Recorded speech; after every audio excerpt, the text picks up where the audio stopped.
also depended on blue fuel. Everything seemed so familiar and reliable that few people thought, what if this resource is one day unavailable? The answer came unexpectedly quickly. The geopolitical events of recent years have literally turned the energy picture of Europe upside down. Germany found itself in a position where it was necessary to make decisions instantly, and these decisions became turning points. At first, the emergency measure was to find alternative suppliers, build terminals for liquefied gas, and quickly negotiate with other countries. But gradually it became clear that the future cannot be built only on substitutes for the old system. It is necessary to move forward. So Germany took an important step. It began to turn the crisis into an opportunity. And that is when large-scale solar energy support programs appeared. Wind farms are expanding, and hydrogen technology projects have received the green light.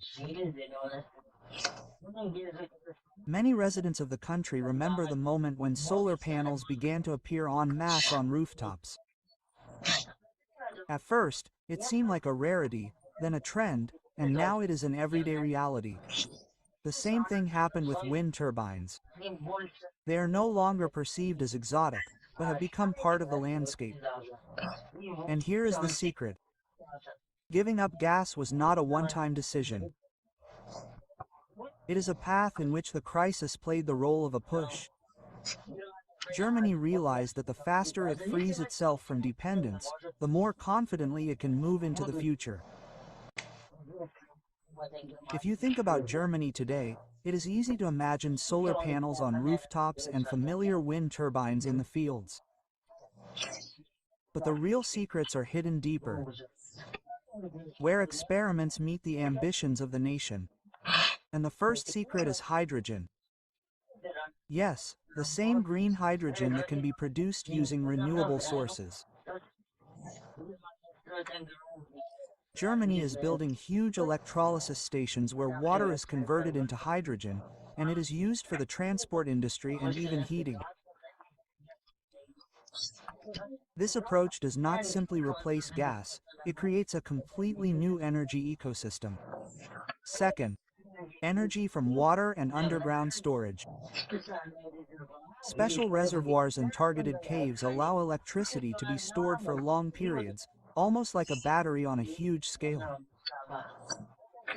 This is the key to stability, because wind and sun are not always predictable. Third, offshore wind turbines. In the North and Baltic Seas, Germany is turning the seas into giant power plants. Enormous turbines generate 1,000 megawatts, and the energy is transported along specially built lines directly to cities. And this is just the beginning. Even more ambitious projects are planned, which can cover a significant part of the country. Fourth secret, smart grids and digitalization. Germany is actively implementing technologies that allow energy flows to be managed, load distribution and integration of different energy sources without losses.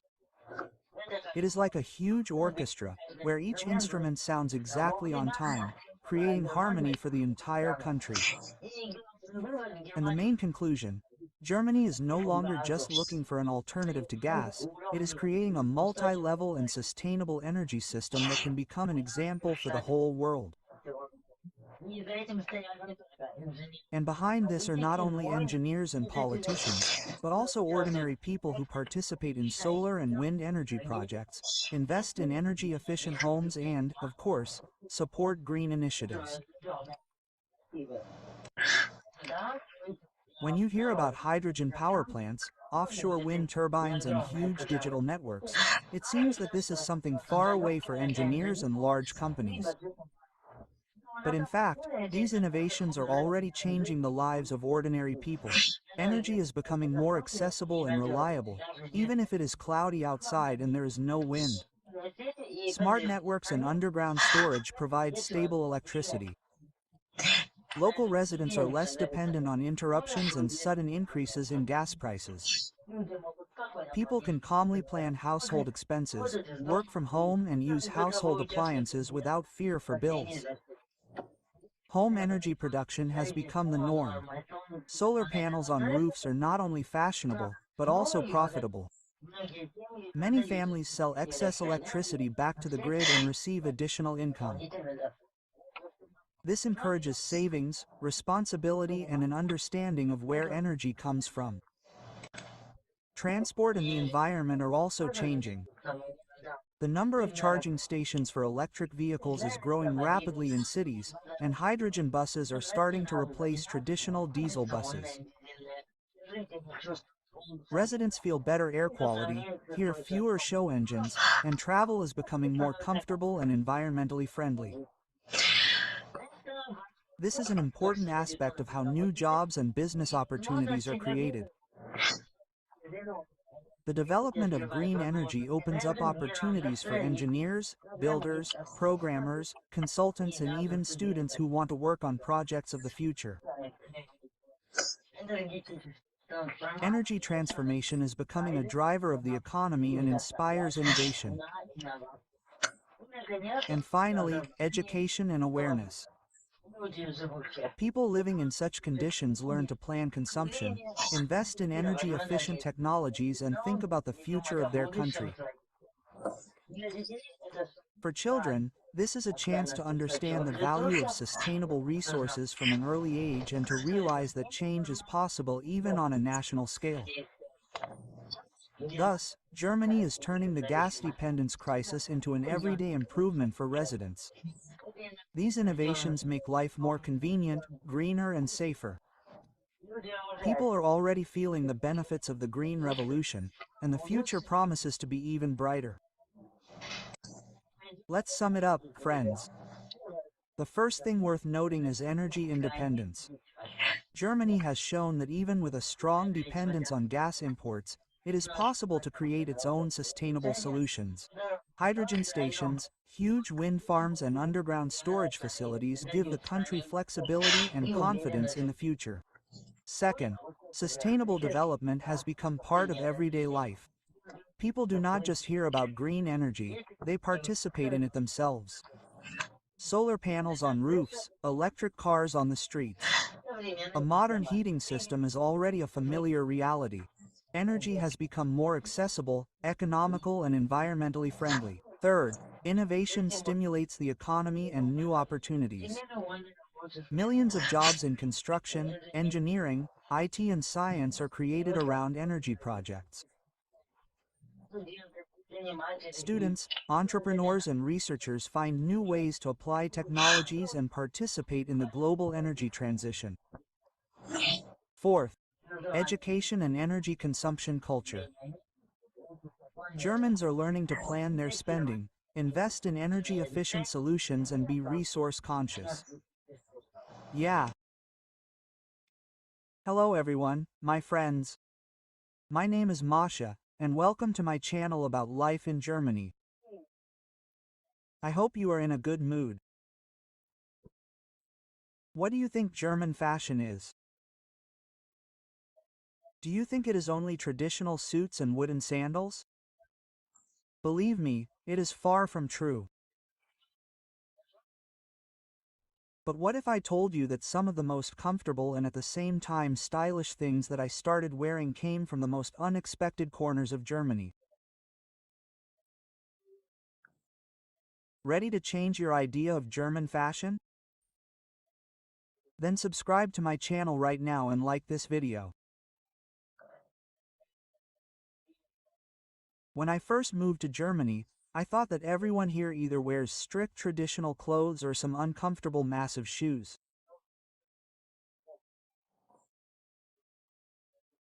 My imagination painted monotonous lines, neutral colors, and absolute minimalism, but the reality turned out to be completely different. People know how to combine comfort and elegance, so that clothes emphasize individuality without unnecessary noise.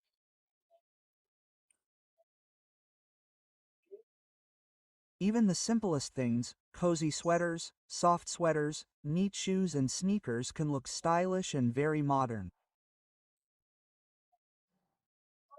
my personal style has gradually changed. I began to notice that comfort has really become the new chic. And it's not just convenience for home. It's a casual approach to fashion that makes the image relaxed and even elegant at the same time. After moving to Germany, my style gradually began to change. I began to notice that I really like wearing comfortable things. I ordered some from the site Temu. And in my wardrobe in the winter, the main such item of clothing is now my super soft and super comfortable pants for home. They look great. Very homey, cute and cool. Great warmth in winter. And I also got a few cool positive t-shirts with, positive inscriptions. Sometimes clothes with cat prints. I love everything colorful, positive and cheerful. And these have become my favorite items of clothing. They are easy to combine with jeans and allow you to create different looks, while remaining in maximum comfort, as I love it.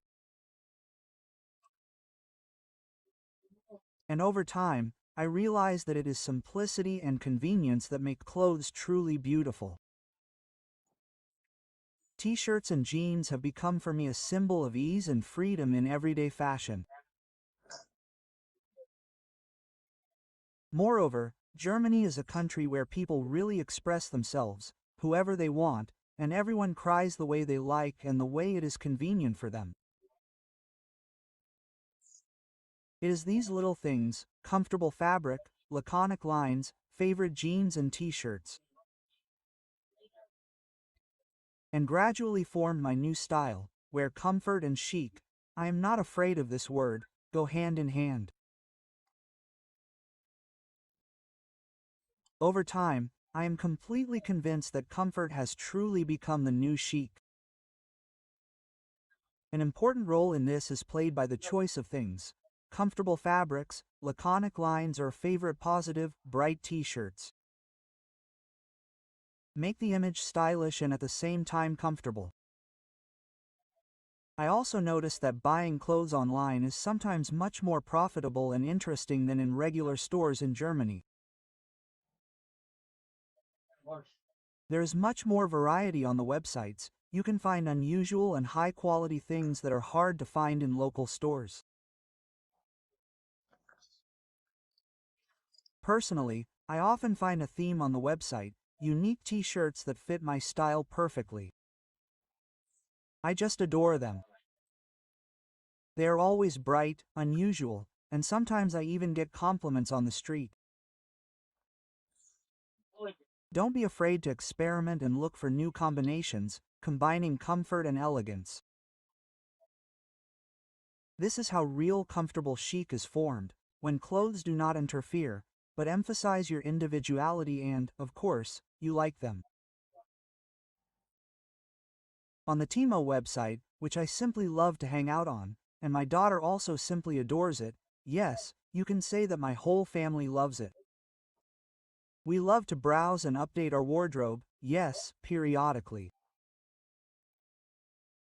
My Vika generally constantly combines incompatible things there and comes up with different interesting outfits for herself. Since she is 13 years old, she wants to experiment now, and I, of course, support this in every possible way. And we are regular customers, so to speak, of the Temu website.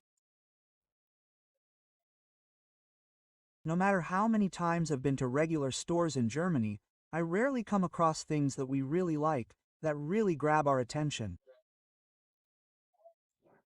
And on the Temu website there are many more of these things. We buy literally everything there. And I, for example, am a fan of t-shirts. My daughter, as I already said, buys everything there. The colors are not bad. Therefore, yes, I sincerely wanted to recommend you today our favorite clothing website, which we use regularly, and we like to buy there. There are reasonable prices, and you can find clothes for every taste.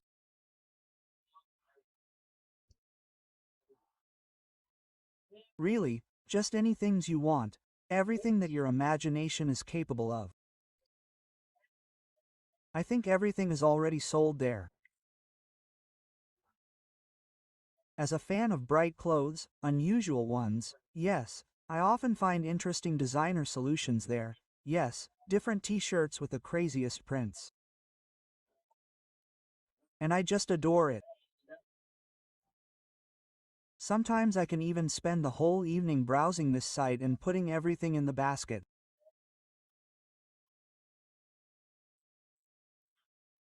So, if you haven't used the Temu website yet, and I highly recommend you try it and download the app to your phone. There are often a lot of different discounts, the most interesting ones, and sometimes a lot of gifts. That's it. And if, for example, an item doesn't suit you for some reason, you can easily return the item and get your money back. In general, Temu is our love, and our whole family shops there. We always buy everything we want in terms of clothes only there. We practically don't go to clothing stores in Germany. And the entire wardrobe that we have, well, okay, not all of it, but almost all of it, is the website. So that's how it is. I hope I was interesting and useful to you in this video today. Thanks for the company and see you soon. Bye.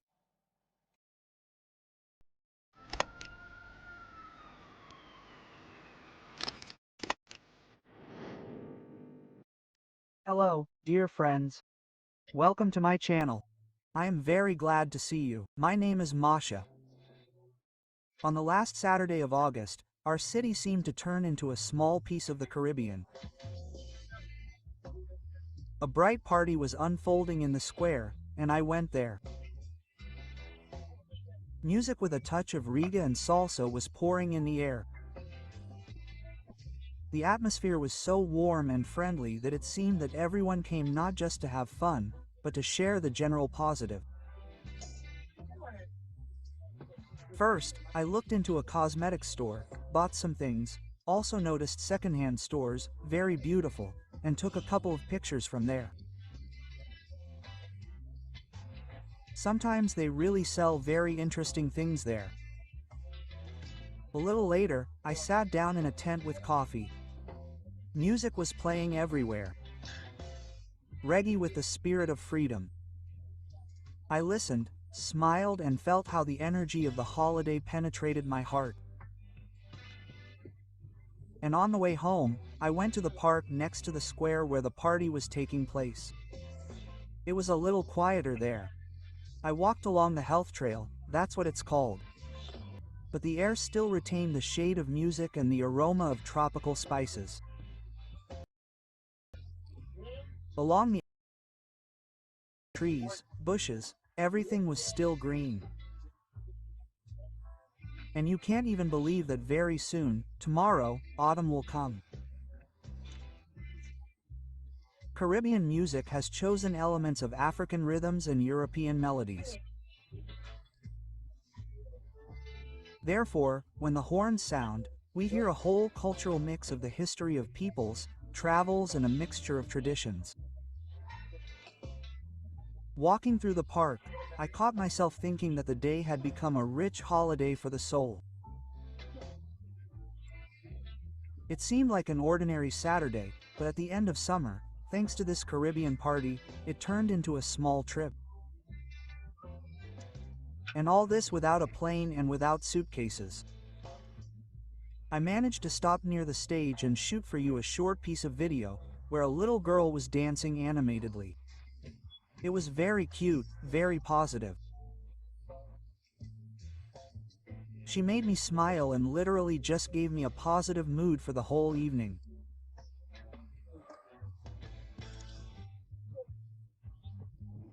Did you know, friends, that there are over 700 islands in the Caribbean, but only about 2% of them are inhabited.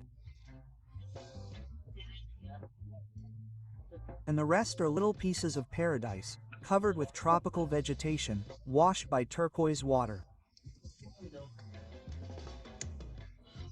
Salsa was playing near the stage, and it seemed that your feet began to move to the beat. I noticed how couples were spinning to the fiery rhythms, even those who probably had never danced before. Smiles were shining everywhere. I felt that it was impossible to just stand aside. And something inside me seemed to tell me, live in this moment. And, you know, this is really important. Such events often help us remember that living in the moment is very cool, very right and positive. And Caribbean dances, such as salsa, did not just appear for entertainment, they were a way of communication. Through movement, people expressed joy, sadness, or even protest. Today, these dances are danced all over the world, and every time they give a piece of freedom and happiness. As the party was coming to an end, I closed my eyes. The music was still playing somewhere nearby, and there was an unusual calm in my soul. And at that moment I realized that sometimes, to feel the taste of life, it is not necessary to go somewhere far away. It is enough to walk around your city and allow yourself to be part of the celebration. Germany has become my new home for now, a place where I study, grow, and discover new opportunities. But somewhere deep inside there is a desire to try life in America or Canada. These countries seem to be a symbol of freedom, new horizons, and endless roads. Canada is known for its festivals of multinational music and cultures. And the United States of America hosts the largest street parties in the world, where you can find the same atmosphere of unity as today in Germany at our Caribbean party.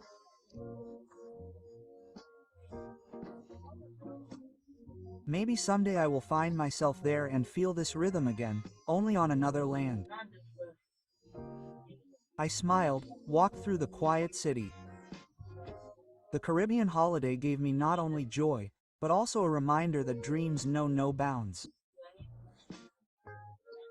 And wherever I am tomorrow in Germany, Canada, or the United States, the main thing is that music, light, and, of course, faith in the best will always live in the heart.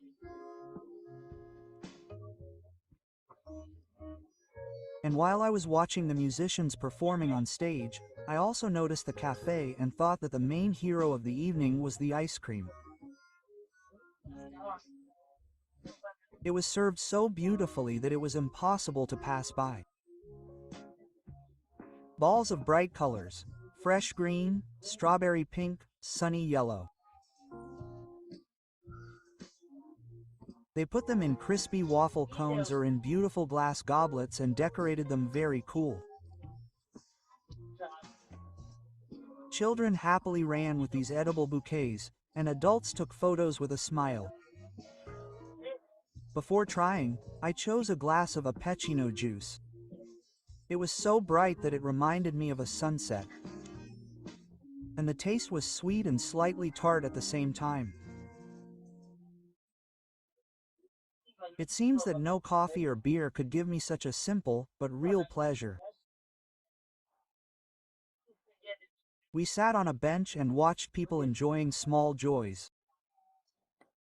It seemed like the whole city had become one big family. Someone was laughing, someone was dancing, someone was sharing dessert. And in this general atmosphere of coziness, even orange juice seemed special. In the Caribbean, by the way, orange juice is considered not only a popular drink, but also a symbol of freshness and energy.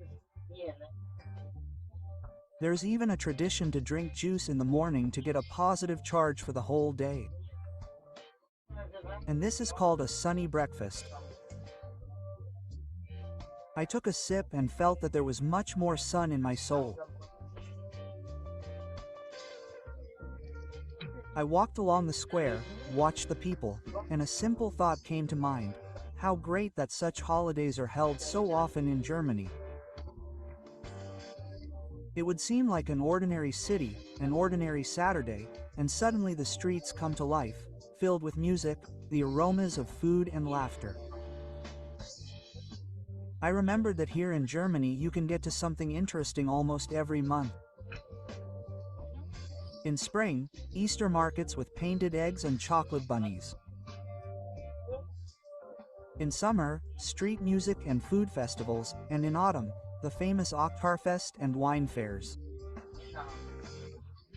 And in winter, Christmas markets that smell of mulled wine and roasted chestnuts. Germany officially hosts more than 10,000 festivals a year, from small village festivals to large-scale international ones. This is one of the reasons why the country is considered the cultural center of Europe. You can always find a reason to celebrate here. And I thought that such events make life brighter, even if everyday life sometimes seems hard. The holiday reminds you, there is joy, people, light and music around.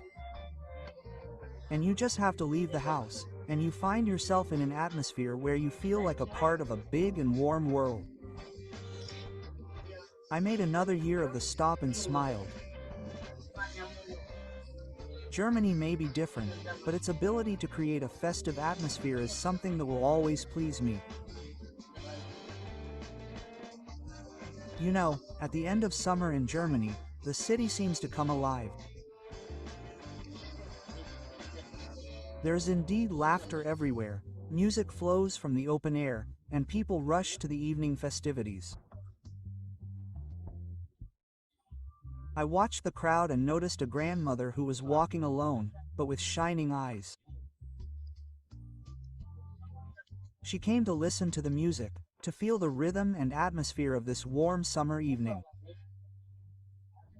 Even alone, people find joy in simple moments. This is especially evident in Germany. Here, they value every opportunity to enjoy music, laughter, and life. I really hope that I will be able to attend such events more often myself, to feel this atmosphere of joy and unity. When music is playing around, people smile at each other and enjoy the moment. In Europe, the opportunity to spend time openly in the fresh air, to participate in festivals and holidays that unite people of all ages is especially valued. Here, everyone can feel part of a community, regardless of whether you come alone or with friends. Such evenings fill life with bright impressions, inspire new ideas, and simply make the day happier. I like that it is easy to find interesting events, try new flavors, listen to live music and watch people enjoy the moment. All this makes everyday life more intense, open and joyful. And I hope that I can be part of this atmosphere more often, soak up its energy and get charged with positive energy and, of course, shoot interesting videos for you.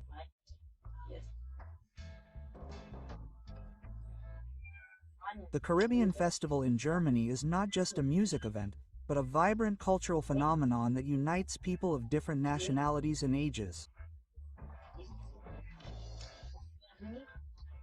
It arose as a response to the desire to preserve and spread the rich heritage of the Caribbean region, especially in countries with a large diaspora, such as Germany. Caribbean carnivals have deep historical roots that go back to the colonial era.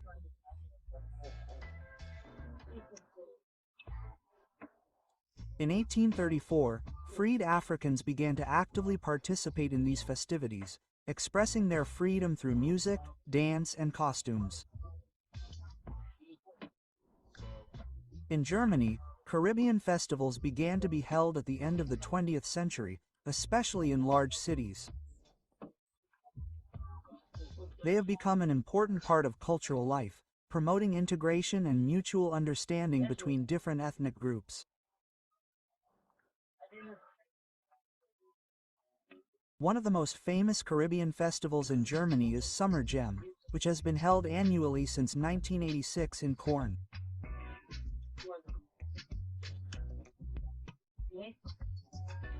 It is the largest Renga and hip-hop festival in Europe, which gathers about 28,000 spectators.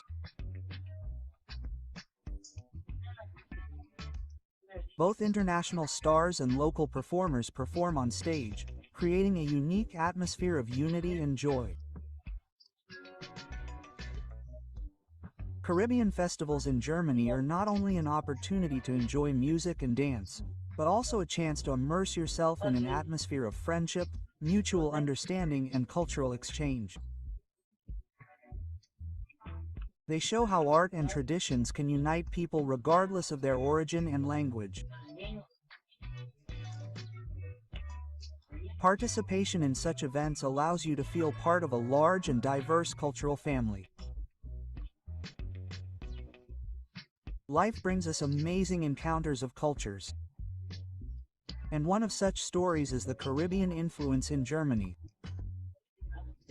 These islands are famous for their vibrant music, sunny beaches, aromatic food, and a unique holiday atmosphere.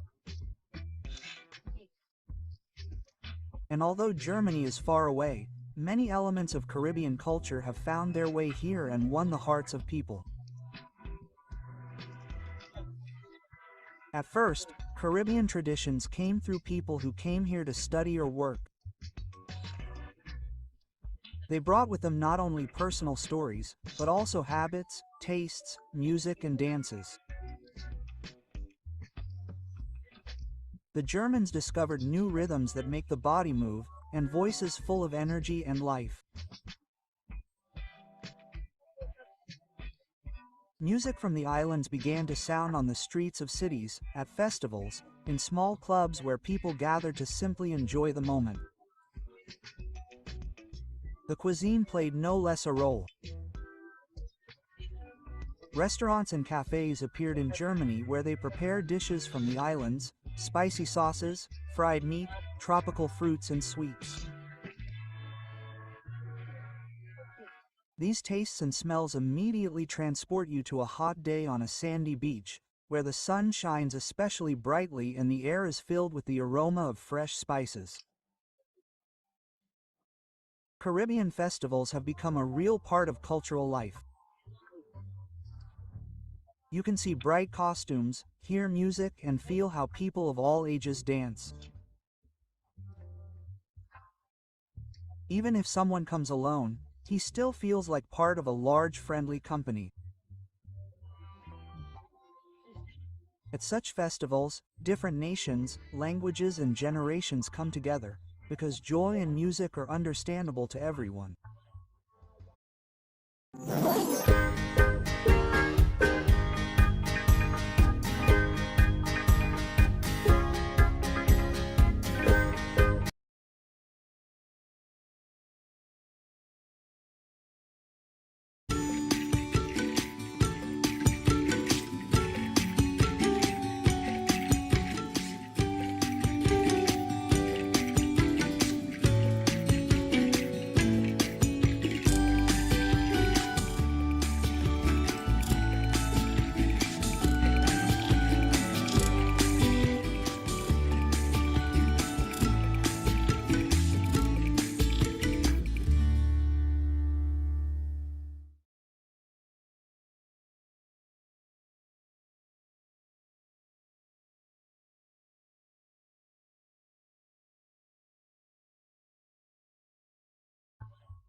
One of the most amazing features of life in Germany is the Germans' love of dance. Despite the seeming restraint in everyday life, when music starts playing, people seem to come alive. For them, dancing is not just entertainment, but a way to express emotions, joy, and unity with others. In cities and small towns, you can see how people of all ages gather together in squares and festivals to move to music. These can be modern rhythms, jazz motifs, folk dances, or fiery rhythms from the islands. At festivals, it is especially noticeable that dance unites absolutely everyone: children, teenagers, adults, and the elderly. Everyone finds their place, their movement, and their rhythm. Germans love to dance not only on stage or in clubs, at street festivals, at fairs, and at festivals you can see how people pick up the rhythm of the music, even if they have never danced before. For them, it is a way to be in the moment, to feel life here and now. Dance allows you to forget about everyday worries, enjoy the warmth of company and music, open your heart to joy. It is especially beautiful to watch dances at festivals inspired by other cultures. For example, Caribbean rhythms or Latin American music turn German streets into a real holiday. Bright movements, laughter, applause, and smiles of others create a festive atmosphere that is contagious for everyone. I like that in Germany, dance is a natural part of life, a way to connect people of different ages and nationalities. I hope that I will be able to attend such events more often, to observe people. Here, dance becomes the language of happiness, friendship, and freedom. And I really, really like it. Personally, it fills me with positive energy. I hope you do too. Write in the comments whether you have been to German fairs and what you remember.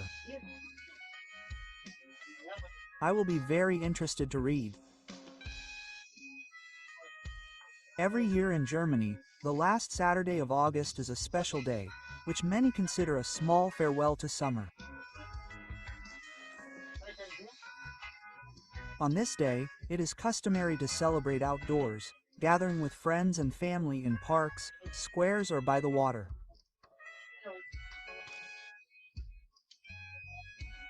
Fairs are often held where you can try delicious food, admire the products of artisans, and listen to live music, as in our case. For many residents, this is also a time of small festivals. Carnivals, musical evenings, dance performances, and street concerts are held in almost every city. Children can participate in master classes or games, and adults enjoy the music and the festive atmosphere. Even just a picnic on the lawn with friends or a walk through the historic city center turns into a small holiday. In Germany, on this day, people often have a barbecue in the open air, fry potatoes or meat, try seasonal fruits and berries. Music, laughter, and glowing lights create a sense of magic and joy. This day reminds us how important it is to enjoy the last warm days, meet with loved ones, and just be together.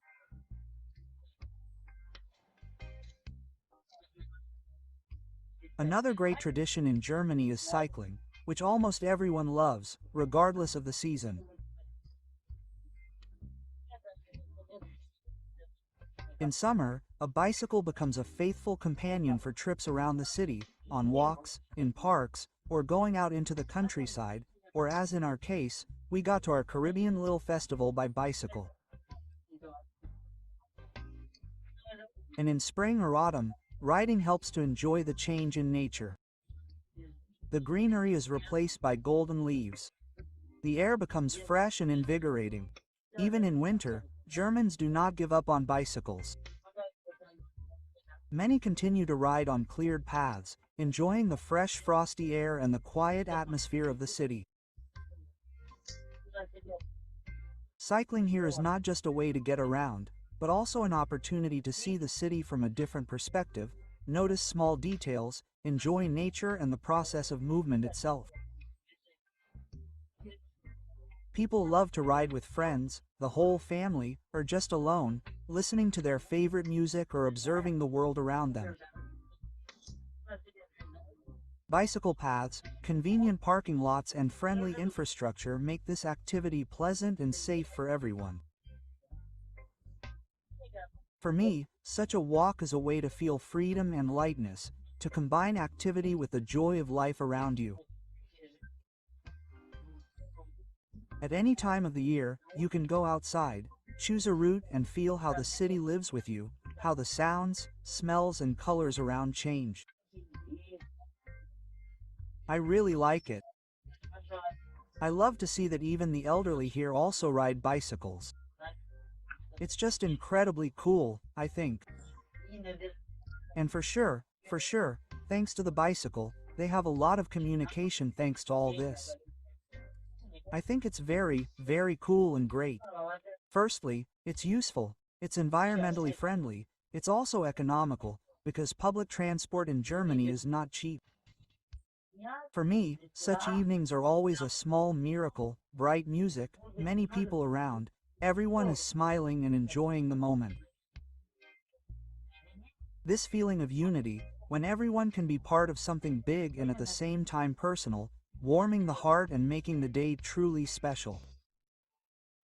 The evening comes to an end, but the mood remains with you.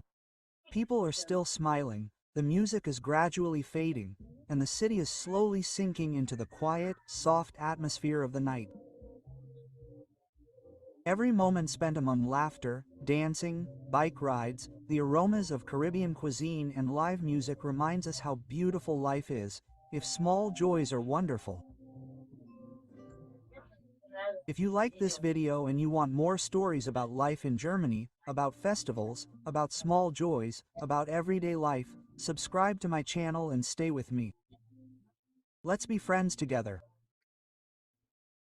We will discover new places, watch people and enjoy the moments that make life brighter. Thank you all very much for the company. See you next time. Bye bye.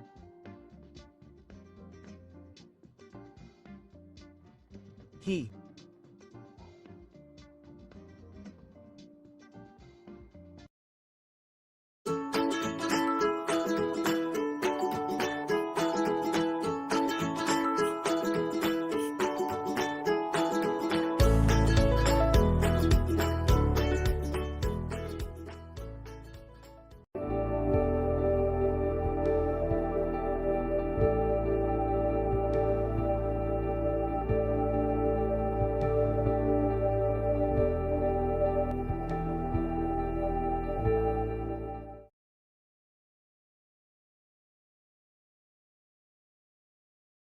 Итак, что я поняла за время, пока я живу в Германии? Германия — это страна, где за кажущейся строгостью и порядком скрываются удивительные культурные особенности. Эффективность здесь иногда живет только на бумаге, а реальная жизнь полна маленьких сюрпризов. Пунктуальность — это не просто правило, а целый культурный код. Бюрократия превращается в спорт, а бумажный след — почти национальная традиция. Наличные деньги до сих пор ценятся, а личное пространство и тишина священны. Очереди, автоматы для бутылок, кафе и праздники показывают, как немцы любят порядок, экологию и размеренное качественное время. И самое главное, честность и прямота делают общение прозрачным и настоящим. Каждая из этих странностей не просто причуда, а часть уникальной культуры, которую невозможно понять за один визит. Живя здесь, начинаешь ценить мелочи, уважать традиции и наслаждаться простыми радостями, которые могут казаться необычными на первый взгляд. Если вам понравилось это видео и вы хотите узнать еще больше о повседневной жизни в Германии, ставьте лайк, подписывайтесь на мой канал и делитесь в комментариях, какие культурные особенности удивили вас больше всего. Германия действительно удивительная, когда смотришь на нее глазами наблюдателя, который готов открыться новому. И кто знает, возможно, после этого видео вы сами захотите пережить эти маленькие культурные открытия. Всем спасибо за компанию. Увидимся в следующий раз. Пока-пока. Привет, дорогие друзья! Добро пожаловать на мой канал. Меня зовут Маша. И сегодняшняя наша тема — это повседневная немецкая жизнь и ее неожиданные культурные странности. Думаете, вы знаете немецкую культуру? О нет, помимо кренделей, колбасок и поездов, которые приходят почти вовремя, тут скрывается целый мир культурных особенностей. Живя в Германии, я каждый день открываю для себя странности, которые заставляют улыбаться, удивляться и иногда даже чесать голову. И сегодня я поделюсь с вами тем, что редко увидят туристы. Стереотипы рисуют немцев как образец идеальной эффективности. Все работает четко, расписание, железные дороги, документы оформляются мгновенно, но реальность, как всегда, гораздо интереснее. Например, немецкие поезда. Да, они удобные, быстрые, но вы знали, что задержка аж на 10 минут здесь это абсолютно нормально? И самое удивительное здесь это особо никого не шокирует. А бюрократия — это целый отдельный мир. Иногда кажется, что заполнить одну анкету можно только после 3 визитов в разные инстанции и нескольких печатей. А еще немцы очень серьезно относятся к пунктуальности. Если встреча назначена на 15:00, это значит быть на месте нужно за 5 минут до этого. И вот тут начинается самое интересное. Однажды я пришла на встречу ровно в назначенное время. И знаете, что мне сказали? Вы немного опоздали. Оказывается, прийти точно в срок — это уже почти задержка. И это при том, что в другой ситуации, например, автобус может легко задержаться, и никто не будет устраивать скандал. То есть социальная пунктуальность и транспортная — это два разных мира. Вы думаете, бумажная волокита — это скучно? В Германии это можно называть национальным видом спорта. Каждое письмо из ведомства как маленький квест. Открыл конверт, прочитал, и дальше начинается игра. Куда теперь идти? Какие справки занести? Сколько печатей нужно собрать? И самое удивительное, сами немцы это терпят и даже философски к этому относятся. Они говорят, так уж устроено. Иногда мне кажется, что бумажный след — это часть немецкой идентичности, почти как пиво или как Октоберфест. В эпоху Apple Pay и онлайн-переводов я была уверена, что Германия — это страна будущего. Но представьте мое удивление, когда я узнала, что здесь многие предпочитают платить наличкой. Даже в супермаркете иногда или маленьком кафе вам могут сказать: карта? Нет, только наличные. И все, идешь искать ближайший банкомат. При этом кошелек у среднего немца как маленький сейф. Он увесистый, с кучей мелочи, которую они бережно собирают и потом используют, например, в автоматах для бутылок. Германия полна маленьких социальных секретов, которые не сразу можно заметить. Например, никто не станет садиться рядом с вами в автобусе, если есть свободные места. Личное пространство здесь — это святое. А еще, заходя в магазин, здесь принято здороваться с продавцом и прощаться на выходе. Это не просто вежливость, это норма, нарушение которой может показаться грубостью. И вот еще одно наблюдение. Улыбки здесь не раздаются налево и направо. Немецкая улыбка — это всегда искренне, и если вам улыбаются, то, поверьте, вы вызвали у человека действительно настоящие приятные эмоции. Если вы привыкли к круглосуточным супермаркетам, то Германия может шокировать. Большинство магазинов здесь закрывается в 20:00, а по воскресеньям почти все закрыто.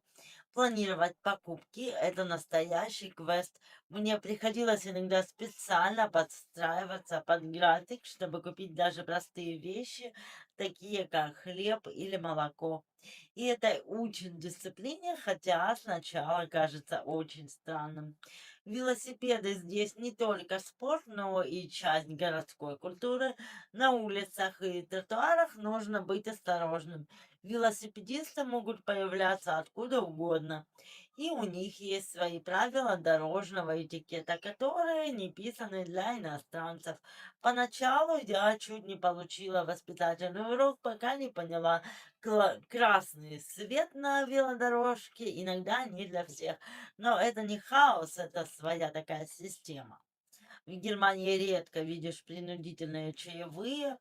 Обычно нужно самому сказать, оставляю 10 или 15% и округлить сумму. Для меня это было необычно. Сначала я боялась оставить мало или как-то слишком много, но постепенно поняла, что это часть доверия между гостем и официантом. Здесь ценят честность и прямоту даже в мелочах. Каждый парк, каждый газон — это почти святыня.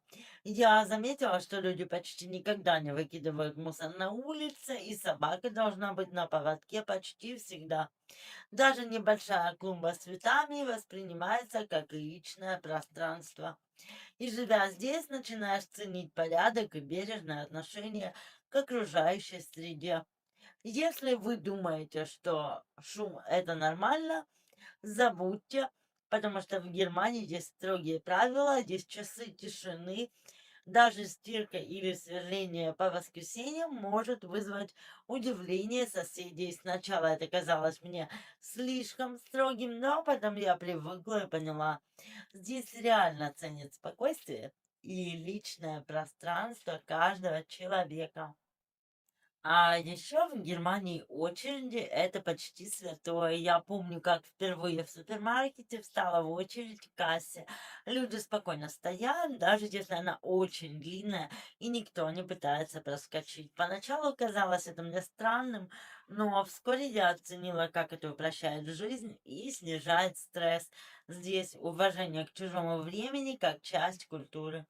Каждый, кто живет в Германии, знает о системе возврата бутылок и банок. Я была приятно удивлена, сдавая бутылки, получаешь деньги обратно, но за этим стоит целая философия.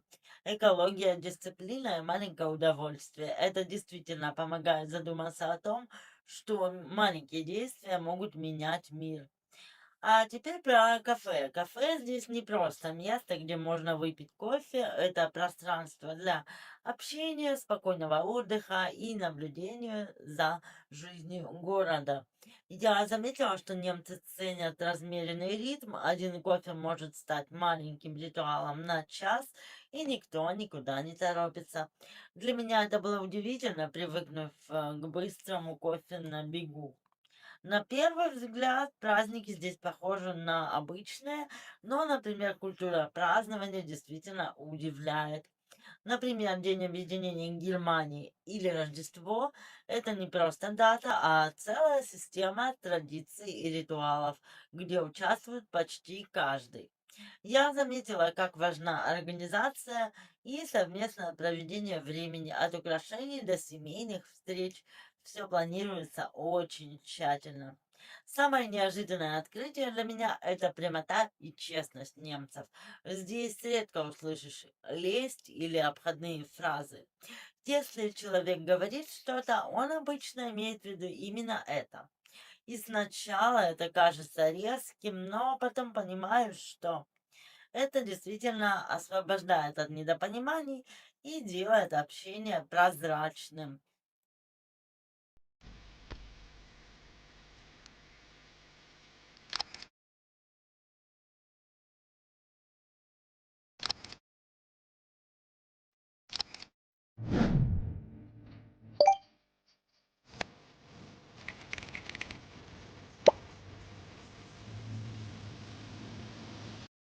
Друзья мои, Всем огромный привет и добро пожаловать на мой канал. Меня зовут Маша.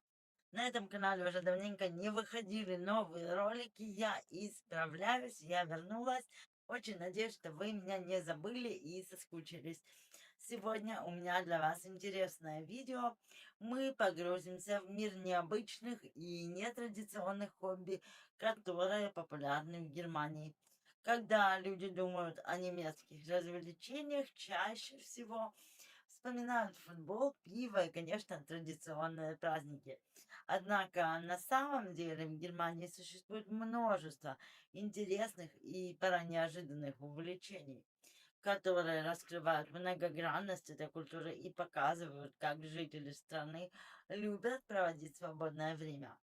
Одним из таких увлечений является искусство строительства миниатюрных замков и крепостей.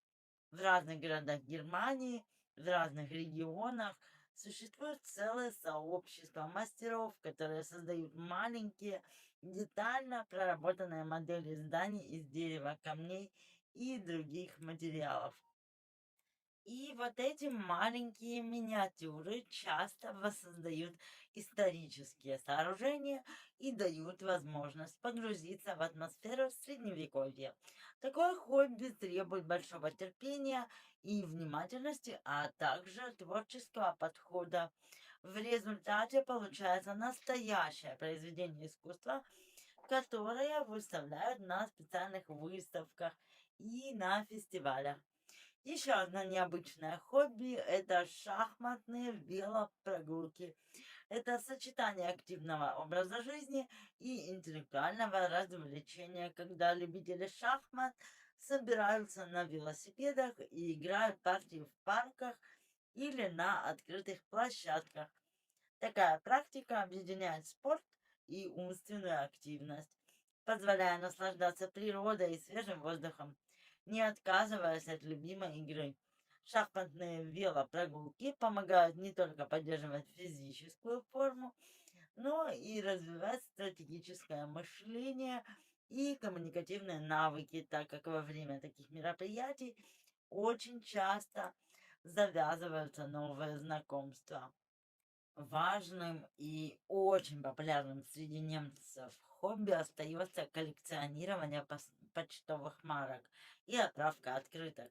Несмотря на повсеместное распространение цифровых технологий, традиция живого письма продолжает оставаться быть значимой частью культуры. Многие немцы собирают марки, охотно обмениваются ими и отправляют друг другу оригинальные открытки. Особенно в праздничные дни или по случаю особых событий. Это хобби способствует сохранению исторической памяти, а также укрепляет социальные связи между людьми. Зимой в Германии набирает популярность такой вид спорта, как пляжный волейбол в закрытых помещениях. Специальные крытые площадки с песочком позволяют заниматься этим видом спорта в любое время, независимо от погодных условий. Пляжный волейбол зимой становится не только способом поддерживать физическую активность, но и важным социальным мероприятием, где люди собираются вместе, общаются и соревнуются. Это отличная возможность совместить спорт и общение, особенно в холодные месяцы, когда на улице мало возможностей для активного отдыха. Попробуйте обязательно. Еще одним интересным направлением являются клубы исторической реконструкции, где участники таких клубов воссоздают обряды, костюмы и быт самых разных эпох. Они устраивают тематические фестивали, рыцарские турниры и театрализированные представления, которые привлекают как местных жителей, так и туристов. Для многих это не просто развлечение, а настоящая страсть и способ прикоснуться к истории. Не менее популярным среди немцев является садоводство и выращивание экзотических растений. Многие любители посвящают много времени созданию красивых и необычных садов, экспериментируя с редкими видами цветов, трав и кустарников. Такие хобби не только позволяют улучшить внешний вид окружающей среды, но и приносят огромное удовольствие от процесса созидания и заботы о природе.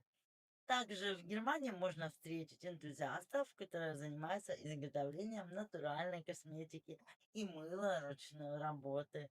Это не только творческое занятие, но и способ заботиться о здоровье и экологической чистоте. Многие небольшие мастерские выпускают уникальные продукты, которые пользуются спросом на рынках и на ярмарках. Все эти нетрадиционные хобби в Германии отражают любовь жителей страны к творчеству, природе и активному образу жизни.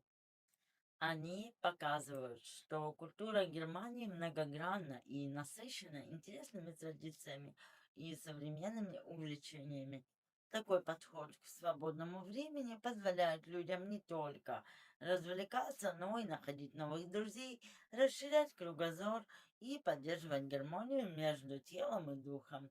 Для тех, кто хочет лучше понять немецкую культуру и открыть для себя новые горизонты, изучение нетрадиционных хобби станет отличным способом проникнуться духом страны и узнать ее с неожиданной стороны. Ведь именно через хобби и увлечения люди выражают свою индивидуальность и создают сообщество по интересам, которое делает жизнь ярче и насыщеннее. Спасибо вам за внимание. Если вам понравилось это видео, то ставьте лайк и обязательно подписывайтесь на канал и делитесь в комментариях своими необычными увлечениями. Мне будет безумно интересно почитать. До новых встреч. Пока-пока. Привет, дорогие мои друзья! Добро пожаловать на мой канал. Меня зовут Маша. Сегодня поговорим о приятном День Отца в Германии. Это особенный праздник, который празднуется с большой теплотой и уважением к роли отца в семье. В отличие от многих других стран, где День Отца отмечается в одно и то же время, в Германии дата празднования связана с христианским календарем и всегда совпадает на четвертый четверг мая. Этот день совпадает с Вознесением Господним, государственным праздником в Германии, что делает его официальным выходным во многих землях. Само происхождение праздника уходит корнями в религиозные традиции и семейные обычаи. Исторически День Отца изначально был связан с празднованием Вознесения Христа, что подразумевало почитание отцов как глав семей и хранителей домашнего очага.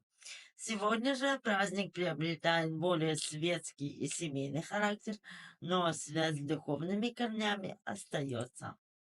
Обычно в этот день мужчины в Германии устраивают различные мероприятия, которые могут выглядеть очень по-разному в зависимости от региона, традиций семьи и, конечно, личных предпочтений. Для многих День Отца — это возможность провести время с друзьями, иногда на природе, в лесах, парках или на речке. Очень распространена традиция совершать пешие прогулки или велосипедные туры. Часто мужчины собираются небольшими компаниями и отправляются в такие походы, прихватив с собой небольшие запасы еды и напитков, и в том числе традиционного пива. Это неотъемлемая часть праздника — провести время на свежем воздухе в компании друзей, расслабиться и повеселиться. Хотя праздник и называется Днем Отца, он не ограничивается исключительно семейным форматом.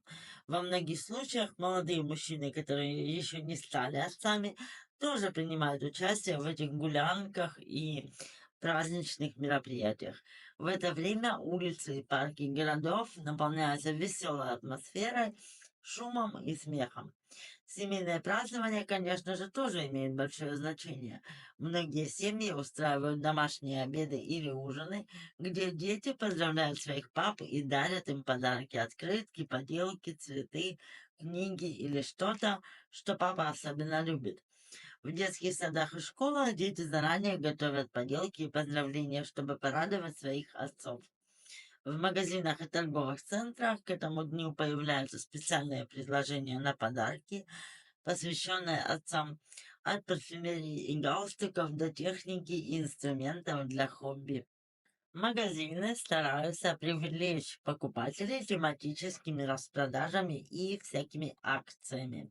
День отца в Германии — это также отличный повод задуматься о роли мужчины и отца в современном обществе. Во многих городах проходят публичные лекции, выставки и семинары, которые посвящены вопросам воспитания детей, семейным отношениям и здоровью мужчин. Социальные организации проводят акции, направленные на поддержку отцов и продвижение позитивного образа ответственного родителя. Особенно важно, что этот день помогает укреплять семейные связи и напоминать о ценности отцовства, независимо от того, живет ли отец в одной семье с детьми или нет. В современных условиях, когда роли и модели семьи меняются, День отца становится днем уважения к ответственности, заботе и любви, которые папы дарят своим детям. Для многих семей День отца — это день радости, встреч, напоминаний и надежд. Это возможность остановиться в быстром ритме жизни и сказать спасибо своим отцам за все, что они делают. Интересен и тот факт, что в разных регионах Германии существуют свои местные особенности празднования. Например, в некоторых землях в День Отца устраиваются большие фестивали или ярмарки, где можно попробовать традиционные блюда и напитки, послушать музыку и посмотреть народные танцы. В некоторых местах проходят спортивные соревнования и семейные игры, которые включают в себя как детей, так и взрослых, что делает праздник по-настоящему универсальным и объединяющим. Многие родители также используют этот день, чтобы организовать совместные поездки на природу, в горы, к озерам или в национальные парки. Это помогает отвлечься от повседневных забот и насладиться общением и красотой окружающего мира. Для детей подготовка ко Дню Отца — это целое событие. Они с удовольствием делают поделки, пишут стихи и готовят небольшие концерты, чтобы выразить свою любовь и благодарность. Это учит их ценить семью и учит возможности, заботы и уважения. Современные медиа и социальные сети активно поддерживают традицию празднования Дня Отца. В этот день можно увидеть множество поздравлений, фотографий и видео, посвященных папам. Это создает особое настроение и помогает людям почувствовать свою связь с большим сообществом, где ценят и уважают отцов. Некоторые семьи отмечают День Отца в более спокойной и интимной обстановке за семейным обедом или вечерним чаепитием, где делятся забавными историями и планами на будущее.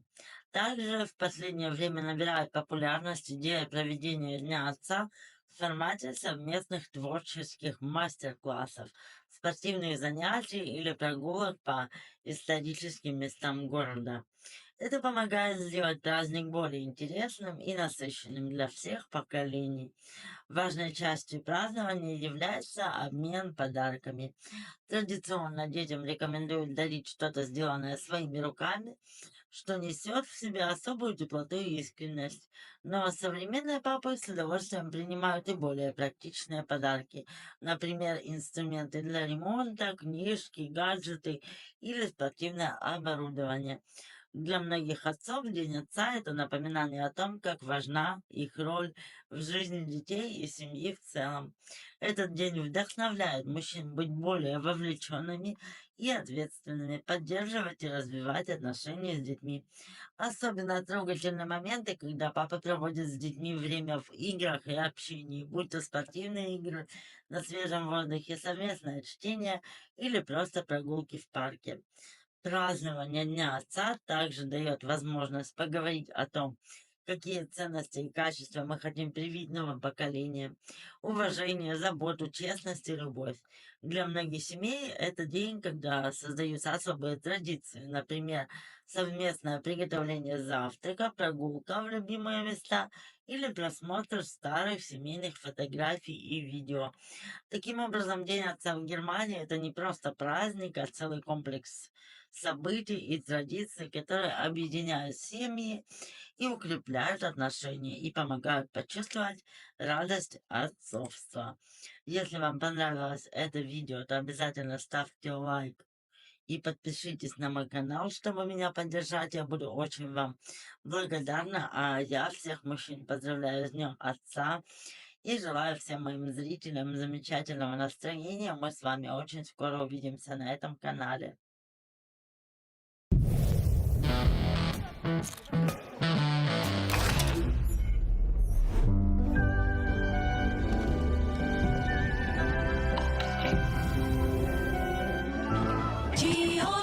Brandneu.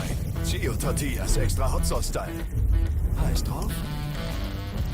Привет, дорогие друзья! Вы на канале о жизни в Германии. Меня зовут Маша, и я очень рада приветствовать вас на своем канале. Уже совсем скоро наступит лето и потепление, а это значит, что все поедут в отпуск, и поэтому сегодня мне захотелось для вас записать такое видео. Поговорим о веселом, о приятном, про отпуск, дорогие мои друзья. Поэтому наливайте себе чаек, кофеек и давайте начнем. Собственно говоря, отпуск для немцев — это важная часть жизни, которая обычно тщательно планируется, поскольку многие люди в Германии ценят возможность отдохнуть и восстановить силы. Самые популярные направления для отпуска среди немцев включают как внутренние, так и международные путешествия. И в последние годы немцы все чаще предпочитают путешествовать на самолете, чтобы быстро добраться до желаемого места. Внутренний туризм в Германии также популярен, особенно в таких местах, как Бавария с ее красивыми Альпами, озерами и небольшими уютными городками. Горные пейзажи, также как вокруг Нойшванштайна, всегда привлекают туристов, как местных, так и иностранных. Не менее популярны пляжи Северного и Балтийского морей, которые становятся идеальными для семейного отдыха, особенно в летние месяцы. В Германии часто встречаются люди, которые отправляются в отпуск в такие регионы, как Черный лес или по рекам Рейн и Майн, где можно насладиться активным отдыхом, велосипедными прогулками и круизами.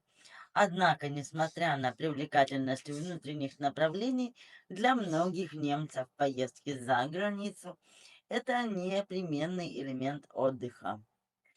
Средиземное море остается одним из самых популярных направлений для отдыха.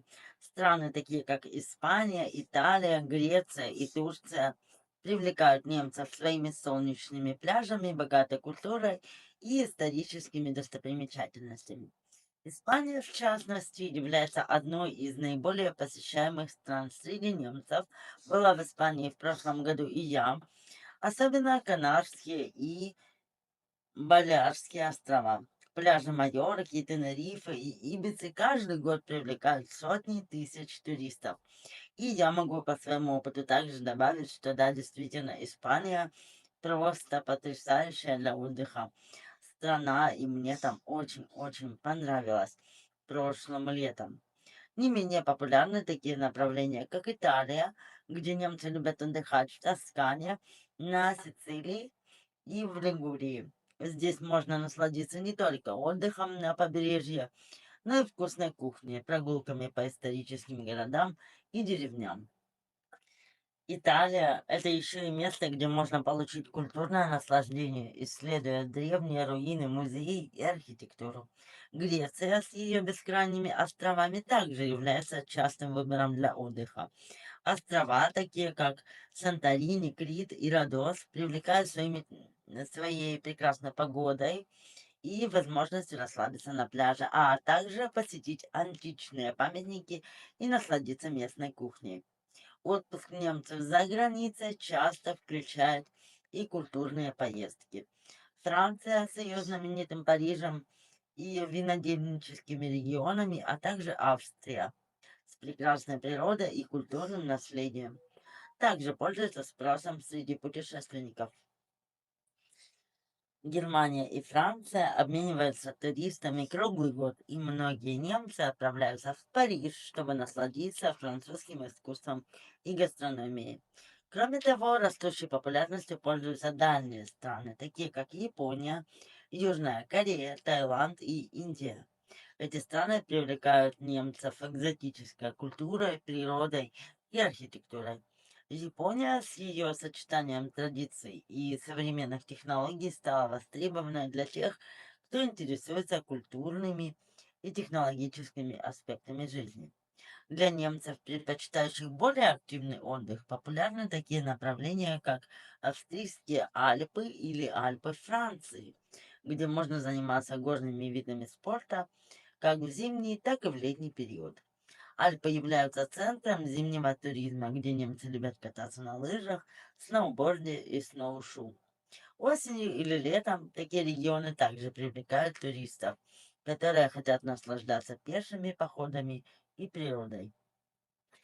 Самолеты играют ключевую роль в отпускных поездках немцев.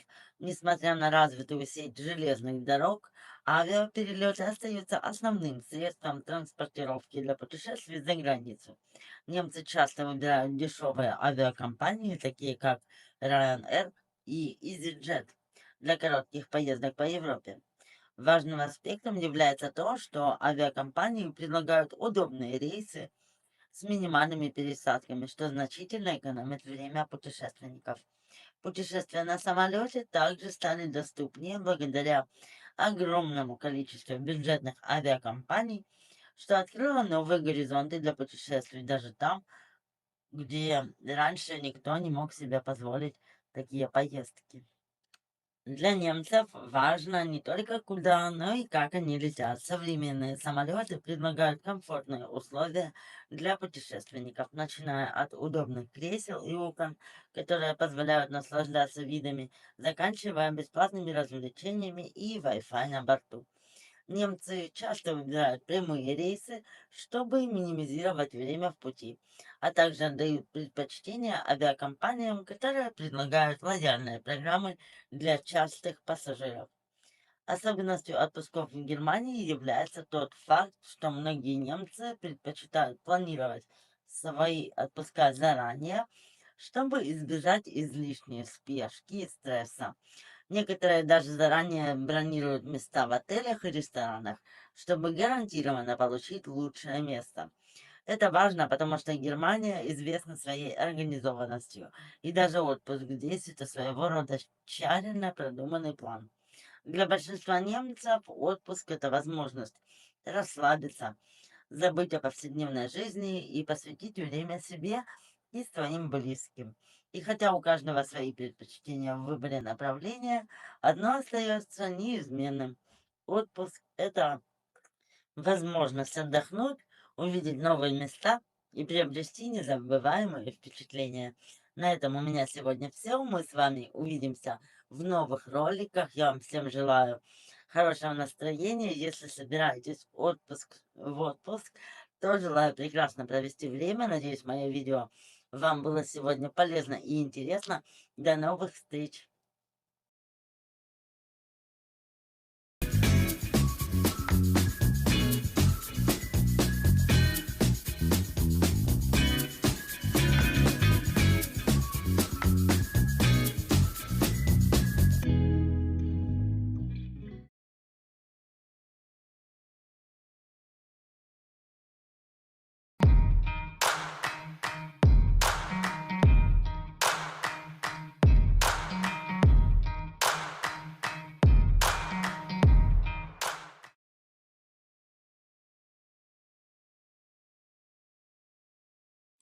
Привет, дорогие друзья! Добро пожаловать на канал о жизни в Германии. Меня зовут Маша. Сегодня поговорим про праздники. Май– один из самых красивых месяцев в Германии. Все цветет, поют птички, и в мае очень много праздников. Сегодня расскажу вам, какие выходные и важную дату ждут нас в мае 2025 года. Если вы живете в Германии или просто интересуетесь этой страной, оставайтесь со мной. Итак, 1 мая, которое уже прошло, это официальный выходной по всей стране, отмечается День труда. Люди отдыхают, гуляют, устраивают пикники в парках, а накануне 30 апреля здесь отмечают магическую ночь ведьм, и в некоторых регионах устраивают костюмированные вечеринки и зажигают костры. Получается очень атмосферно. 12 мая празднуется День матери. Это неофициальный праздник, но очень любимый. В этот день мамам дарят цветы, открытки и приятные сюрпризы. Мне очень нравится, что в Германии его отмечают тепло и душевно, без пафоса, но с любовью. Точно так же, как и в Соединенных Штатах Америки. 9 мая выходной в некоторых землях. Например, в Баварии отмечают День Вознесения Девы Марии. Так что, если вы живете в южной части Германии, поздравляю, у вас будет лишний день для отдыха. 29 мая Вознесение Христово. Это не только религиозный праздник, но и День мужчин. Мужчины собираются в компании друзей, идут на природу, иногда даже с тележкой и напитками. Выходной по всей Германии, и погода обычно очень радует. 19 мая– это понедельник после Троицы, еще один официальный выходной. Школы и офисы закрыты, у многих маленькие каникулы. Отличный повод выехать с семьей на природу или просто выспаться. В общем, май в Германии это не только о праздниках, но и про особую атмосферу. Зелень, тепло, улыбки людей на улицах. Если вы давно мечтали почувствовать немецкую весну, то май вас точно порадует. Напишите в комментариях, какой праздник вам ближе всего по духу. И если вам нравится такое видео, то поставьте, пожалуйста, лайк и подпишитесь на мой канал, чтобы не пропустить еще больше интересного о жизни в Германии. Мы с вами увидимся в следующем выпуске. Желаю всем приятных выходных и замечательной весны. Пока! Привет, мои хорошие! Добро пожаловать на канал. Сегодня я расскажу вам, как в Германии отмечают 1 мая. Это один из самых интересных и живых праздников, и он совсем не похож на то, к чему мы привыкли в постсоветском пространстве. Здесь он наполнен музыкой, яркими красками, традициями и даже немного магией. Готовьтесь к настоящему путешествию по весенней Германии. 1 мая в Германии– это не просто день труда. Здесь в этот день сплетаются древние языческие традиции, современные протестные шествия, веселые гуляния и семейные пикники. Каждый уголок страны празднует по-своему, но объединяет всех одно. Этот день для людей, день для улицы и день для жизни. Начнем с того, что немцы очень уважают традиции. И одной из самых ярких традиций считается ночь перед 1 мая. Представьте себе последние часы апреля. В воздухе чувствуется весна. Деревья цветут. Люди собираются у костров, поют песни, танцуют, веселятся. Эта ночь называется по-разному, но суть в одном– прогнать зиму и встретить теплое время года. Некоторые даже переодеваются в колдовские костюмы, потому что считалось, что именно в эту ночь нечистая сила теряет свою власть. Но, конечно, сегодня это скорее веселый ритуал, чем суеверие. А на утро 1 мая многие отправляются на демонстрации. Тут не только отдых, но и активная гражданская позиция. Люди выходят на улицу, чтобы поддержать права работников, напомнить о важности справедливых условий труда. Плакаты, лозунги, громкие речи– все это часть праздника. Но главное, что все происходит в мирной, организованной форме. Особенно в больших городах. Там эти шествия превращаются в целое событие с музыкой, выступлениями, фудтраками и уличными артистами. Есть и другая сторона праздника — народное гуляние, особенно в маленьких городах. Там праздник напоминает ярмарку, аттракционы для детей, лавки с вкусной едой, пиво, сладости, танцы, веселье. В центре таких праздников часто ставят украшенный столб, символ весны и плодородия.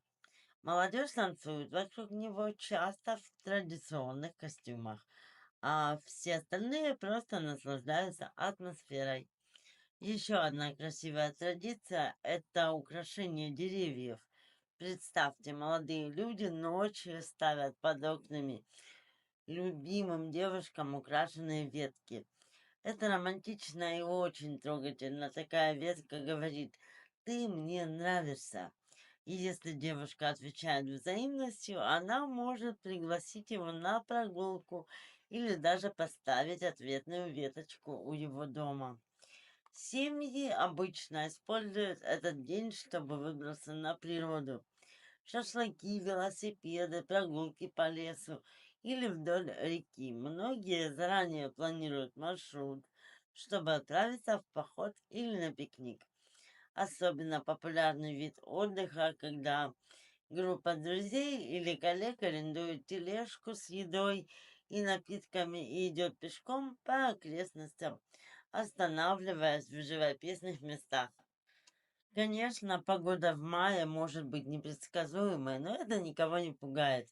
Даже если идет дождь, люди все равно идут на улице с зонтиками, в курточках, но с отличным настроением, потому что для них этот день — символ свободы, природы, весны и начала чего-то нового. Особое внимание стоит уделить атмосфере. В воздухе витает аромат жареных сосисок и свежей выпечки. Повсюду слышен смех, дети играют в парках, взрослые обсуждают новости и звучит музыка. Часто в этот день на улицах можно увидеть уличных музыкантов и танцоров. Это настоящий праздник для всех чувств. Местные власти, кстати, активно поддерживают проведение таких мероприятий. Часто организуются концерты, фестивали и специальные программы для семей. Все делают все, чтобы праздник прошел весело и безопасно. Полиция дежурит, но без напряжения. Тут главное не контроль, а забота. Молодежь также празднует по-своему. Вечеринки, барбекю, встречи с друзьями — все это в ходу. Иногда ребята устраивают мини-фестивали на природе, приносят колонки, музыку, устраивают танцы под открытым небом. Главное быть вместе и делиться хорошим настроением. Еще один интересный момент. В некоторых регионах есть традиция танца в май.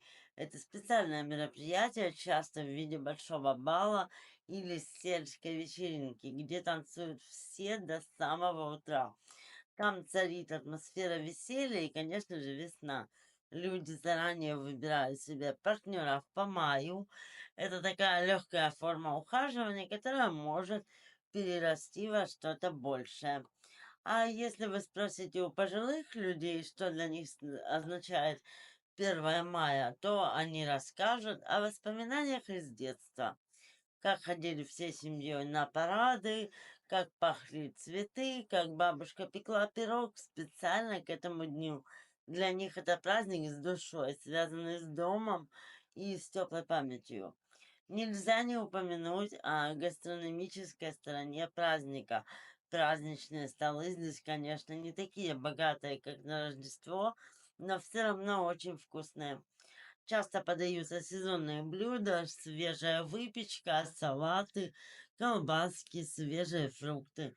Кто-то предпочитает готовить дома, а кто-то идет в любимое кафе или ресторан, где часто проходят тематические вечера. Завершая рассказ, хочется сказать: этот день в Германии не просто дата в календаре. Это день, когда люди радуются жизни, общаются, отдыхают и чувствуют, что весна действительно пришла. Здесь нет показухи, нет обязаловки. Все по-настоящему. Тепло, душевно и очень живо. Люди радуются жизни и празднуют ее каждый по-своему. Если вы когда-нибудь будете в Германии, на 1 мая обязательно выйдите на улицу и почувствуйте этот день. Посмотрите, как люди улыбаются, как дети бегают с шариками, как звучит музыка. Поверьте, вы это запомните надолго.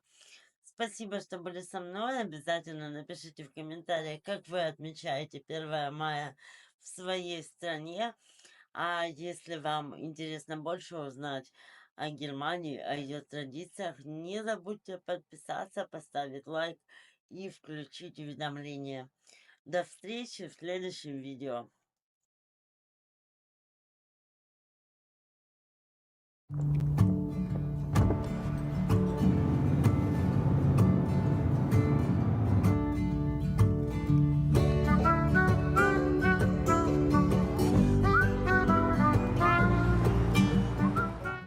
Привет, дорогие друзья! Добро пожаловать на мой канал. Меня зовут Маша. И живя в Германии, я заметила, как сильно телевидение здесь отличается от русского. У немцев свои звезды, свои реалити-шоу и даже свои юмористические традиции. Сегодня я хочу поделиться с вами топ-10 самых популярных телешоу в Германии, которые постоянно обсуждаются и которые точно стоит посмотреть хотя бы один раз, чтобы понять, чем живет эта страна. Список телешоу я, конечно же, оставлю в описании под этим видео. Не забывайте туда заглядывать. На 10-м месте CDF магазин «Рояль». «Рояль» журнал CDF. Это сатирическое шоу Яна Бёрмана, высмеивающее политику, общество и интернет. Смело и очень умно. На 9-м месте телешоу «Имя ведущего», где обсуждаются важные темы с политиками, актерами и экспертами, глубокие разговоры и культурный контекст. 8-е место – танцевальное шоу «Давайте танцевать», где звезды учатся танцевать с профессионалами. Красочные выступления и эмоции точно стоит посмотреть. 7-е место – телешоу «Я звезда, вытащите меня отсюда». Шоу, где знаменитости живут в джунглях, выполняют испытания и едят странные вещи. Очень весело и эксцентрично. На 6-м месте «Голос Германии». Участники поют вслепую, судьи слышат только голос. Побеждает сильнейший певец, а не тот, кто красивее. 5-е место. Суперталант. Немецкое шоу талантов от певцов до акробатов и магов. Жюри выбирает самого талантливого участника. На 4-м месте наличные за редкости. Люди приносят старинные вещи, эксперты их оценивают, и можно продать антиквариат. Познавательно и часто очень неожиданно. На 3-м месте «Кто станет миллионером?» Телевикторина, где участники отвечают на вопросы ради приза 1 миллиона евро. Немецкая версия всемирно известного шоу. 2-е место занимает телешоу «Следующая топ-модель Германии». Реалити-шоу Хайди Клум о молодых девушках, которые мечтают стать моделями. Конкурсы, фотосессии, драмы. И на 1-м месте телешоу «Место преступления». Культовый криминальный сериал. В каждой серии новое расследование в разных городах Германии. И представьте себе, идет этот сериал с 1970 года. Обожаем немцами всех возрастов. Немецкие телешоу – это не просто развлечение, а часть культурной жизни страны. Через них можно лучше понять менталитет немцев, их юмор, интересы и даже политическую позицию. Если вы изучаете немецкий язык или просто хотите почувствовать себя ближе к этой стране, Такие передачи– это отличная возможность. Они помогут вам не только улучшить понимание речи, но и узнать, чем живет Германия сегодня. Попробуйте посмотреть хотя бы одну из этих программ, и, возможно, вы найдете свое любимое немецкое телешоу. Спасибо всем огромное за внимание. Мы с вами увидимся в следующий раз. Пока! Всем огромный привет, меня зовут Маша, добро пожаловать на мой канал. Вы когда-нибудь задумывались, друзья мои, почему люди вообще начали переезжать в Германию? Германия всегда привлекала людей со всего мира. Кто-то искал здесь работу, кто-то безопасность, а кто-то просто мечтал о новой жизни. Со временем страна превратилась в одно из главных направлений для миграции. В разное время у людей были разные причины для переезда. Германия нуждалась в рабочих руках, и сюда приезжали люди, которые готовы трудиться. Те, кто сталкивался с нестабильностью на родине, нашли здесь мирную жизнь. Многие стремились получить европейское образование и новые возможности. Люди приезжали к родственникам, которые уже обосновались здесь. Переезжали обычно строители, инженеры, врачи и другие специалисты и находили здесь стабильную работу. Семьи с детьми искали, конечно же, лучшего будущего для своих детей. Молодежь приезжала учиться и оставалась здесь жить. Пенсионеры переселялись поближе к детям и искали комфортные условия для старости. Сначала люди ехали в поисках работы, затем ради безопасности и стабильности, а позже Германия стала привлекать высококвалифицированных специалистов, студентов и даже предпринимателей. Сегодня эта страна остается одной из самых популярных для переезда. Здесь есть все: возможности, защита, образование и комфортная жизнь. А вы бы хотели переехать в Германию? Или, возможно, вы уже живете здесь? Делитесь в комментариях и подписывайтесь на мой канал, чтобы узнать больше о жизни в этой стране.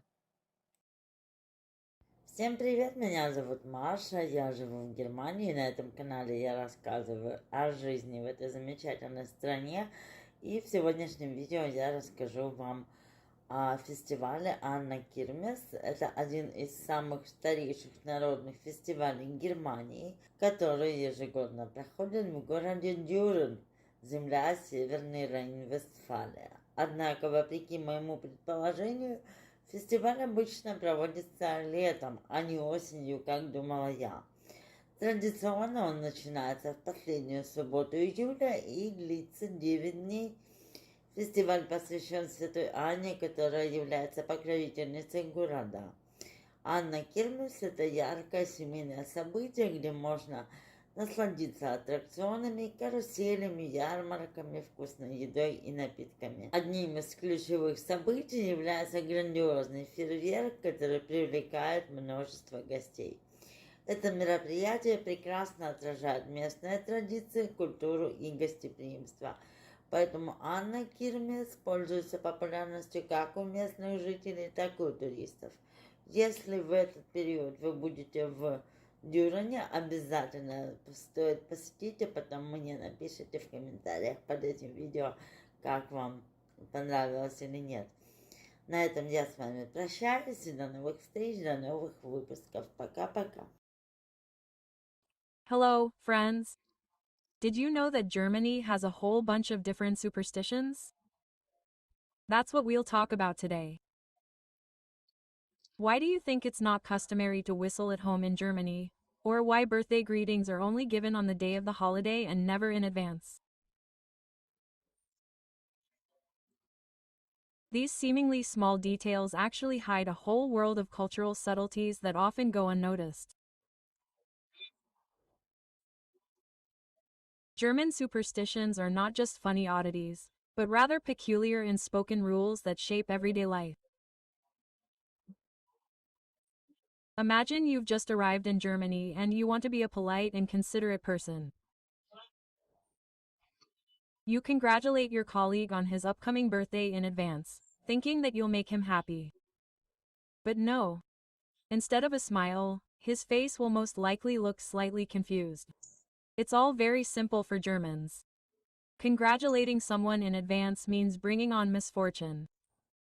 In their minds, it's like scaring away good luck.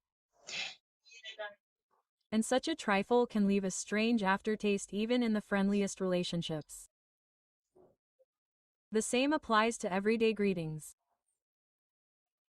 When entering a room, it is very important to greet everyone present, even if you are not seeing each other for the first time that day. But whistling indoors is strictly prohibited. It is believed that whistling calls evil spirits or, in a more everyday version, whistles money out of the house. And the Germans are very careful about the symbolism of gifts. It would seem that what could be simpler than choosing a bouquet of flowers, but there are subtleties here too. White lilies or chrysanthemum are associated with funerals, so they are never given on holidays. But small talismans, for example, pig figurines, horseshoes or four-leaf clovers, are considered real symbols of luck and are always appropriate. It is in these details that the special character of German culture is revealed. It is built on respect for traditions and the belief that words and actions can influence fate. For a visitor, all this may seem very strange, but over time you begin to understand that everyone has their own rules and regulations. There is a hidden desire to protect yourself and your loved ones from invisible dangers. So if you want to feel Germany not only through architecture and language, but also through everyday magic, be sure to pay attention to these hidden superstitions. They will tell you much more about the country than it seems. At first glance, one of the most amazing moments in Germany is a birthday. It is customary for us to congratulate a person in advance, to wish happiness and good luck for the coming year. But here it is considered a very bad omen. Germans are sure that if you congratulate early, it will bring trouble. And it does not matter how close you are, it is better to wait for the day itself. That is why in Germany it is impossible to hear happy birthday or see a pre-decorated room. The holiday begins exactly at midnight. And then you can safely wish all the best. It is also interesting how the Germans themselves celebrate birthdays. Children and adults love to surround themselves with symbols of good luck. Little marzipan pigs, figurines of ladyboxes and horseshoes and, of course, clovers. All these are classic symbols of good luck. They are believed in not as magic, but rather as a small reminder of something good. And this is such a sign of care here. Gifts also follow their own unspoken rules. For example, it is better not to give knives and scissors. It is believed that they will cut the friendship or relationship. The same goes for empty wallets. It is necessary to put at least a coin inside, so as not to give emptiness along with it. But a bottle of wine, sweets or flowers are always an appropriate sign of attention. It is only important to remember the number of flowers. In a bouquet, the number of flowers should be odd, and you should avoid those very funeral shades. These small details make the atmosphere of a German holiday very special. A birthday is not just a date, but a whole ritual, where it is important not to disturb the delicate balance between respect and tradition. For those coming from another country, all this seems strange at first, but over time you begin to notice that these rules make relationships more harmonious, and life a little more predictable and secure. And in everyday life, Germans also have their fair share of little taboos and quirks that are best known in advance. Also, empty bottles should never be left on the table. For Germans, it's a symbol of poverty and lack. Such a sight is also considered simply impolite and downright rude. If a bottle is empty, it's removed immediately, as if throwing away bad energy along with it. Now about toasts. In Germany, you can't just raise your glass and say, well, here's to your health. There's one very important rule here. You have to look the person in the eye. If you don't meet their gaze, they say you'll have 7 years of unhappy love. This often becomes a fun challenge for guests, because you have to avoid spilling your drink, remember to make a toast, and at the same time honestly look your interlocutor in the eye. An interesting point is related to good luck wishes. In Russian, we often say, good luck to you, but in Germany, all these words are replaced by a gesture. If a German has an important exam or interview, you won't hear the usual wish. Instead, he'll say, I'm keeping my thumbs up for you. This is something like the local version of shaking fists, but it sounds much warmer than just wishing good luck. A separate topic is the handshake. For Germans, it's not just a form of greeting, it's a whole ritual. They meet, shake hands, say goodbye, shake hands again. Even if you walk into a room where a group of colleagues are sitting and you've already greeted them in the morning, don't be lazy and go through the deadlines again. Refusal or forgetfulness can be perceived as a sign of disrespect. All these seemingly small details add up to the amazing mosaic of German culture. They teach attentiveness, respect, and remind others that even the most ordinary gestures and words can have hidden meaning. For someone encountering such traditions for the first time, it's like a game with invisible rules, but when you begin to feel them, a completely different Germany opens up, a country where politeness and superstition are intertwined into one harmonious system. And here's the most amazing thing. All these rules and superstitions in Germany are not just remnants of old beliefs. They are a way to maintain order, respect, and even bring a little magic. Whistling in the house, flowers on holidays, empty bottles, a look during a toast. It all seems a little strange until you begin to understand. Behind every little thing lies the desire to make life a little happier. For a newcomer, all these subtleties at first seem like a puzzle where you have to constantly guess the right move. But over time, you notice that these cans and cannots help you better understand the Germans themselves, their values, and how they build relationships with each other.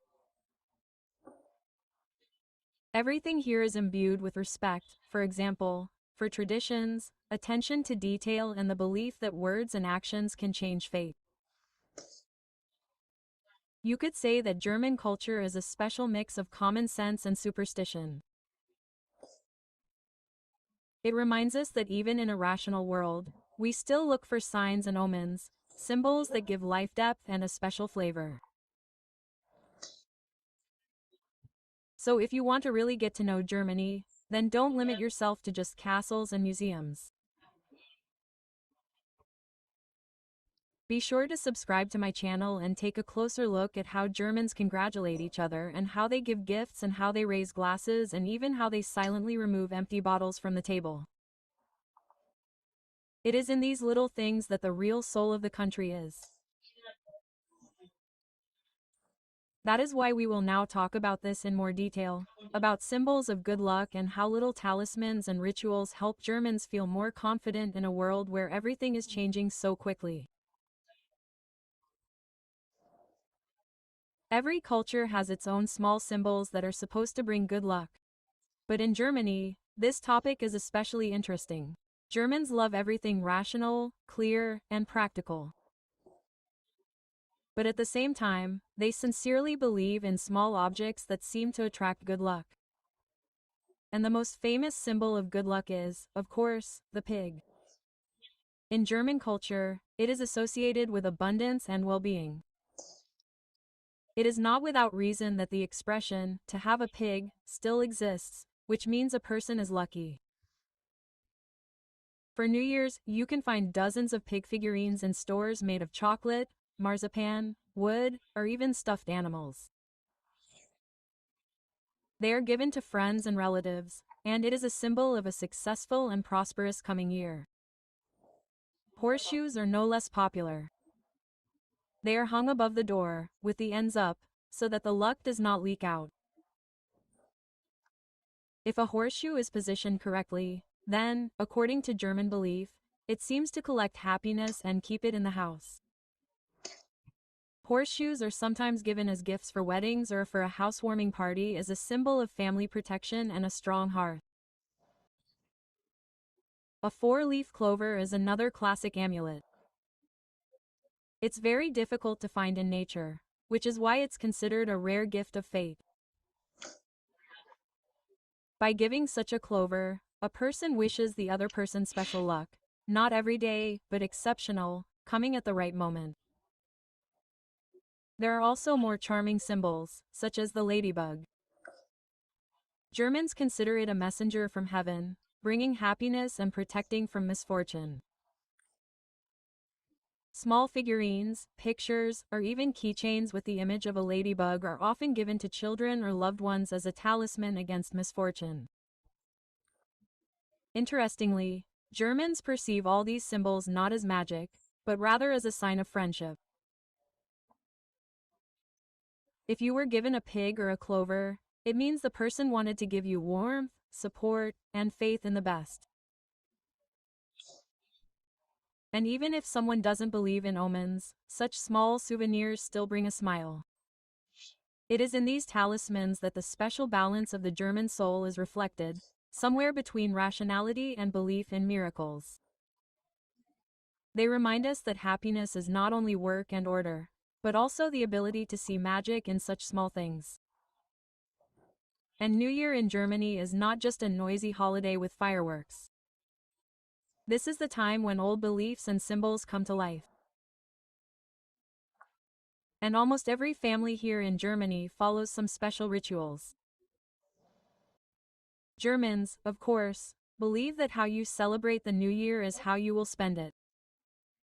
Therefore, on the night of December 31st to January 1st, they try to surround themselves with fun, good company, and special symbols of good luck. But still, the main holiday of the year in Germany is still Christmas, and New Year is a less important holiday, but nevertheless it is customary to spend it with family and loved ones. One of the main New Year's customs is associated with that, very marzipan pig. It is given to friends, children, and colleagues, wishing prosperity and well-being. And also small ladybugs, horseshoes, smoking figurines, and even miniature ones often appear on the table fireplaces as symbols of happiness. But there are also more unusual traditions. For example, fortune telling with tin. On New Year's Eve, small pieces of tin or wax are melted, poured into cold water, and the resulting shape is observed. If it resembles a ship, then a journey awaits the person. If it is a heart, then it is love. If it is a circle, then it is harmony. In recent years, this tradition has been replaced by safe wax kits, but the essence remains the same: to look into the future and find a clue. There are strict prohibitions. For example, you cannot take out the trash on New Year's Eve. This is believed to bring good luck. And another prohibition: you cannot quarrel. Germans are convinced that arguing on New Year's Eve is like inviting conflict for your whole life or for the whole year. Another unusual tradition is connected with food. Lentils or peas are always served on the New Year's table. These small round grains symbolize wealth and money in Germany, as if promising that the new year will definitely bring good luck. Prosperity. But it's not customary to serve poultry, such as chicken or goose, on the table. It's believed that the good fortune will fly away. All these signs and rituals make the New Year's atmosphere in Germany special. There's no sense of simple merriment for the sake of merriment. Every gesture and every symbol carries hope for the future. And for Germans, this is an opportunity to celebrate the new year not only with fireworks, but also with the belief that good luck will be with them. And perhaps this is where the amazing combination of rationality and magic in German culture comes into play. Even in such a pragmatic country where order and rules are valued, people still leave room for magic and superstition, especially during holidays. It seems like home is the safest place, but it's where the strongest and most persistent superstitions reside. In German culture, the kitchen, table, and other household items are imbued with special meaning, and breaking these rules can be perceived as bad luck. Let's start with bread. Germans treat it with great respect. Here, bread is more than just food, is a symbol of prosperity, life, and home warmth. Therefore, putting bread on the table upside down is considered a bad omen. They say that this can bring misfortune to the family or even cause quarrels. Bread should always lie with the crust up. As if a reminder, well-being must be kept very carefully. There is another interesting prohibition. It is not customary to give watches. In Germany, it is believed that such a gift is a countdown to separation. If someone still decides to give a watch, the recipient usually buys it with a coin to remove bad energy from the gift. The house also keeps its secret rules. For example, you can't put shoes on the table. For us, this is just a violation of hygiene, but for Germans it is a symbol of great misfortune, from a quarrel in the family to real losses. The same applies to umbrellas. If an umbrella opens indoors, it means you are bringing bad luck on yourself. Can you imagine? Well, Germans are also attentive to signs in the house. A fallen picture or a clock that suddenly stopped are perceived as an alarm signal. Even if a person does not, if you believe in omens too much, these little things usually cause anxiety and make you think. But there are also good signs. If a cat comes into the house on its own, it's a sign of kudachi. If a piece of bread falls on the table, it means the house is full of abundance. These little superstitions are intertwined with traditions and create a special atmosphere of respect for the home, as a sacred space. Curiously, many young Germans might laugh at these beliefs. Deep down, they still try not to violate them. After all, even in the modern world, where everything can be explained by logic, somewhere in the subconscious lurks the thought, what if this is true after all? When we think of Germany, we immediately imagine strict streets, precise train schedules, order, and rationality.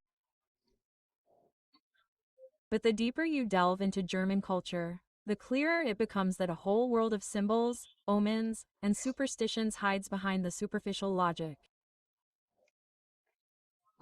A whistle in the house, a glance during a toast, bread that shouldn't be turned over, or a little marzipan pig at New Year's. These are all parts of one large cultural code. For Germans, they're not so much about magic as they are about respect for life, home, and the people around us. Incidentally, I knew several of these superstitions even before coming to Germany. These rules create an invisible network that connects generations and reminds us, we are not alone. There's always something more behind our words and actions. You could say that superstitions in Germany are a bridge between the past and the present. They preserve old fears and hopes that are passed down from grandparents to grandchildren and simultaneously provide comfort and confidence in the modern world. After all, even someone who doesn't believe in omens will still smile upon receiving a ladybug figurine or a four-leafed cleator as a gift. And perhaps this is where the true magic of German culture manifests itself. In a country that values order, hard work, and precision, there's always room for small miracles, signs, and symbols. They remind you that happiness isn't just about planning and effort, but also about believing that invisible protection exists somewhere nearby. So, if you want to understand Germany more deeply, don't limit yourself to its laws and traditions. Be sure to pay attention to the signs and notice how Germans celebrate holidays, what gifts they give, what little things they try to do, and what they try to avoid. It's in these details that true Germany lies. And perhaps, one day, noticing a horseshoe above a door or hearing a cautious simpleton with the obligatory gaze, you'll smile and feel, yes, now I understand Germany much, much better. Have a wonderful day, and only positive signs of fate. Until next time. Bye bye, quote.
Hello, friends. My name is Masha.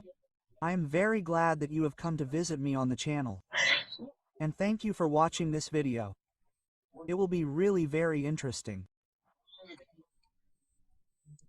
I recently walked around the city of Bochum and filmed a lot of interesting things for you, and you will also get a lot of interesting, cool information about this city. Why am I recording this introduction? The thing is that I use the Level Labs web. Hello, friends. My name is Masha. I am very glad that you have come to visit me on the channel. And thank you for watching this video. It will be really very interesting. I recently walked around the city of Bochum and filmed a lot of interesting things for you, and you will also get a lot of interesting, cool information about this city. Why am I recording this introduction? The thing is that I use the Level Labs website to voice my video about the city of Bochum. And, unfortunately, sometimes it puts the stress incorrectly, so do not judge strictly. Welcome to Germany and enjoy watching.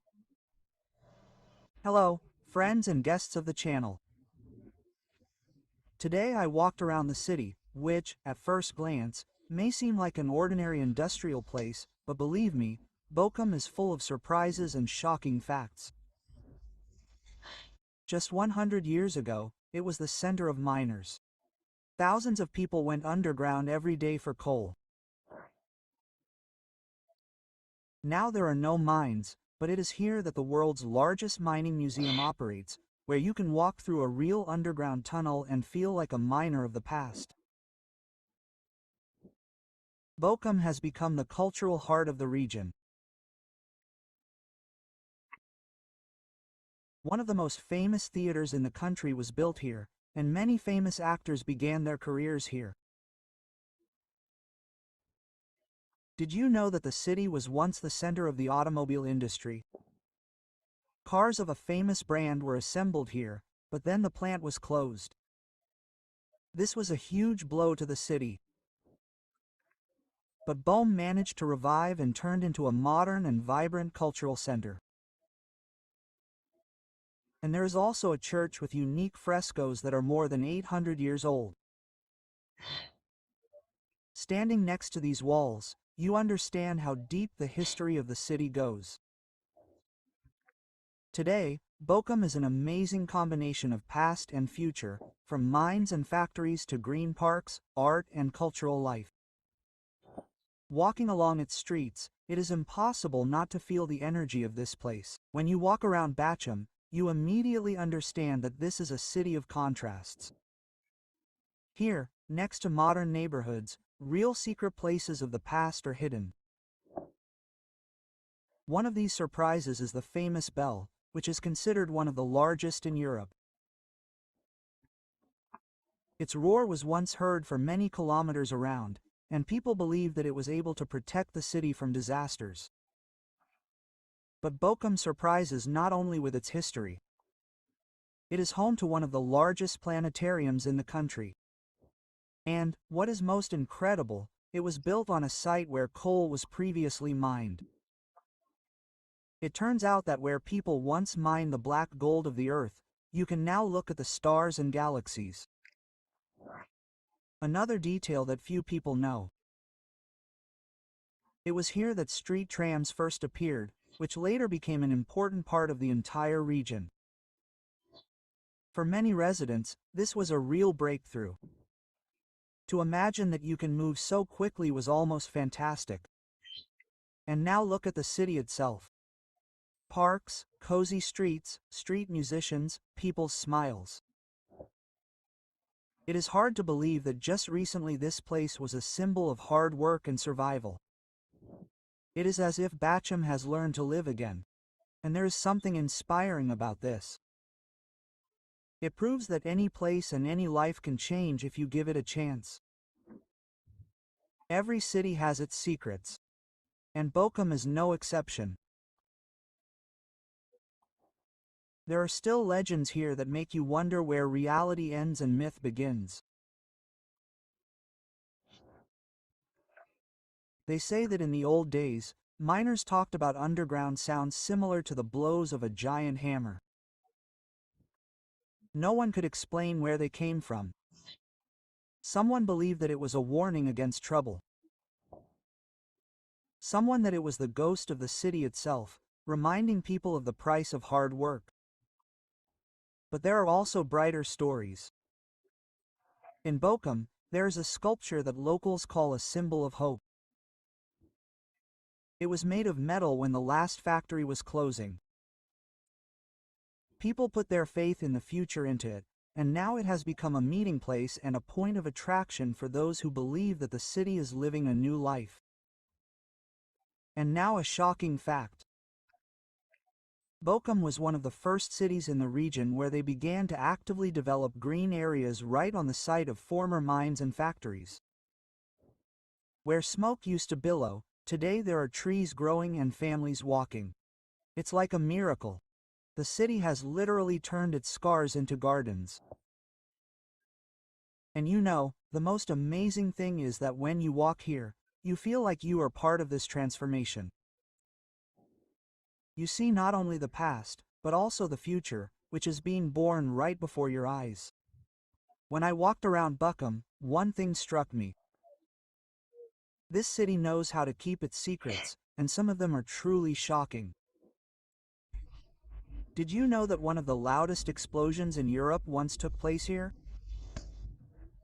In the middle of the last century, a huge ammunition depot suddenly blew up. The explosion was so powerful that it was heard tens of kilometers away. People still tell stories about that day, and the city has forever preserved the memory of the tragedy.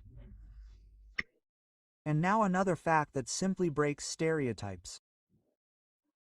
Bochum is home to one of the largest collections of bells in the world. Their ringing creates the feeling that the entire city is turning into a giant musical instrument. And this is absolutely unexpected for a city that many considered boring industrial. But the biggest shock to me is how much Bochum has changed in recent decades.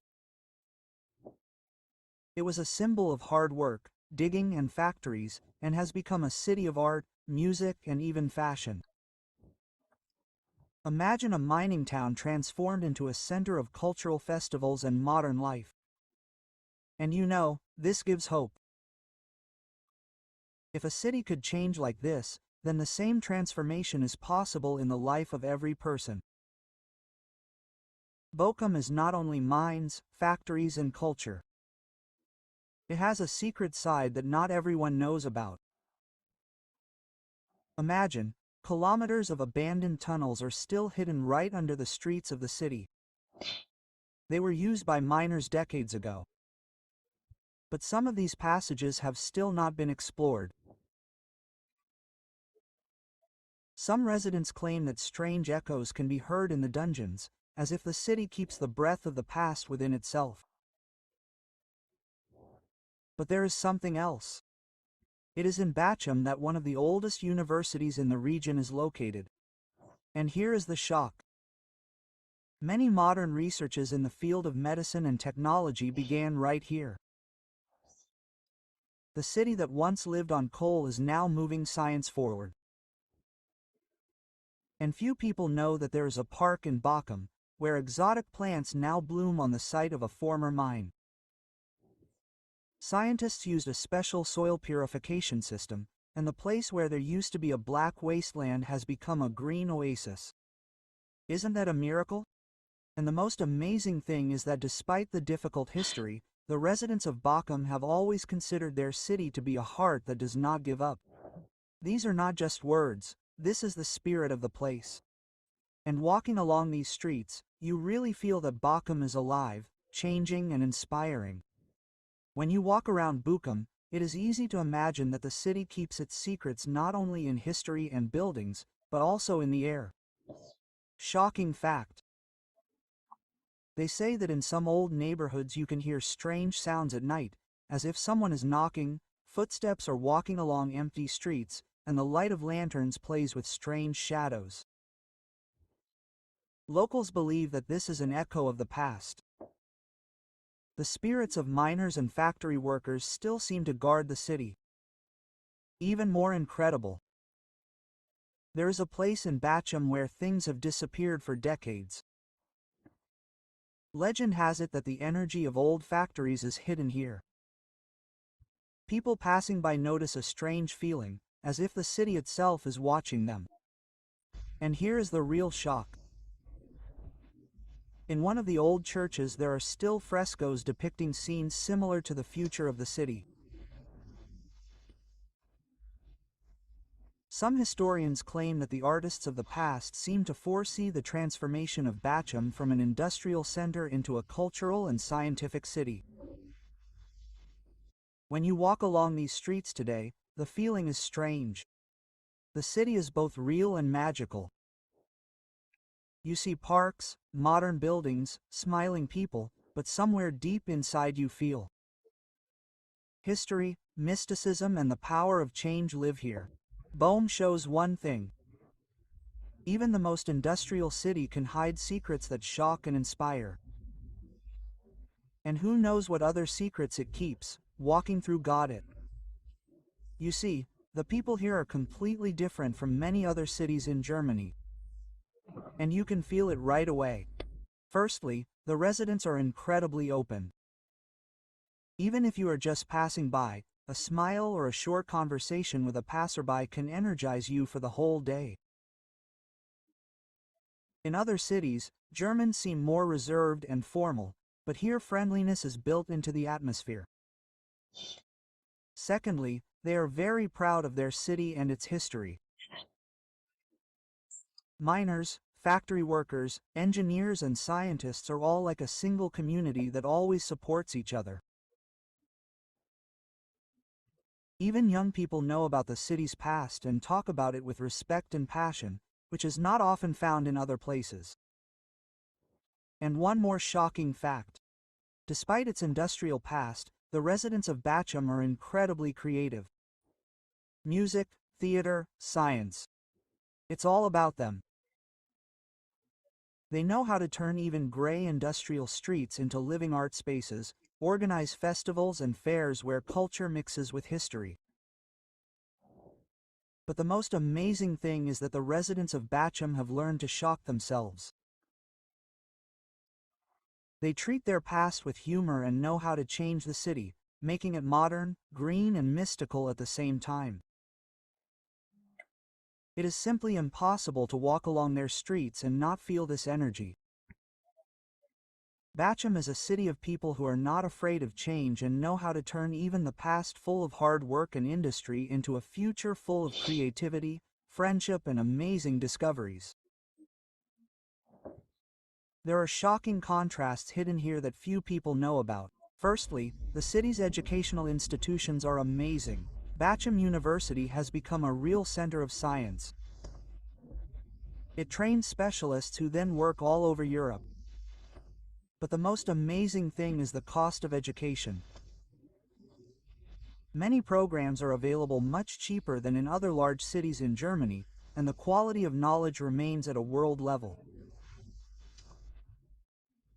Students get real practice and experience in modern laboratories, which makes their training incredibly valuable. And now the most shocking thing is about salaries. Residents of Bachum earn enough to live comfortably, but at the same time, living expenses here are lower than in neighboring large cities. And despite this, the level of culture, entertainment, and opportunities for development here is higher than in many expensive megacities. That is, the city managed to create a balance. People receive a decent salary, develop, live comfortably, and at the same time the city remains accessible and cozy. But there is another fact that amazes locals: often start a business or a startup right after university, using the available resources of the city and infrastructure. Here you can really change your life and build a career that they dream of in other big cities of Germany. Bochum is a city of contrasts: the industry of the past, modern science, accessible education, decent salaries, and opportunities for everyone. And it is these unexpected combinations that make it unique and shocking. Bochum is not just a city with a rich history, but also a place that has given the world many outstanding personalities. Herbert Grönemeyer is perhaps the most famous representative of Bochum. His song about his hometown has become a real anthem, and he himself actively supports the local football club and participates in charity projects. Leon Goretzka, a professional footballer, was born in Bochum and began his career with the local club before becoming a leading player for the German national team and playing for famous European teams. Manfred Egan, a Nobel Prize winner in chemistry, was also born here. His research in biochemistry and molecular evolution has changed the way science is done and inspires scientists around the world. Bastian Pastewka, an actor and comedian, is from Bochum. He is known for his roles in films and TV series, as well as his participation in comedy shows, which has made the city famous. Reinhard Marx, a Catholic cardinal and Archbishop of Munich and Freising, studied at the University of Bochum and became one of the most influential figures in the German Catholic Church. André Thunberger, known by his stage name ATB, was born in Bochum and began his career as a DJ here. Today, he is known worldwide for his hits in electronic music. These personalities are only a small part of those who were born or studied in Bochum. The city continues to inspire and nurture talents that make it famous on the world stage. God surprises them with his versatility. Here you can find work in almost any field. The city has preserved its industrial past, so vacancies in engineering, production and technology are still in demand. But now they have been supplemented by completely new areas. Educational institutions and universities of the city provide jobs for teachers, researchers, and scientific staff. Startups and IT companies are developing here, so there are opportunities for programmers, designers, and marketers. Culture and art also play an important role. Theaters, museums, and concert venues of the city are constantly looking for employees to organize events, work with the public, and promote. Even tourism is developing, and guides, tour guides, and event organizers can find interesting projects here. And one more important point. Bochum actively supports small businesses, cafes, restaurants, creative studios, and workshops. This is an opportunity to start your own business or join an existing one without facing high rent and excessive costs, as in big cities. In general, Bochum combines an industrial past and modern opportunities. Here, it is possible to build a career in science, culture, IT, or business, while remaining in a cozy and accessible city. Oh, modern Bochum is amazing. There is so much entertainment here that sometimes it is hard to believe that this is all one city. Firstly, the city's theaters and concert halls offer an incredible variety from classical productions to modern experimental shows. And a shocking fact, it is here that festivals are held, which attract people from all over Germany and even Europe. Music in Bochum is a separate topic. The city literally breathes concerts and clubs, and local DJs and bands regularly surprise the audience with their experiments. If only you knew that some clubs work right in old industrial buildings. The atmosphere is simply incredible. A combination of history and modernity. No less shocking are the parks and green areas. Gardens now bloom on the site of former factories and plants. Sports grounds and places for walks have been arranged. People ride bicycles, have picnics, and enjoy nature right in the city center. Bochum is also famous for its museums with interactive exhibits. Even in a small museum you can learn facts that are shocking, from the history of the coal industry to modern technologies that are developed right here. The city knows how to surprise at every step. Old industrial areas have been transformed into cultural and entertainment spaces, and residents are actively involved in the life of the city, creating festivals, exhibitions, and masterclasses. Bochum has proven that an industrial city can be modern, lively, and incredibly inspiring. The modern God is amazing. There is so much entertainment here that sometimes it is hard to believe that this is all one city. Firstly, the city's theaters and concert halls offer an incredible variety from classical productions to modern experimental shows. And the shocking fact is that it is here that festivals are held, which attract people from all over Germany and even Europe. Music in Bochum is a separate topic. The city literally breathes concerts and clubs, and local DJs and bands regularly surprise the audience with their experiments. You should know that some clubs work right in old industrial buildings. The atmosphere is just an incredible combination of history and modernity. No less shocking are the parks and green areas. On the site of former factories and plants, gardens are now blooming. Sports grounds and places for walks have been arranged. People ride bicycles, have picnics, and enjoy nature right in the city center. And Bochum is also famous for its museums with interactive exhibits. Even in a small museum you can learn facts that are shocking, from the history of the coal industry to modern technologies that are developed right here. The city knows how to surprise at every step. Old industrial areas have been transformed into cultural and entertainment spaces, and residents are actively involved in the life of the city, creating festivals, exhibitions, and masterclasses. Bochum has proven that an industrial city can be modern, lively, and incredibly inspiring.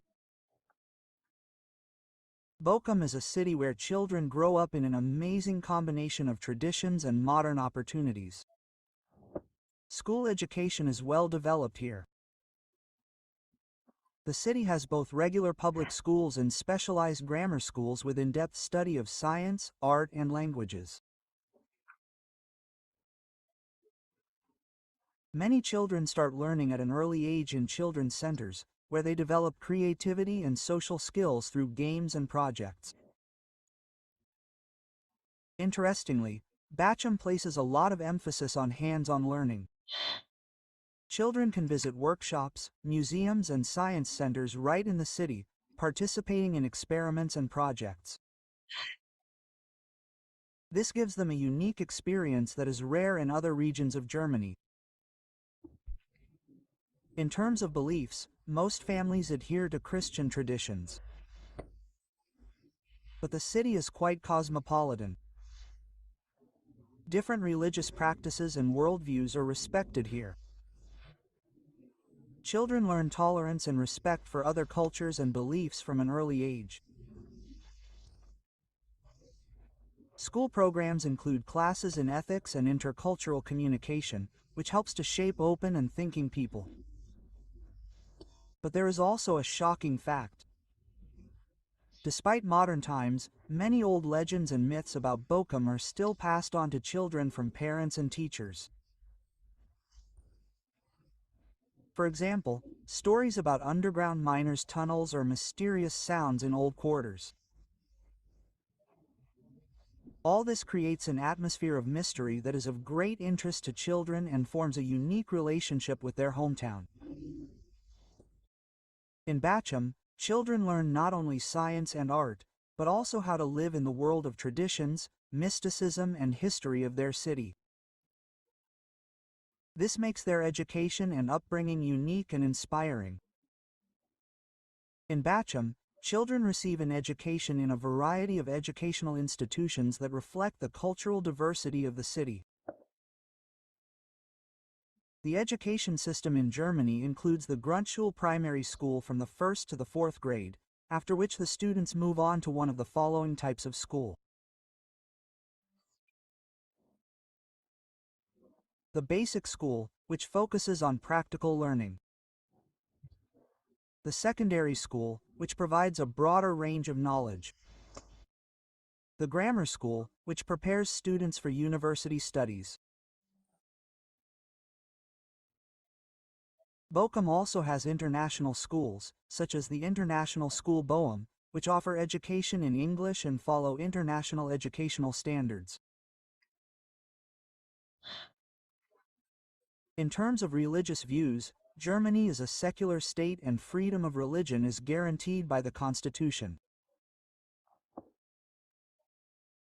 Bochum is home to a variety of religious communities, including Christian, Muslim, Jewish and others. Many schools offer optional religious studies classes, where students can learn about different religions and philosophies. Bochum is not only a cultural and historical center, but also a city that has given the world outstanding scientists whose research has influenced the development of science. Ernst Ising, a German physicist born in Bochum, developed the famous Ising model, which became the basis for explaining magnetic phenomena in statistical physics. His work had a significant impact on the development of theory, phase transitions and critical phenomena. Wolfgang Schumann, a professor of chemistry at the University of Bochum, is known for his research in electrochemistry and catalysts. His work contributed to the development of new methods in the chemical industry. Michael Nock, a professor of medicine, specializes in neuroscience. His research in neurobiology and neuropsychology has received international recognition. Werner Kuselnik, an Austrian chemist, taught at the University of Bochum. His work in theoretical chemistry, especially in the areas of quantum chemistry and the magnetic properties of molecules, has had a significant impact on the development of these fields. Saram Ilde, professor of electrical engineering and information technology, heads the Simply Complex Laboratory at the Ruhr University Bochum. Its research at the interface of soft condensed matter, nonlinear physics and materials science opens up new horizons in the understanding of complex systems. These scientists and their work underline the scientific heritage of Bochum and its contribution to world science. Bochum is not only a cultural and historical center, but also a city where cutting-edge scientific research is actively developing. The Center for Advanced Internet Research studies the digital transformation of society, social, political, economic, cultural, and technical aspects. Scientists develop solutions for the efficient digital transformation of life and business. The Center for Advanced Materials Modeling creates new generations of tools for multi-scale material modeling, which helps to accelerate the development of new technologies and reduce production costs. RUR Innovation Lab, a joint project between the Russian University of Bochum and the Technical University of Dortmund, focuses on innovative technologies, developing scientific research and supporting startups in the region. Research into the recycling of carbon waste and the conversion of K2 into useful chemical products helps Bochum to be at the forefront of sustainable chemistry and green technologies.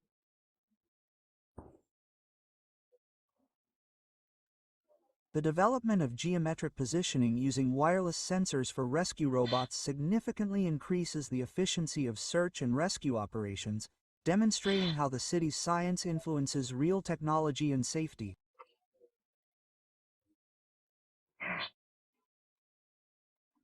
These projects show that Bochum is a city where industry, science and innovation go hand in hand, turning the city into a center of cutting-edge research that can amaze the world. Bochum is a city where cutting-edge medical research and artificial intelligence technologies go hand in hand.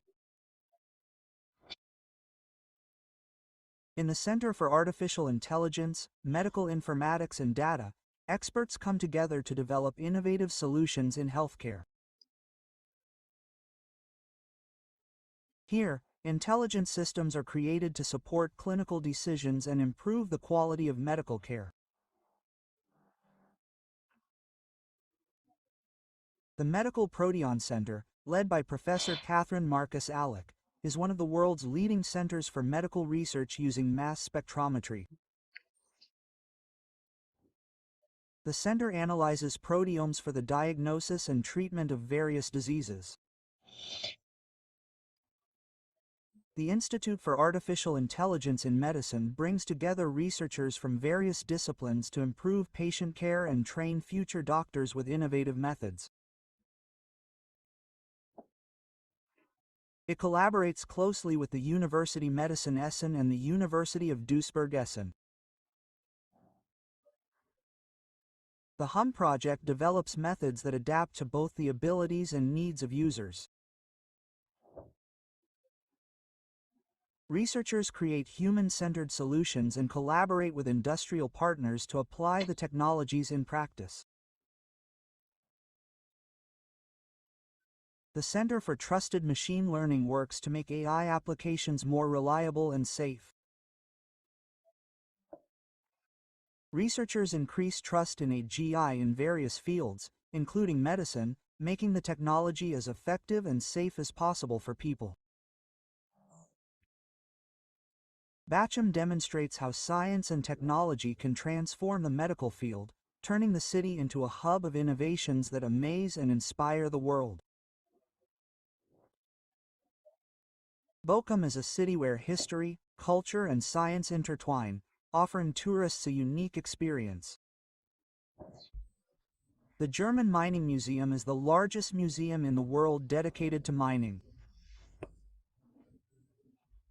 Here you can learn about the history of the coal industry, as well as descend into an underground mine to feel the atmosphere of miners' work.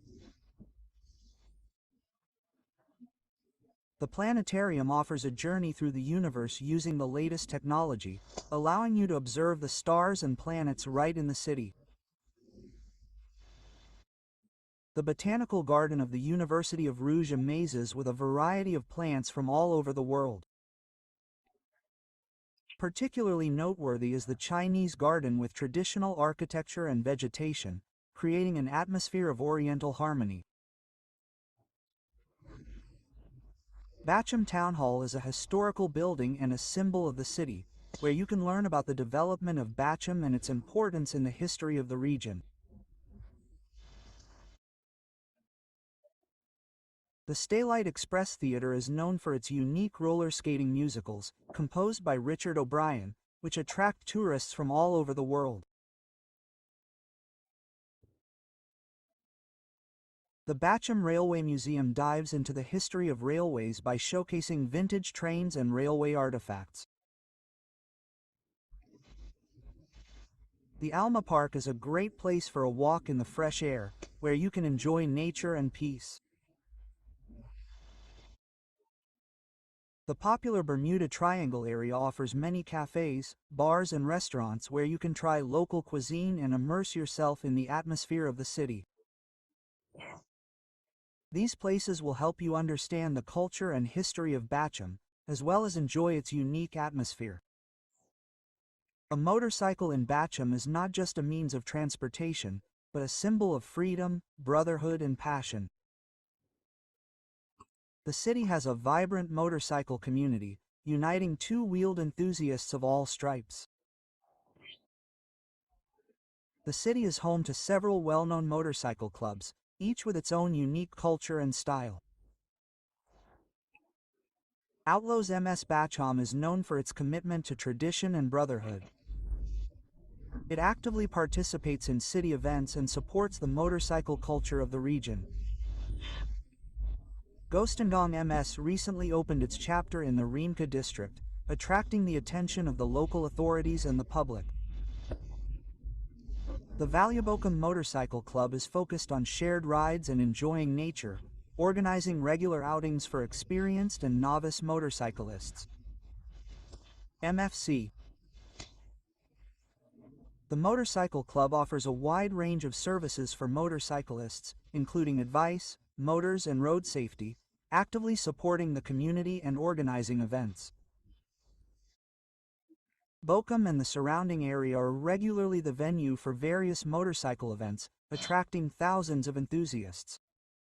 Ruhrpath, Runhouse, Kimnado, an annual event held on May 1st. With live music, food and drinks, creating a real biker festival atmosphere. The Harley-Davidson Arpath meeting, the largest Harley-Davidson event in Germany, attracts thousands of visitors to the Industrial Museum Heinrich Stutt. The BMW Motorcycle Festival AHEC celebrates BMW motorcycles with test drives and presentations of new models. The first Baker Talk na Zorpi opens up opportunities for motorcyclists from the region to meet and exchange experiences.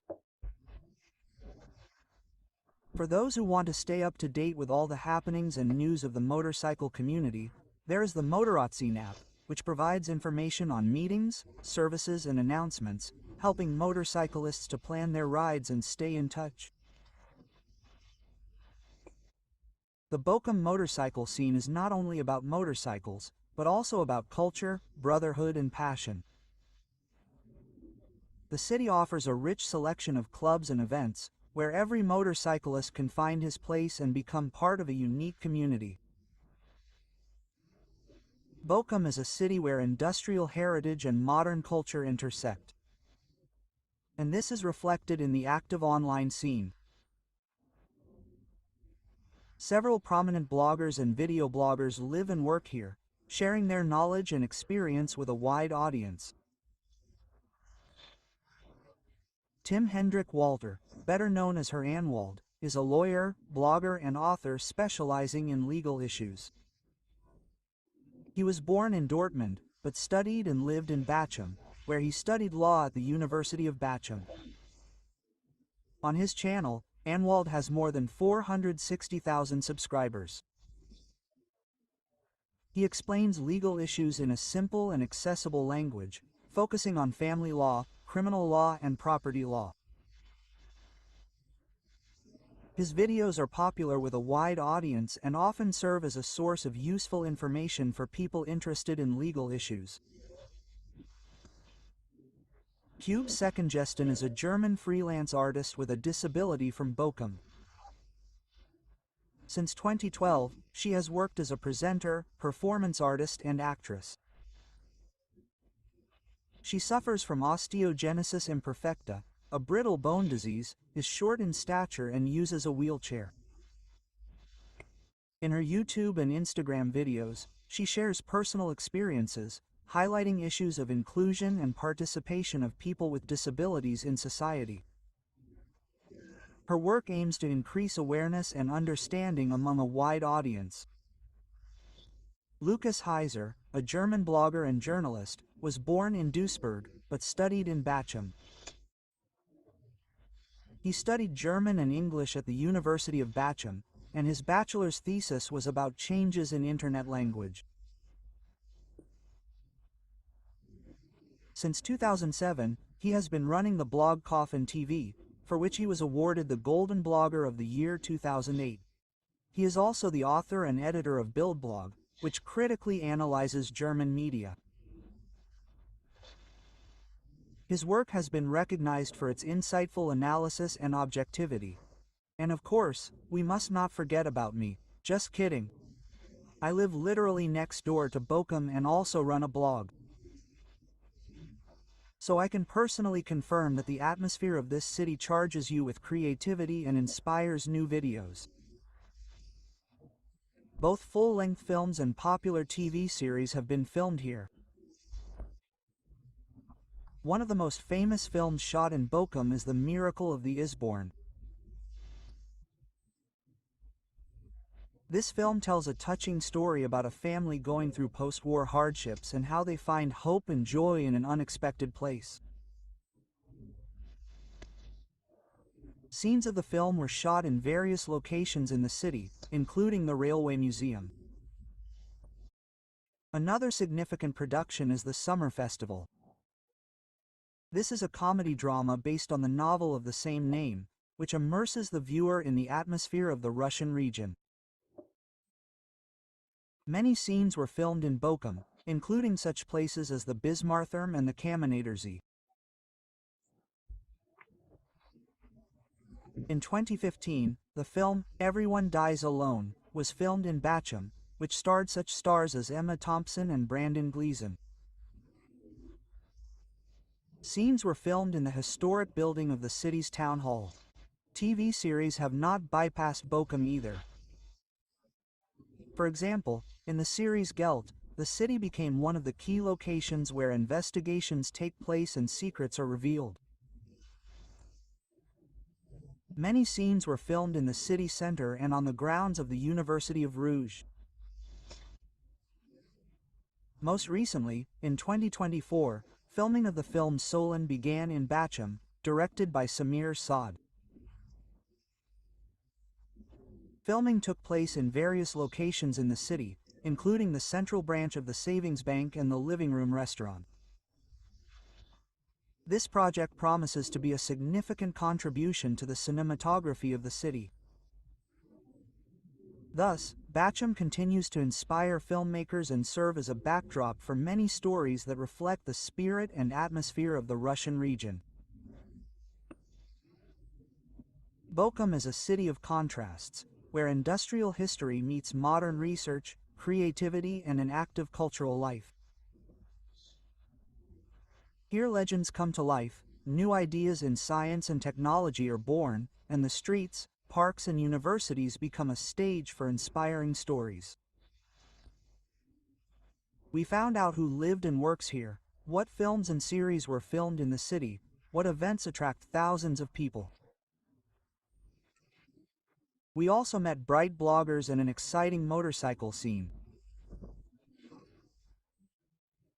Although Bochum does not have a seaside, there are places where you can enjoy the beach atmosphere, feel like you are on vacation, and even bask on the sand.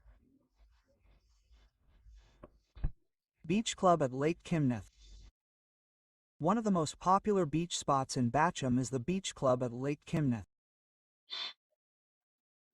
This place with a large sandy beach, real palm trees, and a relaxed atmosphere, reminiscent of a vacation. Here you can relax in a sun lounger with a cocktail, play beach volleyball, or enjoy live music. In the evenings, the menu includes fresh snacks, grilled dishes, desserts, and coffee. The beach opens every year in May and is open until late autumn. Water Entertainment Complex in Eastern Bochum. For families with children and lovers of active recreation, a modern water entertainment complex in Eastern Bochum is an excellent option. There's a beach area with sand, water slides, an artificial stream, playgrounds, and sports areas with yoga, beach football, and running tracks.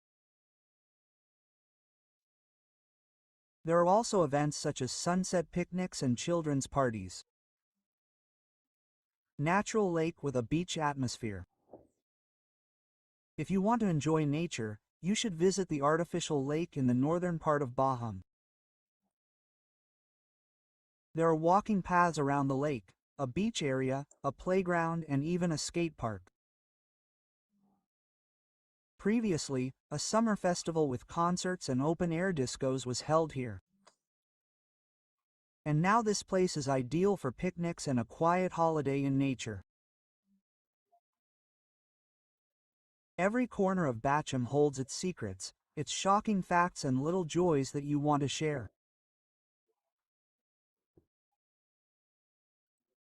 This city inspires and shows that even the most industrial and ordinary places can hide an incredible story.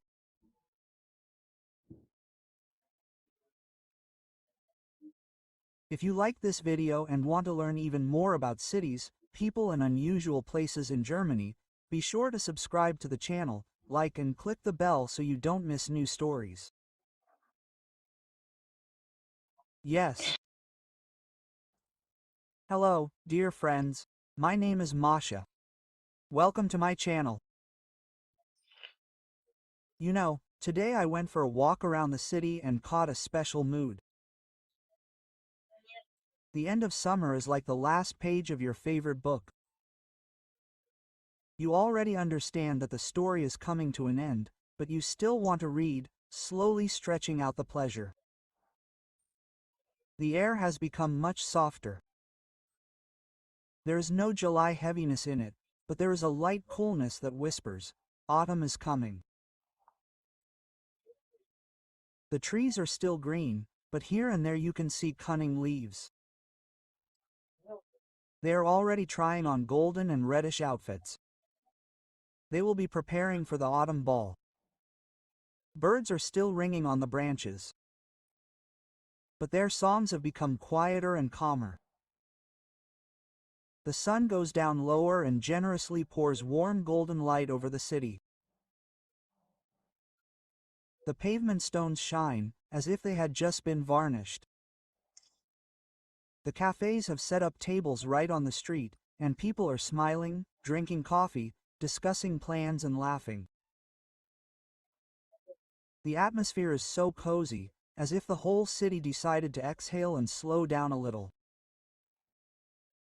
The water on the embankment reflects the sky, and the clouds there look even fluffier than from above. Sometimes a bird flies over the water, and at that moment it seems that summer is still here. It has just become calmer. And I walked and caught little moments. Happiness, the smell of fresh pastries from the bakery, children's laughter on the playground, the creaking of bicycle brakes and the smiles of strangers. All this together added up to the feeling that life is beautiful in such details. And I also noticed how many cyclists there are in Germany. And so I thought, the end of summer is not a farewell, it is more of a friendly see you soon. Summer winks at us and promises to return, and for now passes the baton to autumn with all its colors and coziness.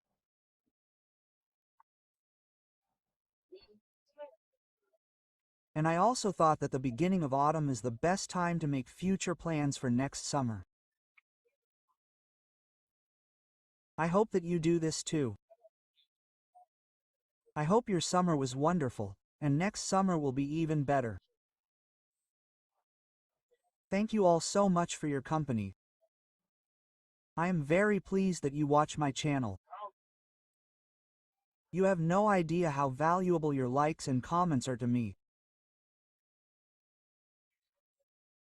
And, of course, when you subscribe and put the bell, it also always warms my soul. Thank you very much, friends. I wish you joy and see you in the next videos. Bye.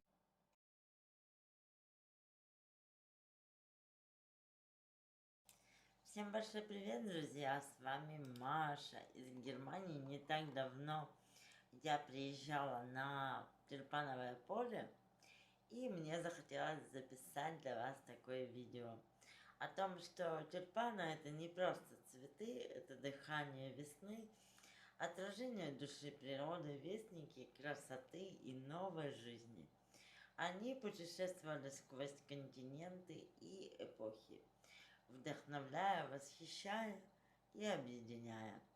В этом видео я поведаю вам удивительную историю о том, как тюльпаны расцвели на немецкой земле, превратив ее в настоящую цветочную сказку. Где-то далеко в далеких горах тюльпаны впервые увидели свет. Ими любовались поэты Востока, воспевая их тонкий аромат и шелковистые лепестки. Позже в садах величественных дворцов тюльпаны стали символом силы, любви и чистоты. Их лепестки были как драгоценности, глубокие, яркие, переливающиеся на солнце. Вскоре путешественники и мудрецы принесли их на запад. Люди, увидев эти дивные цветы, решили, тюльпаны должны стать частью их земли. В садах ученых среди зелени и водоемов появились первые тюльпаны. Сначала они были диковинкой. Люди любовались ими как чудом. Их оберегали, ухаживали, передавали из рук в руки. В некоторых местах ради них создавались целые оранжереи, куда пускали только избранных. Прошло немного времени, и страсть к этим цветам охватила очень многих.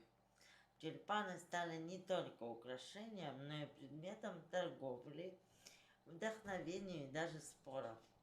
Были времена, когда за луковицу платили цену, сравнимую с домом. Были времена, когда люди сажали их, не надеясь на урожай, но просто ради надежды на чудо. Со временем тюльпаны перестали быть роскошью для избранных. Люди стали сажать их на своих участках, возле церквей, школ и лавок. Они стали символом весны, обновления и начала. Садоводы в разных уголках немецкой земли начали экспериментировать, скрещивать сорта, выводить новые оттенки.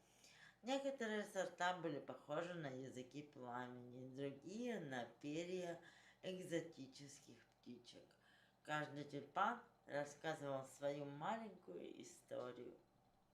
Но были и трудные времена. Цветочные поля зарастали бурьяном, когда на землю приходили беды. Люди забывали о красоте, думая только о выживании. И все же, даже когда-то в маленьких садах продолжали цвести одинокие тюльпаны, как напоминание о том, что надежда никогда не умирает. Когда все наладилось, тюльпаны вновь вернулись в города и деревни. Они стали украшением праздников, символом памяти, светлой грусти и вечного цикла природы. С каждым новым поколением любовь к тюльпанам становилась только сильнее. Люди начали устраивать фестивали, посвященные этим цветам. Поля расцветали не только ради урожая, но и ради красоты. Люди приезжали издалека, чтобы пройтись между цветущих рядов, сделать фотографии, вдохновиться, признаться в любви. Тюльпаны стали частью искусства.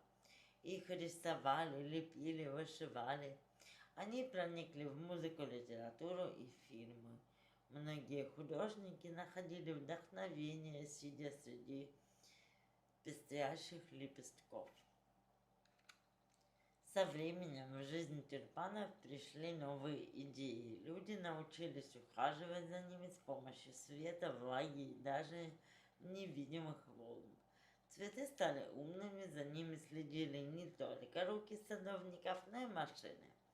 Но несмотря на все технологии, главное оставалось неизменным.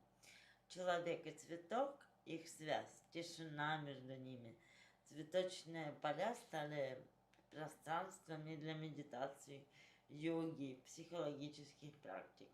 Люди приходили туда, чтобы отпустить тревоги, вдохнуть свежий воздух и просто вспомнить о том, кто они есть.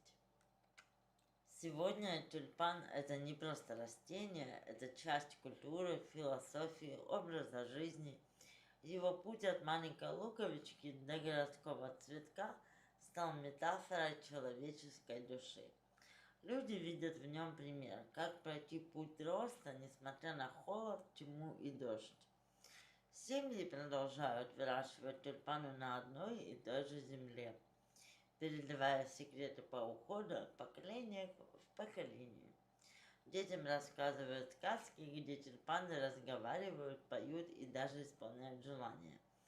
И, быть может, где-то в этих полях вы тоже найдете свой тюльпан. Тот самый, который изменит что-то важное внутри. История тюльпанов в Германии – это история красоты, преодоления, вдохновения и тишины. Это история о том, как цветок может изменить мир. И если вы однажды пройдетесь по тюльпановому полю на рассвете, вы поймете, цветут не только растения, цветет сама жизнь. Мы не планировали ничего особенного в тот день, просто хотелось выехать за город, вдохнуть свежий воздух и увидеть что-то новое, простор и немножко сменить ритм. Весна уже совсем окрепла, небо светлело с каждой минутой, поля сияли зеленым и золотым, птицы пели свои радостные бесконечные песни. Мы сели в машину и поехали туда, где, как мы слышали, расцвело целое море тюльпанов. Когда добрались перед собой, мы увидели пейзаж, который невозможно было описать словами. Казалось, кто-то разлил по земле все краски радуги. Красные, желтые, розовые, сиреневые, белоснежные тюльпаны качались на легком ветру, как будто приветствуя нас. Мы остановились, вышли из машины и просто стояли, не говоря ни слова. Это была тишина, полная жизни. Среди всей этой красоты вдруг возникла мысль. Вика, мой солнечный ребенок, она осталась в тот день дома. Она любит цветы и замечает их первой. Срывает одуванчики, делает маленькие букеты. Давай купим ей тюльпаны, сказала я, не отрывая взгляда от этого цветочного океана. Муж кивнул. Мы пошли к ларьку, где продавали свежесрезанные тюльпаны. Цветочница, теплая женщина с морщинками у глаз, внимательно выслушала нас и сказала: «Для девочки тогда вот эти особенные». Она выбрала 3.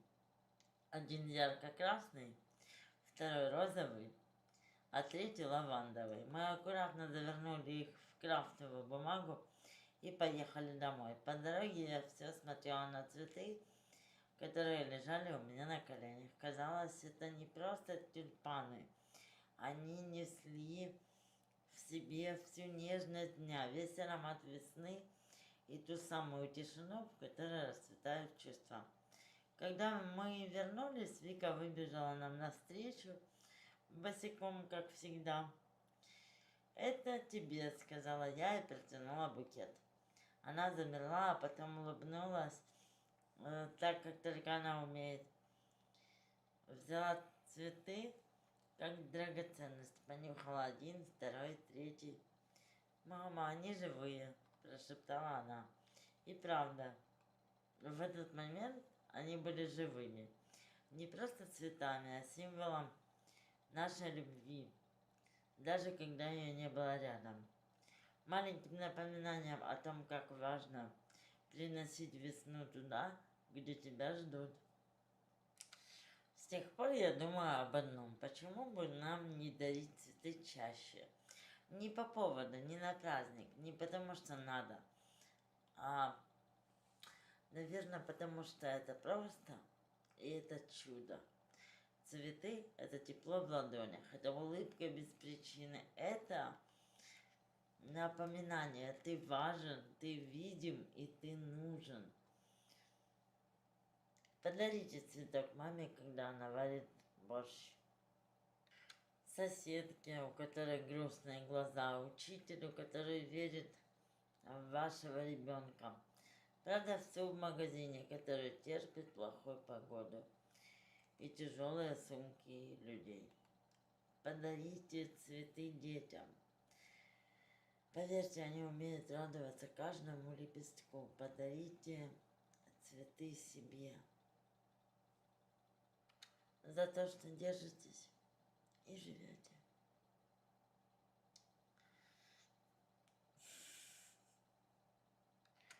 И за то, что верите.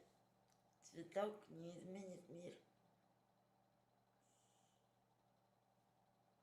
Но поверьте, он может изменить день. А день — это уже целая жизнь в миниатюре. Дарите цветы, не жадничайте на простое. И вы увидите, как расцветает мир. От одного маленького тюльпана. Утро было теплым, мягким, как любимый плед. Открывая глаза, я сразу почувствовала, что-то необычное витает в воздухе. День казался наполненным легкостью, светом, ожиданием. А потом я вспомнила, сегодня мой день рождения, 20 мая. Время, когда весна уже совсем не ранняя, но все еще не лето. Время, когда цветы, как добрые слова, везде щедро от души. Первое, что я услышала, щебет птиц и шорох бумаги. Кто-то прятал что-то на подоконнике. Я встала и увидела, там стоял букет. Не огромный, не официальный, а именно мой. В нем были один белый тюльпан, один розовый и один желтый. А рядом записка: «Ты как весна. Спасибо, что ты есть». А я сидела среди этих цветов и поняла, цветы — это не просто украшение, это поздравление от самой природы. И как символично родиться в мае, в месяц надежд, обновлений, первых теплых вечеров. Это значит быть частью весны. И я подумала, пусть у каждого человека в жизни будет свой тюльпан. Или хотя бы маленькая ромашка.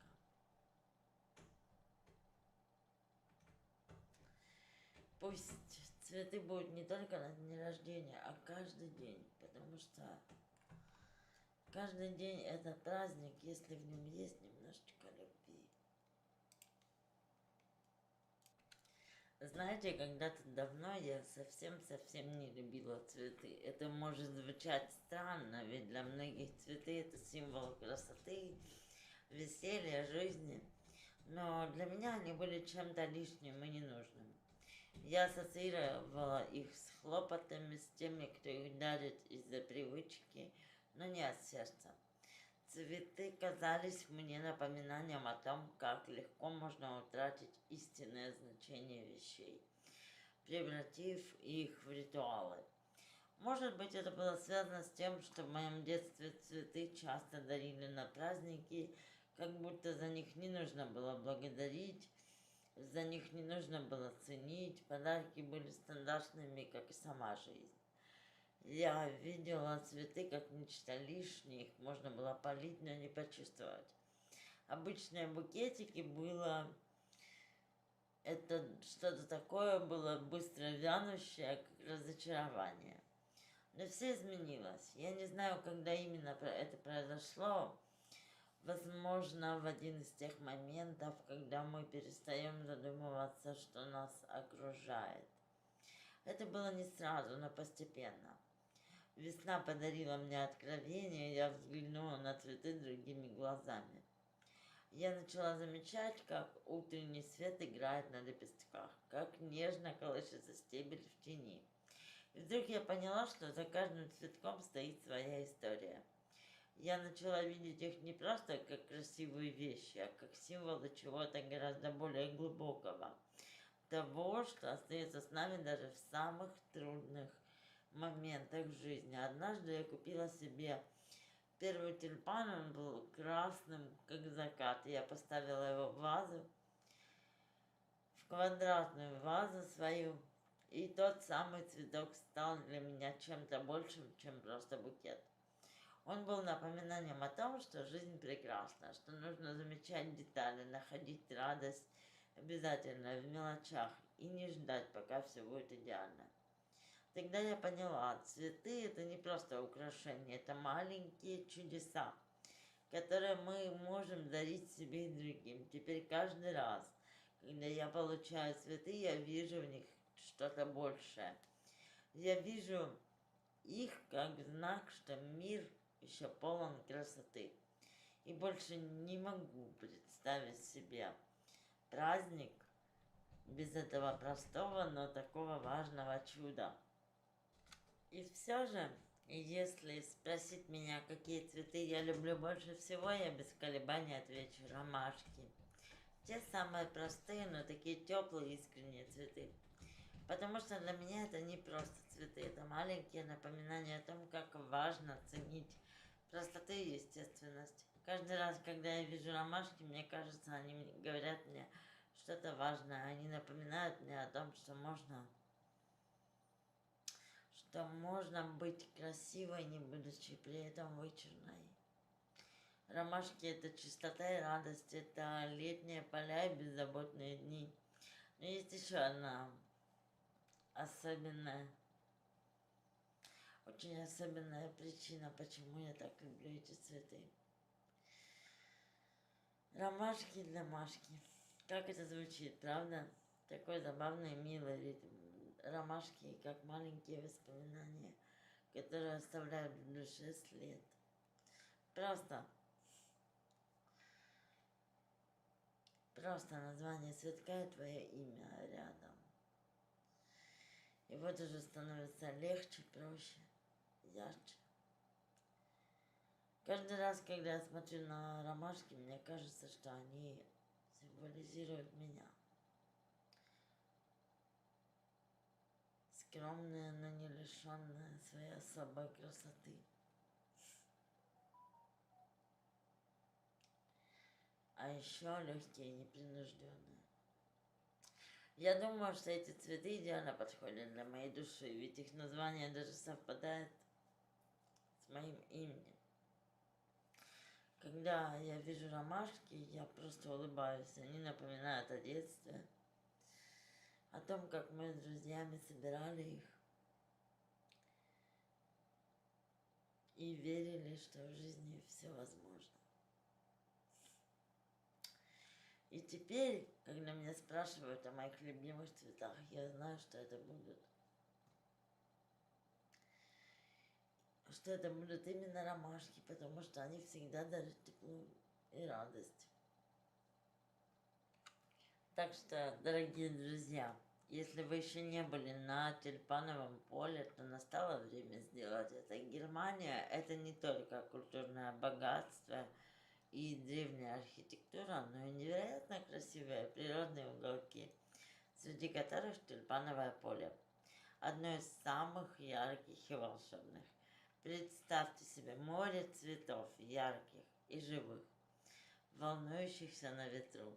Тысячи разноцветных тюльпанов, которые распускаются на глазах, наполняют воздух нежным ароматом весны. Это не просто прогулка по цветущему полю, это настоящее волшебство, которое невозможно передать словами. Каждый шаг среди этих цветов будет ощущением радости и свободы. Здесь, среди ярких полей, можно забыть о суете и просто насладиться моментом. Сделать уникальные фотографии, вдохновиться красотой природы, почувствовать себя частью этой невероятной картины. Прогулка по тюльпановым полям – это не просто отдых, это эмоциональное возрождение. И что может быть прекраснее, чем подарить себе и своим близким в этот день тюльпаны? Независимо от того, путешествуете ли вы по Германии или ищете уникальное приключение в этом уголке мира, тюльпановое поле – это обязательный пункт в списке. Здесь вы сможете не только полюбоваться красотой природы, но и приобрести букеты для себя и для своих близких. И кто знает, возможно, именно эти цветы принесут вам радость, вдохновение на долгое время. Не упустите шанс увидеть это великолепие своими глазами и позвольте себе стать частью весеннего чуда на тюльпановом поле в Германии. Наверняка вы знаете, что Голландия также славится тюльпановыми полями. Выбор между тюльпанами Голландии и Германии зависит от того, что вы ищете. Если вы хотите увидеть самые масштабные и красивые поля, погрузиться в атмосферу знаменитых фестивалей и попасть в мир цветочных чудес, то Голландия идеальное место для вас. Здесь вы почувствуете себя частью культуры, которая живет цветами. Если же вы хотите насладиться более спокойной, интимной прогулкой среди цветов без огромных толп людей, с возможностью пообщаться с местными и узнать больше о процессе выращивания тюльпанов, то Германия предложит вам именно такую атмосферу. Немецкие поля могут быть не такими известными, но они невероятно теплые и гостеприимные, а их природная красота не оставит вас равнодушными. Выбор между тюльпанами Голландии и Германии – это выбор между масштабом и уютом, между путешествием в мир тюльпанов и погружением в атмосферу страны. И неважно, где вы окажетесь, главное погрузиться в этот мир красоты и подарить себе моменты весеннего волшебства, окруженного цветами. Так что, да, друзья мои, я призываю вас наслаждаться красивейшими тюльпановыми полями. Обязательно сюда отправиться, если есть такая возможность. И, конечно же, обязательно дарить цветы без всякого повода своим близким, мамам, соседям, детям, знакомым, преподавателям, друзьям, сестрам, абсолютно всем, потому что это очень круто дарить улыбки без всякого повода. Я думаю, что для позитива не нужен повод, и для улыбок тоже повод не нужен. Как и для чуда повод не нужен. Обязательно дарите цветочки тем, кого вы любите. А мне поставьте лайк за это видео. Мне будет безумно приятно. Мы с вами обязательно увидимся уже очень-очень скоро на этом канале. Поэтому, если вы еще не подписаны, сделайте это прямо сейчас, чтобы не пропустить мои новые ролики о жизни в Германии. А я буду стараться выпускать для вас видео как можно чаще. Желаю всем яркой, прекрасной, вдохновляющей и позитивной весны в этом году. Обнимаю. Всем до новых встреч. Пока-пока.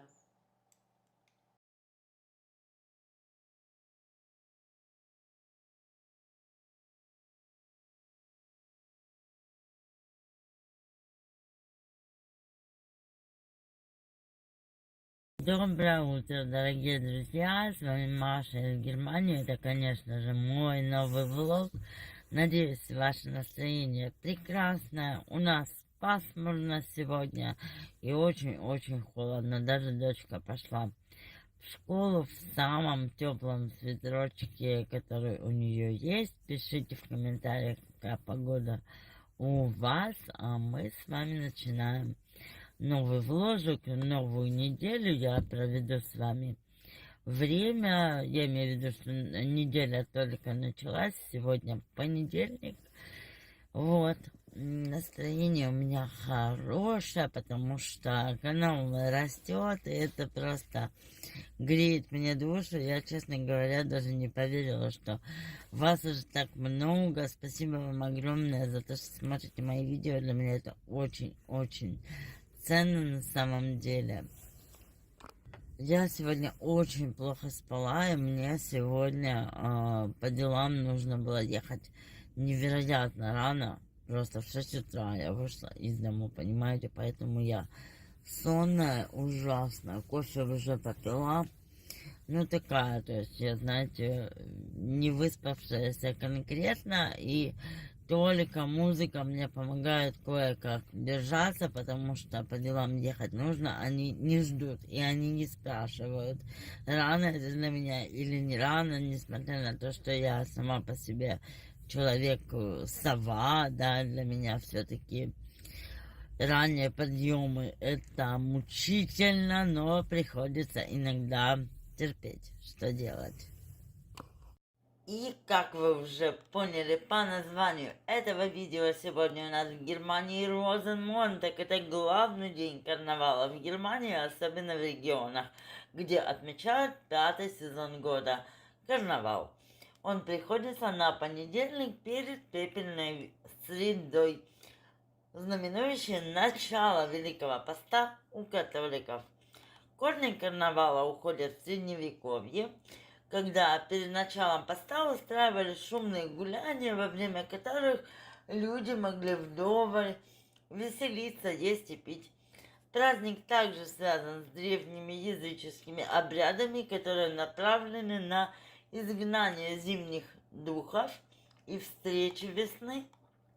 Современный карнавал в его нынешнем виде зародился в 1823 году в Кёльне, когда было организовано первое официальное шествие с огромными украшенными повозками. С тех пор традиция распространилась по всей Германии. В этот день улицы заполняют красочные процессии с огромными платформами, часто украшенными сатирическими фигурами, которые высмеивают политиков и общественные события. Участники парада кидают в толпу сладости, игрушки и даже маленькие подарки. Люди наряжаются в яркие костюмы, превращая города в настоящий маскарад. Звучат традиционные карнавальные песни, а в пабах устраиваются вечеринки. Сегодня Розенмонтаг остается одним из самых веселых и ожидаемых праздников в Германии, привлекая миллионы туристов. Это не просто развлечение, а важная культурная традиция, дающая людям возможность забыть о проблемах и погрузиться в атмосферу радости и беззаботности. Если вы хотите прочувствовать атмосферу Розенмонтага по-настоящему, то обязательно отправляйтесь в один из крупнейших карнавальных городов Германии. А именно, конечно, лучше в Кёльн поехать, потому что там проходит самый масштабный карнавал с грандиозным шествием, сатирическими платформами и сотнями тысяч зрителей. Дюссельдорф, например, это еще один центр карнавала, где проходят зрелищные парады, а улицы заполняются людьми в костюмах. Здесь принято громко выкрикивать традиционные карнавальные приветствия. Если вы любите шумные праздники, музыку, сладости и хотите побыть частью огромного маскарада, Розенмонтаг – это то, что действительно следует увидеть. Могу сказать, что Розенмонтаг – это действительно что-то невероятное. Когда я оказалась в самом центре карнавала, меня захватил водоворот эмоций, яркие костюмы, громкая музыка, платформы. Это день, когда даже самые серьезные люди превращаются в детей, а улицы наполнены радостью и беззаботностью. Если вы никогда не были на Розенмонтаге, то обязательно внесите его в свой список путешествий. Это тот самый праздник, который стоит увидеть своими глазами. Если вам понравилось это видео, поддержите меня лайком и подпиской. И не забудьте, конечно же, нажать на колокольчик, чтобы не пропустить новые интересные видео о жизни в Германии моими глазами. Для мигрантов такие праздники, как Розенмонтаг, это не просто веселье, это возможность глубже погрузиться в культуру страны, почувствовать себя ее частью и, возможно, найти новых друзей. Когда вы приезжаете в новую страну, конечно же, все кажется новым, незнакомым, но участие в традиционных праздниках помогает быстрее адаптироваться, понять местный менталитет и почувствовать себя комфортнее в новой среде. Карнавал – это отличный шанс выйти из зоны комфорта, окунуться в атмосферу радости, а главное почувствовать единство с местными жителями. Огромное всем спасибо за просмотр моего видео. Увидимся с вами уже очень скоро. Всем пока-пока. Доброе утро, с вами Маша из Германии. Всем хорошего настроения, прекрасного утра предновогоднего. Мы с вами начинаем уже новый влог. Я очень сонная, проснулась, еще было темно на улице, но сегодня мне нужно было поехать с моей соседкой по ее делам, в общем, за компанию, поэтому мне пришлось рано встать. Настроение, конечно, еще поспать, но я пока жду свою соседку, пока она там свои вопросы решит. Я заехала в магазинчик Aldi и сейчас куплю свой обожаемый холодный кофе, выпью его, и я уверена, что мое настроение изменится в лучшую сторону. Вот, и я попью кофеек и буду чувствовать себя гораздо лучше. Пока еду в машине, слушаю музыку, радио местное, немецкое, вот, нашла хорошую волну и слушаю классные песни, поднимаю себя потихоньку настроение. Сегодня нужно будет еще поехать мне в ДМ и купить классный парфюм для моих знакомых, у которых я отмечаю Новый год. А точнее, как позвонила моя подруга и сказала, что ее мама предпочитает аромат от Кристины Агилеры, поэтому я сегодня отправляюсь на поиски этого аромата. И могу сказать, что вот да, у мамы хороший вкус, у мамы моей подруги классный вкус, потому что я знаю этот парфюм. Он у меня уже был, я пользовалась Кристиной Агилерой, причем я пользовалась светлой версией и, по-моему, в красном флаконе тоже Кристина Агилера, и оба они просто запали мне в сердечко. Очень вкусные, очень классные ароматы. Есть что показать, но для меня, наверное, уже ванильный кофе у меня сегодня, какой-то ванильный. Это латте макьято. Вот написано, что он с ванилькой. Или нет, или это мне показалось. Да, с ванилькой. Вот такой, короче, кофе. И именно с ним я сегодня начинаю свой замечательный предновогодний день. Надеюсь, что краска нормально ляжет. Вот на это я надеюсь. Потому что если будет оттенок некрасивый, то я, конечно, расстроюсь. Но думаю, что будет все классно. Кусочек видео у нас уже. Смотрите, в какую красоту мы приехали. Мы отъехали от нашего города сколько? 100 километров? 130. Видите, какая разница? У нас снега не бывает просто. Класс. Сейчас отсюда выйдет снежная королева. Погода поменялась трижды. Да, солнышко было, да. Было тепло, но сыро. Плюс 4. Потом появилось солнце. Было тепло. А потом резко появился иней. И сейчас будто едем в царство снежной королевы. Сейчас опять нету снега. Ну почему? Вон на деревьях иней. Деревья белые-белые. Да, причем вот есть и зеленые, и белые. Выбираем по своему вкусу. Классно. В машинке тепло. На адских слабов Мне не слабо, с тобой не слабо. А тебе слабо? Мне да, а я уже стар. Вот это нет, ты не стал. Просто вот тебя не по-другому, так бы. Да ладно, а ты что, не помнишь, как это? Как мы катались? Это что был за месяц? Ты приезжал ко мне. Это не лето было. Август месяц. Август это был. Не лето, август Нет, месяц. когда на мотоцикле ты приезжал. Ну, на дальняк, Нет, когда мы сюда нет, ехали? нет, не тогда. Не тогда. А, сентябрь. Когда Сентябрь. без малого это был, понял? Когда Сентябрь. кальян курили. Говорю, сентябрь. Ну, не на пляже, а Да. сентябрь это был. что, если... А глянь, как низко иней. Где? А вот видишь, башни вверха не видно Ага, практически. да. То есть облако сверху уже стоит над зданием. Сразу. Красота.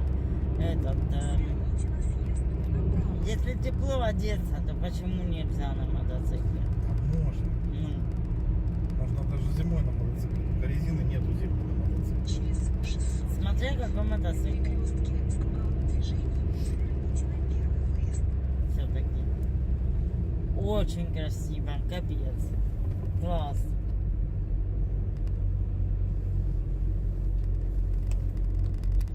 Великолепно. Настоящий Новый год. Да. Витька, глянь, как красиво. А я как раз начала видео, ну вот этот ролик, который выйдет, я его вчера начала. То есть у меня будет такой длинный вложик новогодний. О май гад. О, как красиво. Да, безумно красиво. Подождите, так у них что ли снег есть? Ну как видишь, да. И они об этом не рассказывали. Хотя разница, я же говорю, не такая большая. Подожди, а во Расстояние. Франкфурте- Подожди, мы во Франкфурте? Нет, мы этот, как называется? Мой вид. Ну, видишь. А во Франкфурте этот дом, Да. да? Там обложено. Не знаю, напишу, спросим. Казино здесь даже есть. Видишь? Казино. Ну, написано. Там, где, да, вот эта шахта Церквера, там тоже.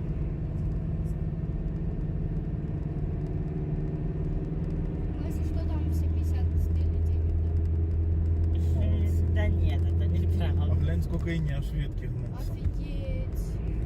О май гад. Так, снимай мне, быстрее! Да, сама снимай.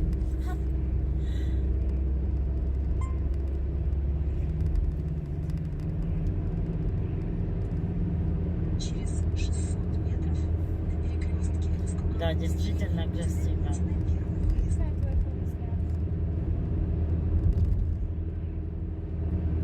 Капец.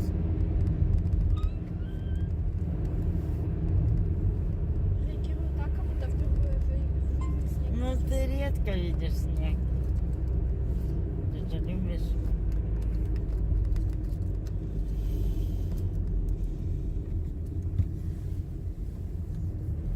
Как красиво. Я перестаю дышать. А ты фигово одета для того, чтобы гулять, да? А? Я Вики. Что? А ты плохо одета, чтобы гулять, да? Не, почему? У нее курточка, шарф.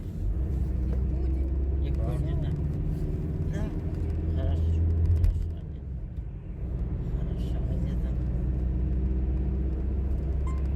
Итак, сейчас я буду делать красивое видео. Ну что? А что не? Так, где футбол? Да, Здесь. красиво. 19 километров, да. До нашего места назначения. 19. Только Мне что. пишет 17. Только был указатель. Что 17? Километриков. Что? Километров. Что 17? Осталось ехать.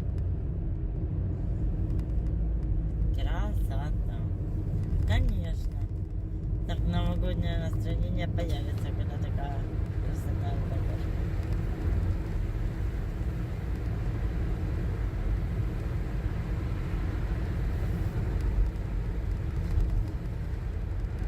Минус 2. Точно, минус 2. Мгм. Капец, мы в царство Снежной Королевы приехали совсем.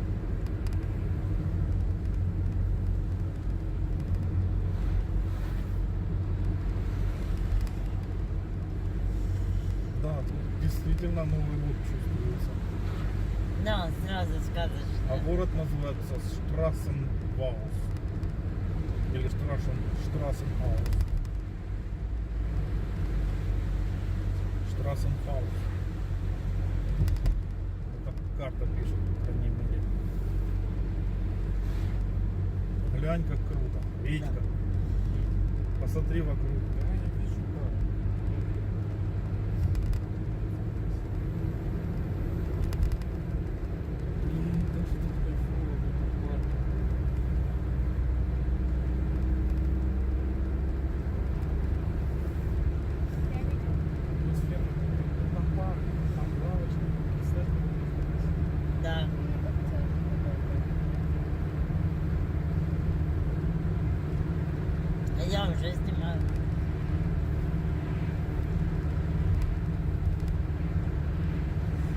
Круто будет, если у нас не зимний дизель. Замерзнет. Конечно. Мы же там южнее, у нас все время плюс. А если жахнет морозец, то мы можем попасть на сопли в баке, а не на горючую. Что так нельзя? Успеет. Зимним разбавлять. Искать канистру. Капец, как красиво. Гляньте на эту красоту. Да, впечатляет. Германия такая разная, да? Да вообще. То дожди тебе, то снежки. Капец, как красиво. Класс.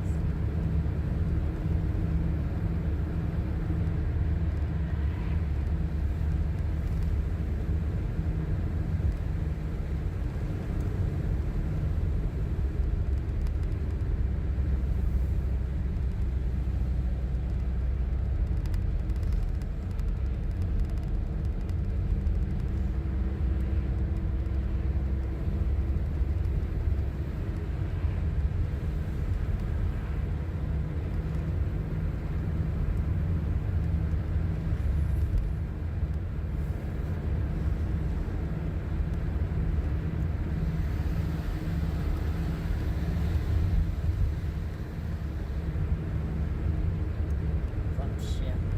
И на елочках.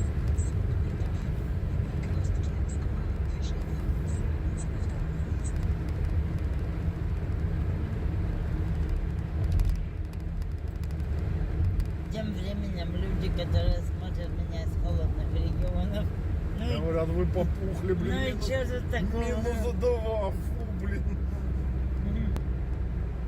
При этом мы где-то в Тюмени, там, за полярным краем. Да-да-да. Минус 72, блин.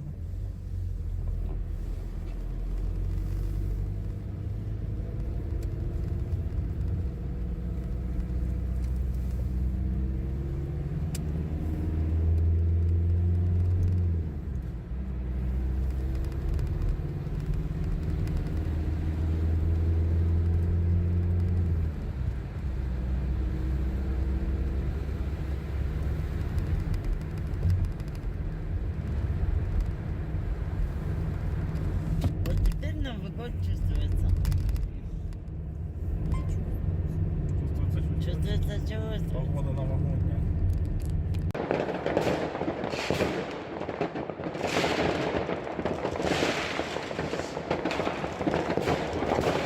А, да, да, спасибо.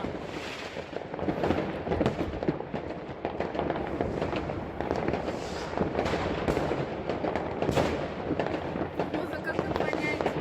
Да, вот этими зеркалами. Ура! Ура! Сейчас могу так заорать. Давай, давай. Раз, А, два, нет, подожди.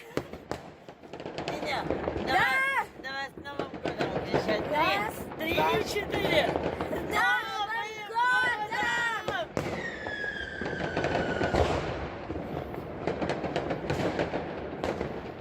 Давайте еще раз. 3, 4. Ну. Нет.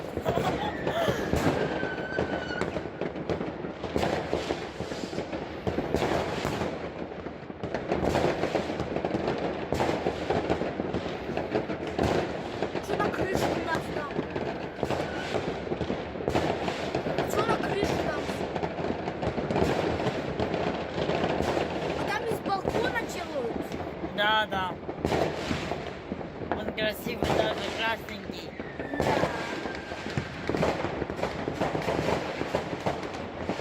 Ура!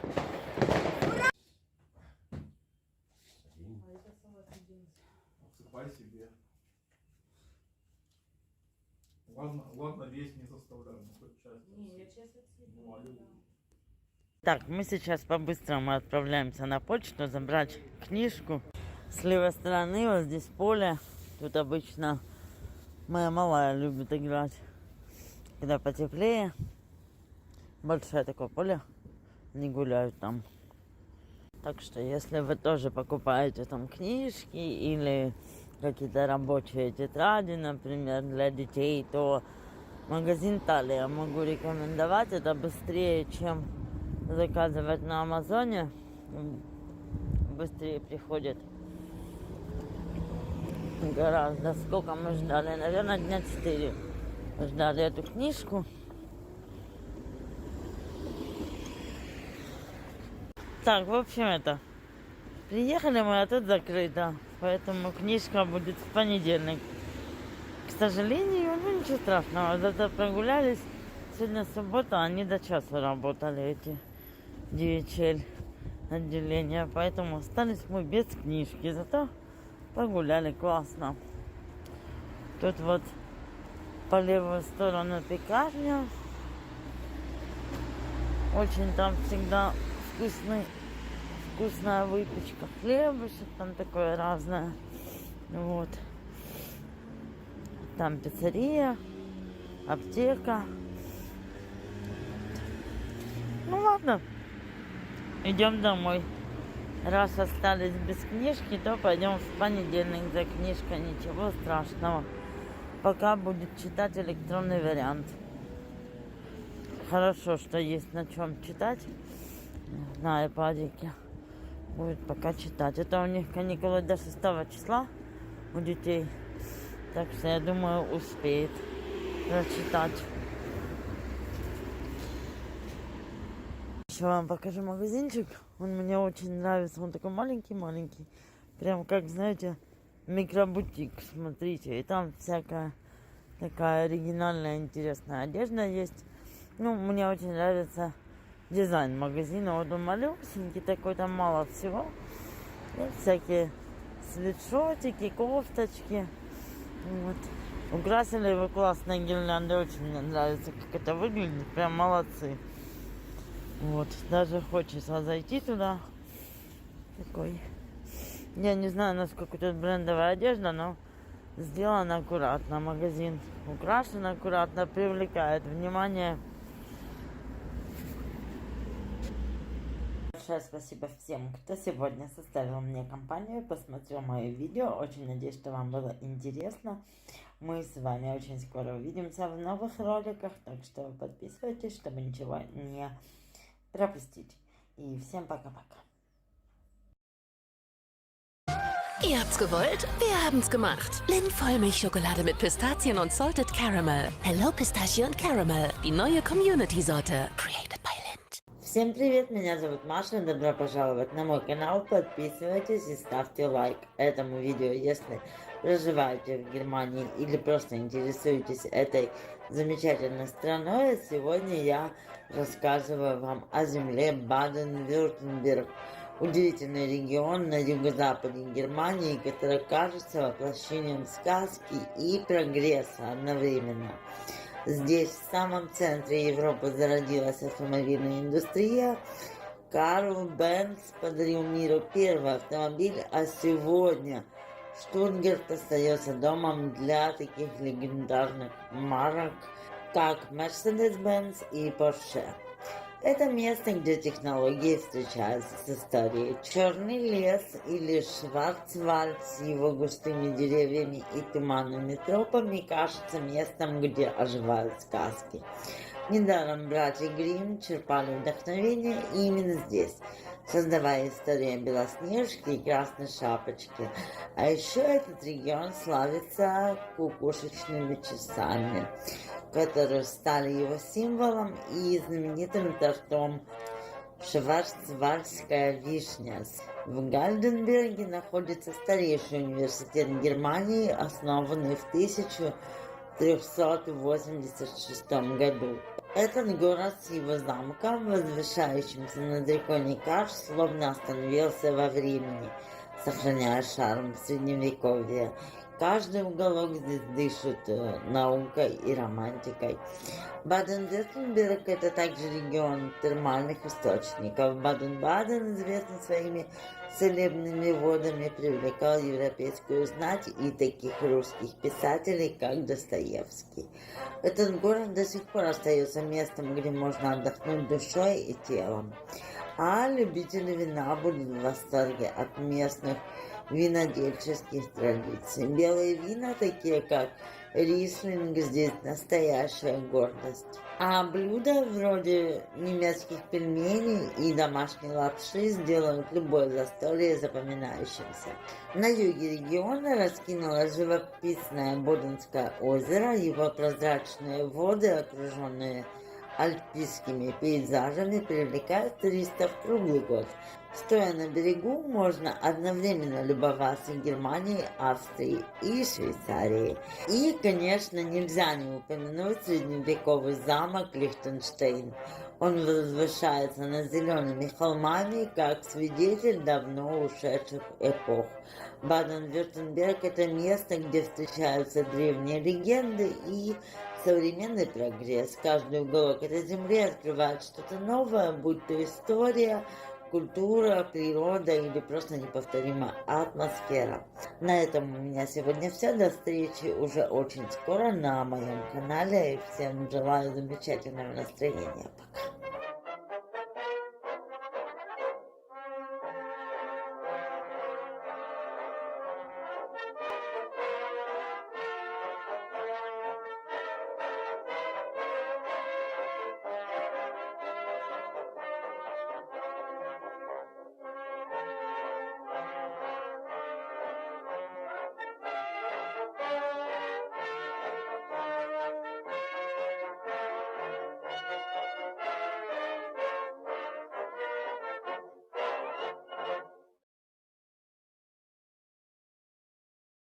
Всем привет, меня зовут Маша, я живу в Германии. Сегодня у нас с вами интересное такое видео. Я расскажу вам интересные факты о земле Северный Рейн-Вестфалия.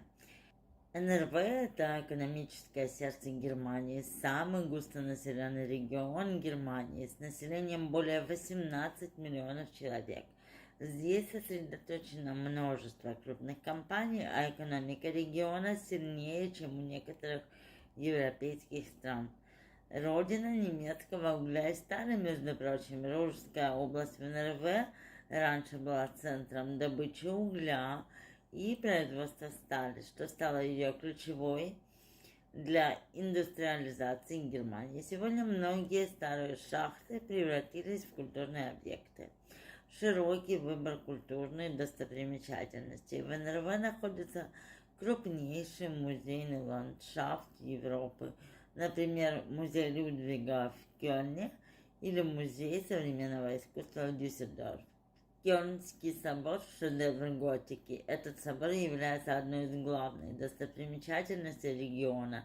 Его строительство длилось более 600 лет, и сегодня он входит в список объектов всемирного наследия ЮНЕСКО. Широкая сеть водных путей. В НРВ расположено множество рек, включая Рейн, Рур и Липпе. Здесь также находится самый длинный искусственный водный канал в Германии, канал Дортмунд-Эмс. Любовь к карнавалам. НРВ славится своими яркими карнавалами, особенно в Кёльне и Дюссельдорфе. В 5-м сезоне года во время карнавала город наполняется музыкой, костюмами и весельем. В регионе находится более 70 университетов, включая университет Рура в Бохуме и университет Кёльна, один из крупнейших в Европе. Несмотря на свою индустриальную историю, НРВ удивительно зеленая. Здесь более 50% территории занято лесами, парками и природными заповедниками. Дюссельдорф известен своим темным пивом Альтбиа. Его можно попробовать только в регионе, так как оно варится по традиционному рецепту. НРВ лидер в области инноваций. Здесь активно развиваются IT-технологии, возобновляемая энергия и медицина.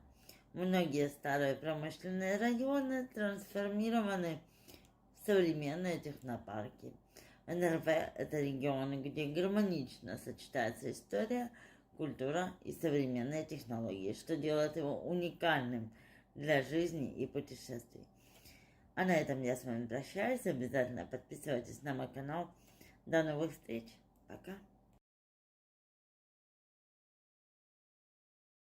Доброе утро всем, с вами Маша из Германии. Сейчас раннее утро, у меня был ранний подъем, потому что сегодня есть некоторые дела, которые нужно сделать, а именно везем нашу кошечку Чучуню на все необходимые прививки, поэтому нужно поехать в клинику и обо всем договориться, чтобы сделать для нее паспорт и прививки, которые нужно здесь делать котам. Так что такие дела. Вот у меня на сегодня запланированы. Мы возьмем ее в переноску и повезем.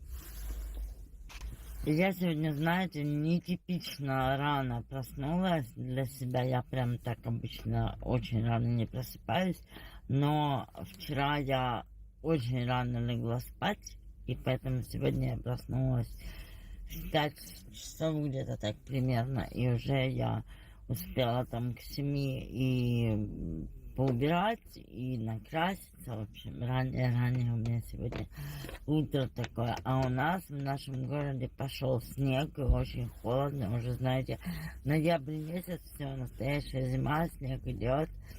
Прям одеваюсь потеплее, но, честно говоря, не помогает. Я почему-то такая мерзлячка стала, даже не знаю почему. Вот, хоть бы не заболеть, замерзаю просто постоянно. И, честно, не знаю, то ли это из-за возраста, то ли что, но хочется уже лето. Я как-то раньше так не обращала внимания на погоду и не жаловалась, что там холодно или как-то. А сейчас прям вот стало мерзнуть конкретно, так и хочется на себя натягивать прям несколько свитерочков, потому что мерзну серьезно. Просто, вот не знаю, похолодало жутко, и я почему-то плохо как-то это переношу. Хотя моя дочка просто обожает снег. Она, когда видит, что пошел снег, она говорит: мама, как красиво, какая красивая погода. Вот, ну, я тоже, в принципе, если ехать на машине в тепленьком, да, в тепленьком таком состоянии, печку в машине включить и просто все это созерцать и наблюдать за этим природным явлением, тогда да. Или дома там с теплым чайком, с лимончиком, тоже смотреть в окно люблю, но почему-то поняла, что гулять по улицам в такой погоде мне почему-то неохота, холодно. Кто приехал на прививки? Чучуня приехала. Да, пойдем к доктору. Делать укольчик, пойдем.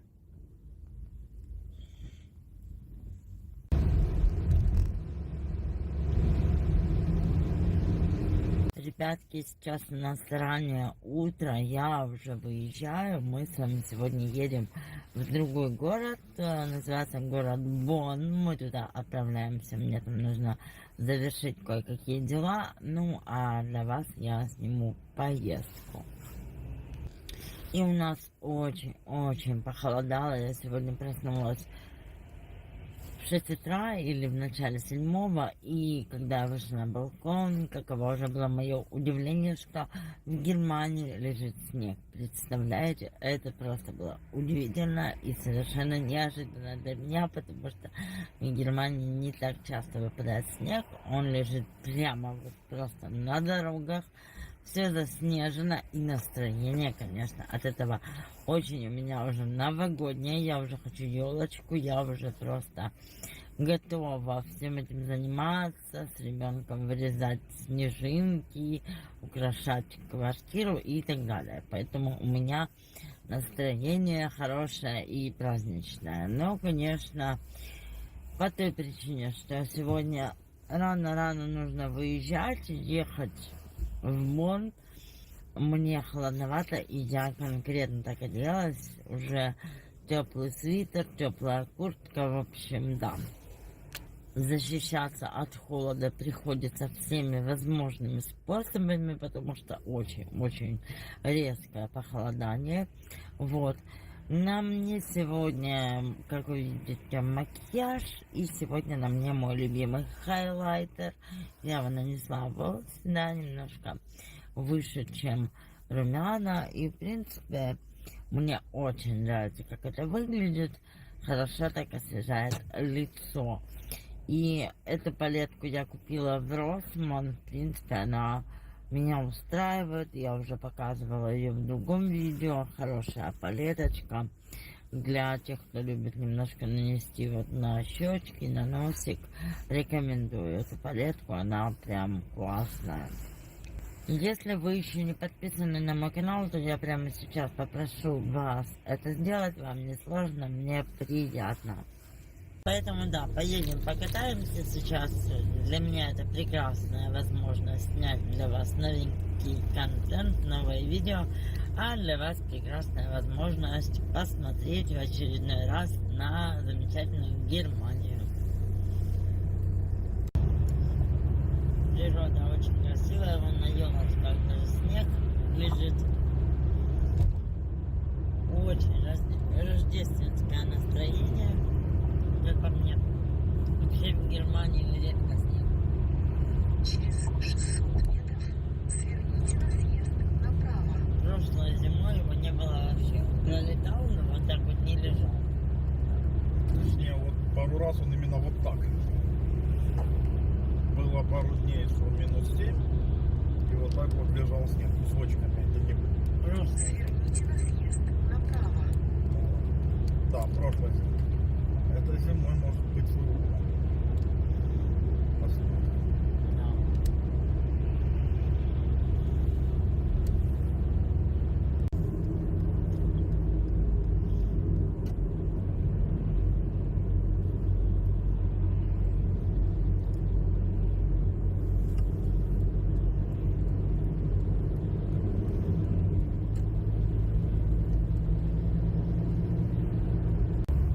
Тут прям вообще зимняя сказка.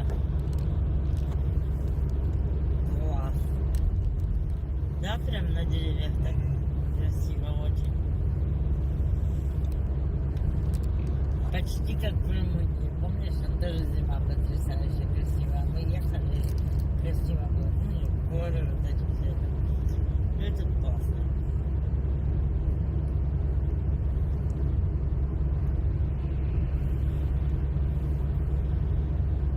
Красивенько, прям все. Новый год.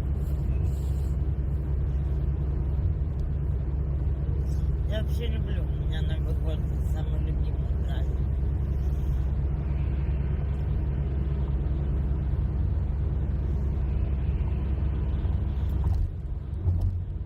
Хотя я не люблю, когда холодно очень. Но праздник люблю.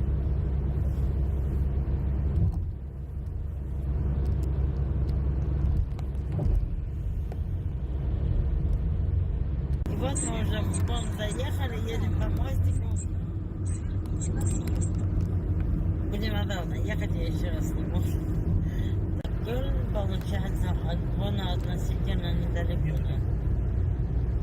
Ну, проезжали рядом с ним. Прям можно сказать соседний, да?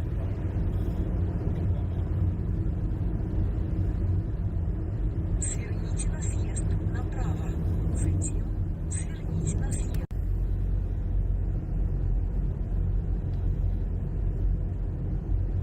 Тут совсем другая погода. Да. Вообще гораздо теплее. Снега нет. Как это возможно? Мы же не так много ехали. Прям теплее. Сверните на съезд.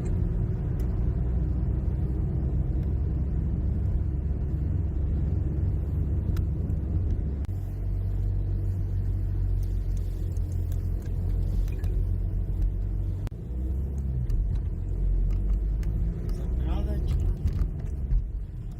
Много машин тут, да? Угу. А развязки дурные.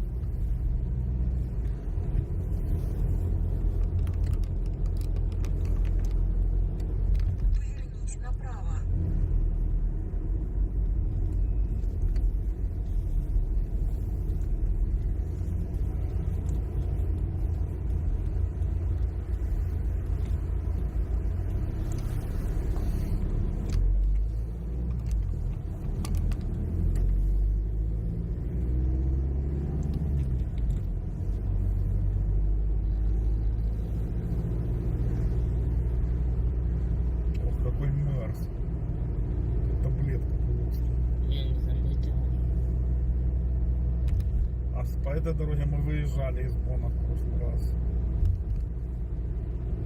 Теперь заезжаем по ней. Мгм.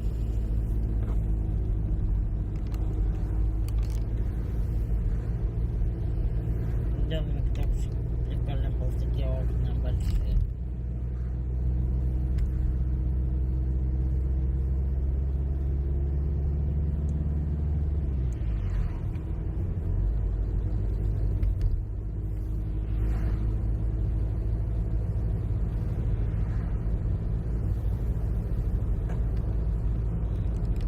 Через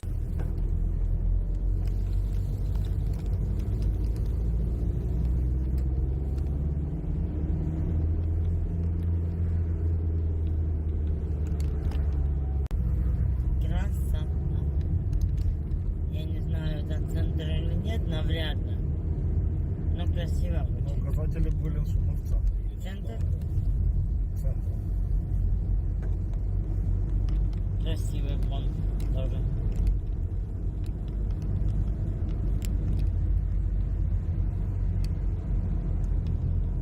Да, центр.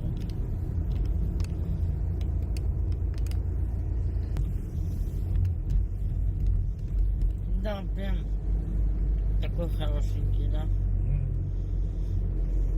Городочек.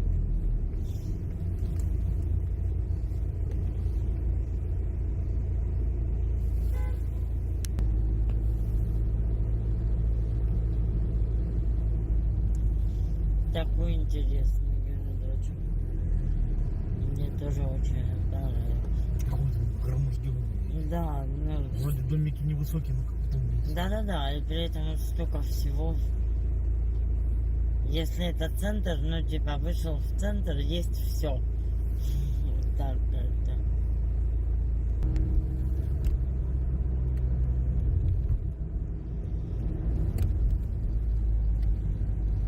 поверните направо.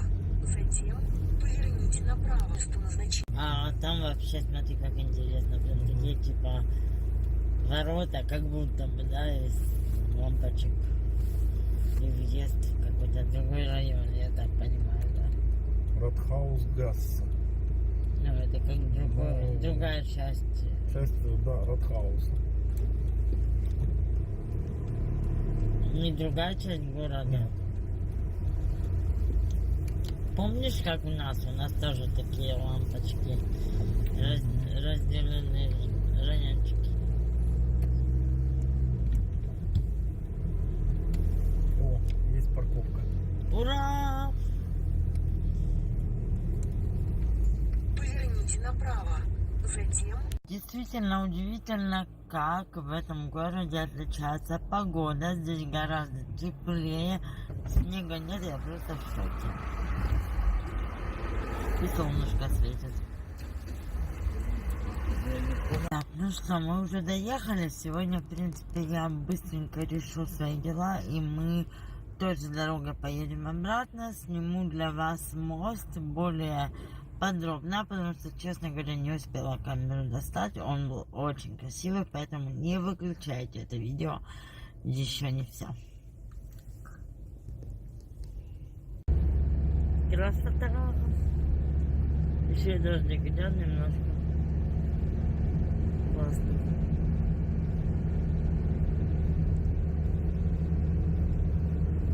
Так, ну все, уезжаем мы уже с города Бонн. Едем домой. Немножко идет дождь, чуть-чуть так. Но все равно здесь теплее, чем у нас. Градуса, наверное, на 4. Что удивительно. Здесь 4, мы от нас выезжали, было 31. Да, что удивительно. Не так уж и далеко, а разница ощущается. Температурная. Видимо, Бонн южнее от нас. Да, южнее. Скорее всего, так.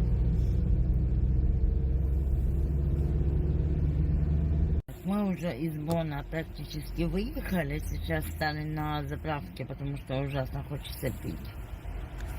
И я рада, что сегодняшняя поездка удалась. Все дела сделали. Это уже замечательно.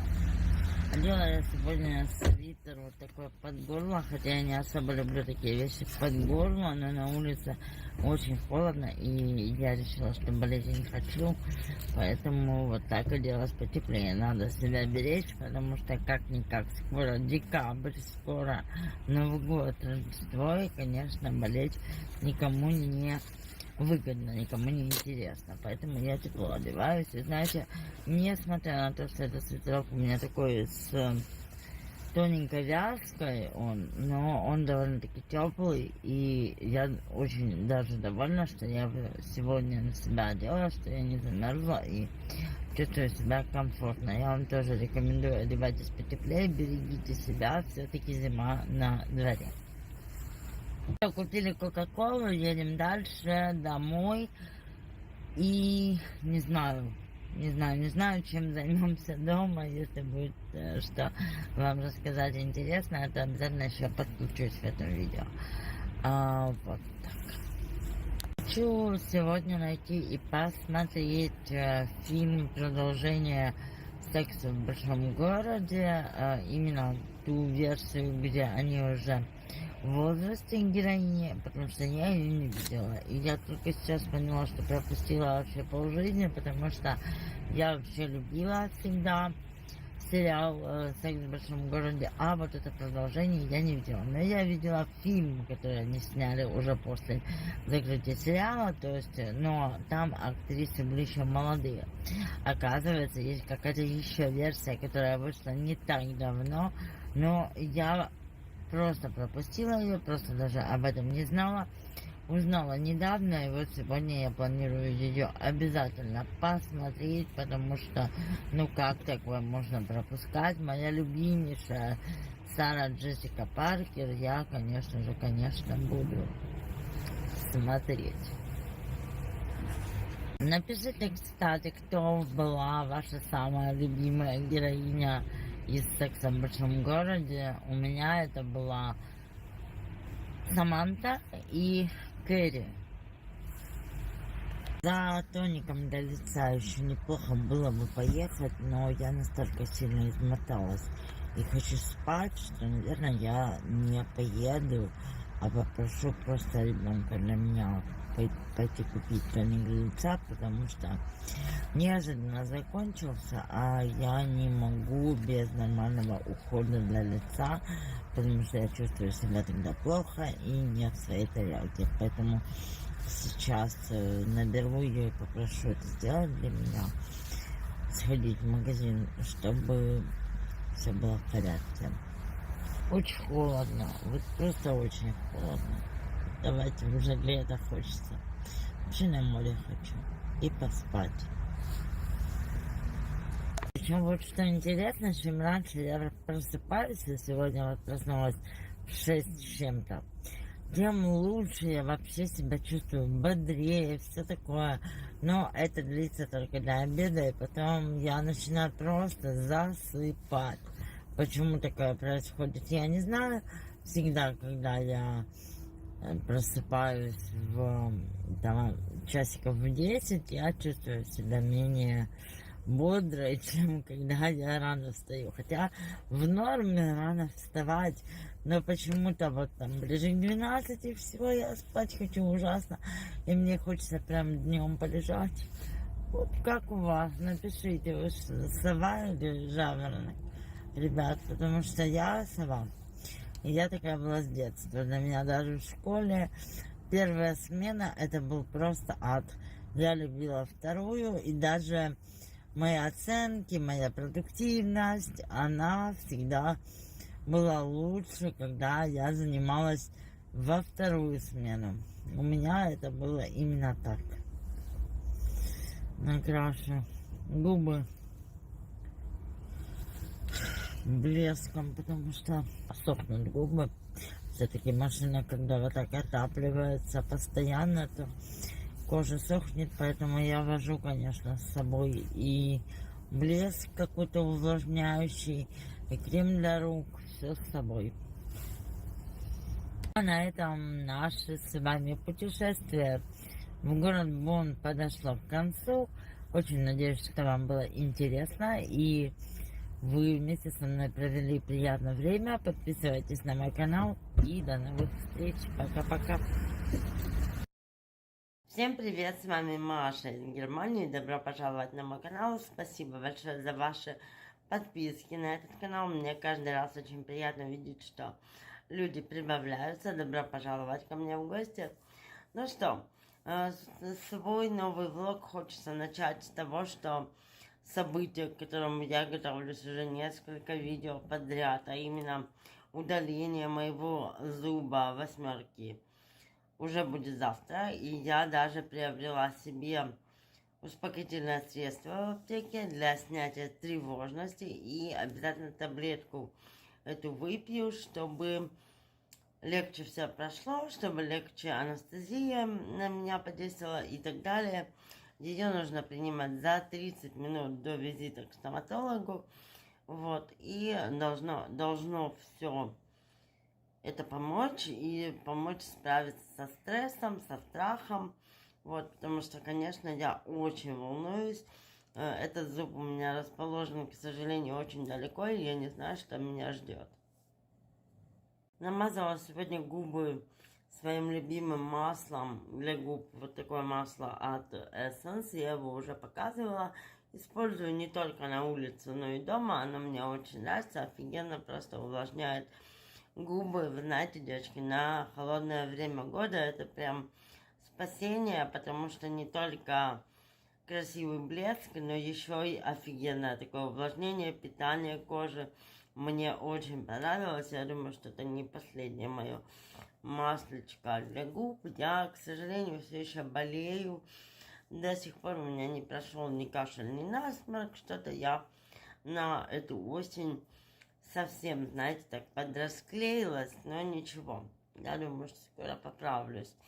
Вчера помыла голову, и из-за того, что я болею, у меня просто нет сил покрасить волосы. Но я думаю, что уже завтра я удалю свой зуб, немного восстановлюсь и потом обязательно покрашусь. И сейчас у нас офигенная, крутая, солнечная погода. Мне очень нравится температура.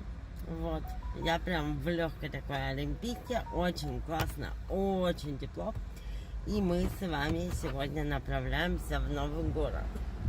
Городок, в котором я еще никогда не была, называется он Бонн. Мы туда едем по делам, вот, но сам город я постараюсь для вас немножечко заснять и показать. И мы с вами отправляемся в дальнюю дорогу. Прям очень приятно получается, как только нам куда-то ехать, нам прям погода как надо, да, тепленько. И вот мы уже доехали в город Бонн. Сейчас я вам из машины покажу. Возьмите правее. Вот такой городочек. Солнечная погода, но, надеюсь, хорошо видно.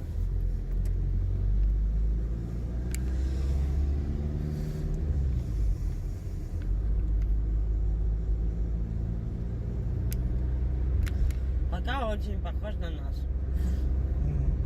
Глянь, голомобиль какой спереди. Угу.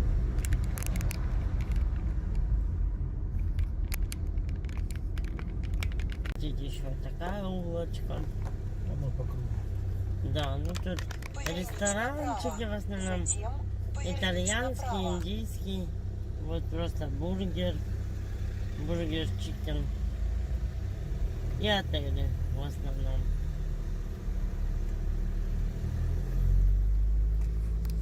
А справа вот какая-то галерея местная.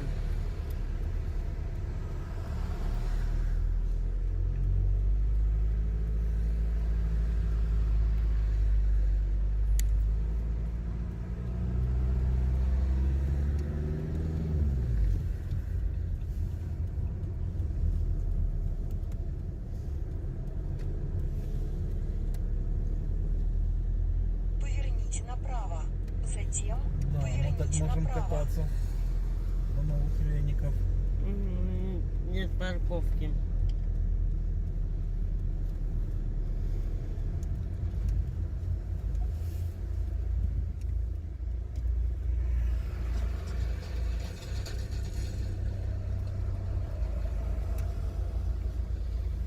Поверните направо. Вот Жители, честно, блин. почти всегда, когда куда-то едешь, надо закладывать еще минут 20, а то и 30 для того, чтобы найти свободное парковочное место. Вот сколько живу здесь, только это я понимаю, что минут 20 надо закладывать к своему времени. А здесь вообще не принято опаздывать, поэтому да, это важно. Имейте в виду, что Только видишь, лучше 20-30 минут обязательно в запасе иметь, потому что найти парковку нереально вообще, вот куда бы вы ни приехали, нереально. Всегда очень много машин и редко везет, чтобы кто-то уезжал перед вами. Поэтому да, время надо распределять. Поверните направо. А вот уезжает, да, мужчина? Думаешь, Будете едет? к Думаю. месту назначения. Может быть. ну это не точно. Ну, конечно, это не точно. Сейчас они еще разговаривать будут, да, долго. А потом, может быть, поедут. Вот и серьезно. Что-что, а Европа и парковки это особенно такая штука. Ура, мы нашли парковочное место. Так, а это центр, да? Или нет? Нет, наверное. Не нет. центральная часть? Нет.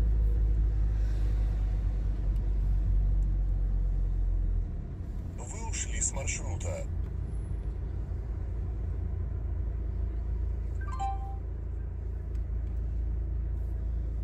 Боннер Комик Ладен. Магазин комиков. Мгм. Или костюмов. Ну, написано Comics and Mea. Приготовьтесь через журналы, да. 150 метров. Комиксы. Возьмите правее.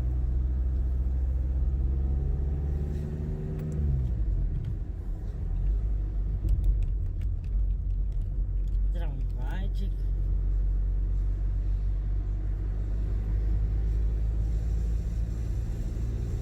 Через 250 метров возьмите правее.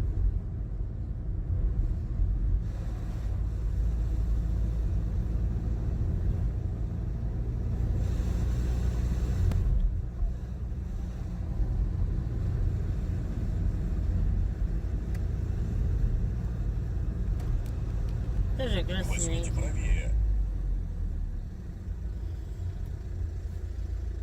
Красивенький тоже. Вон парки тоже какие-то есть. Будет концерт Вивальди и друзья.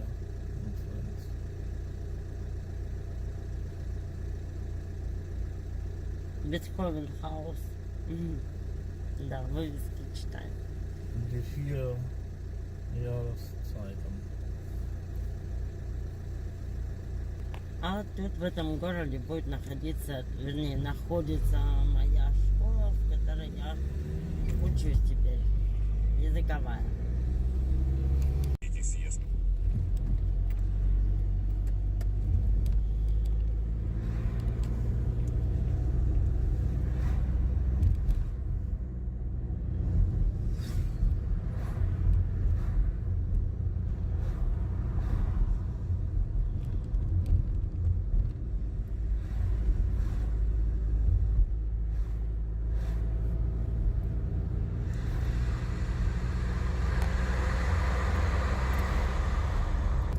Вот, так что вон я приезжаю не последний раз, я тут же буду сдавать экзамен свой.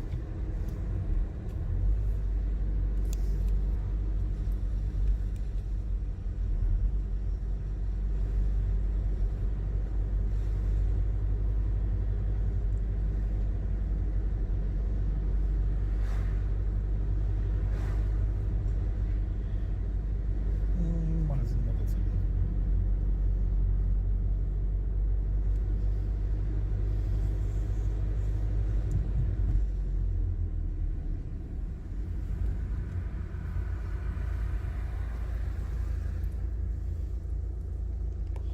Рада, что сегодня погода классная, можно все так показать.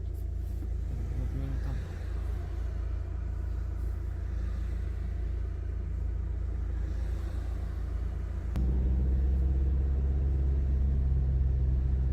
Через 300 метров круговое движение. Третий съезд.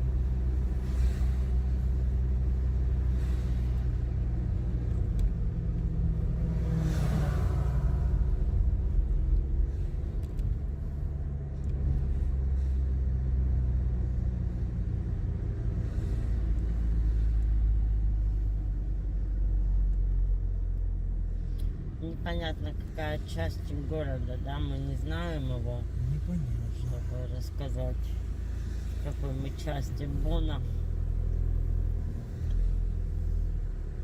Никогда еще тут не была, Третий съезд. поэтому снимаю для вас. Продолжайте движение 18 километров.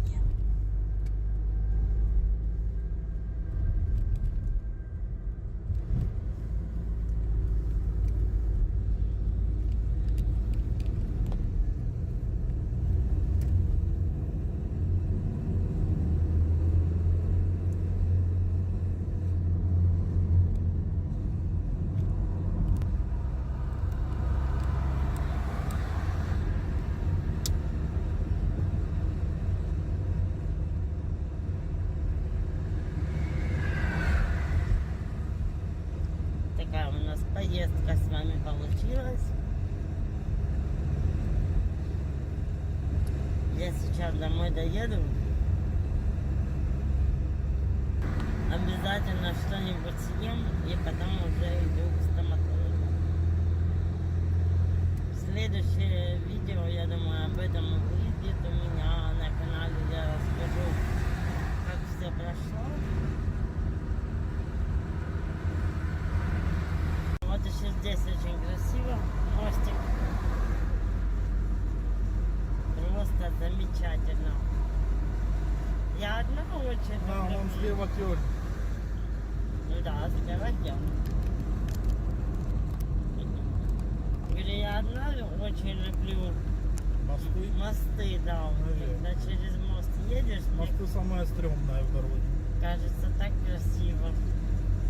Ну, видится мне настолько красиво.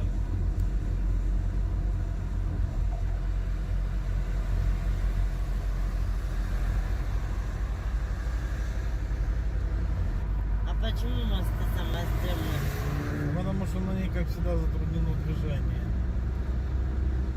Да? Поэтому опасно? То есть, видишь, все пихаются, блин. Ну что, ребятки, мы уже приехали в наш город, уже 16:30. Я сейчас поем, выпью успокоительное и пойду сдаваться стоматологу. Конечно, меня конкретно так трясет, потому что я очень боюсь, но ничего, я понимаю, что это необходимо делать. И надеюсь, что меня нормально так возьмет мое успокоительное. И потом обезболки, всякие таблетки обезболивающие тоже помогут мне. Я очень на это надеюсь. Чувствую себя, в принципе, я нормально.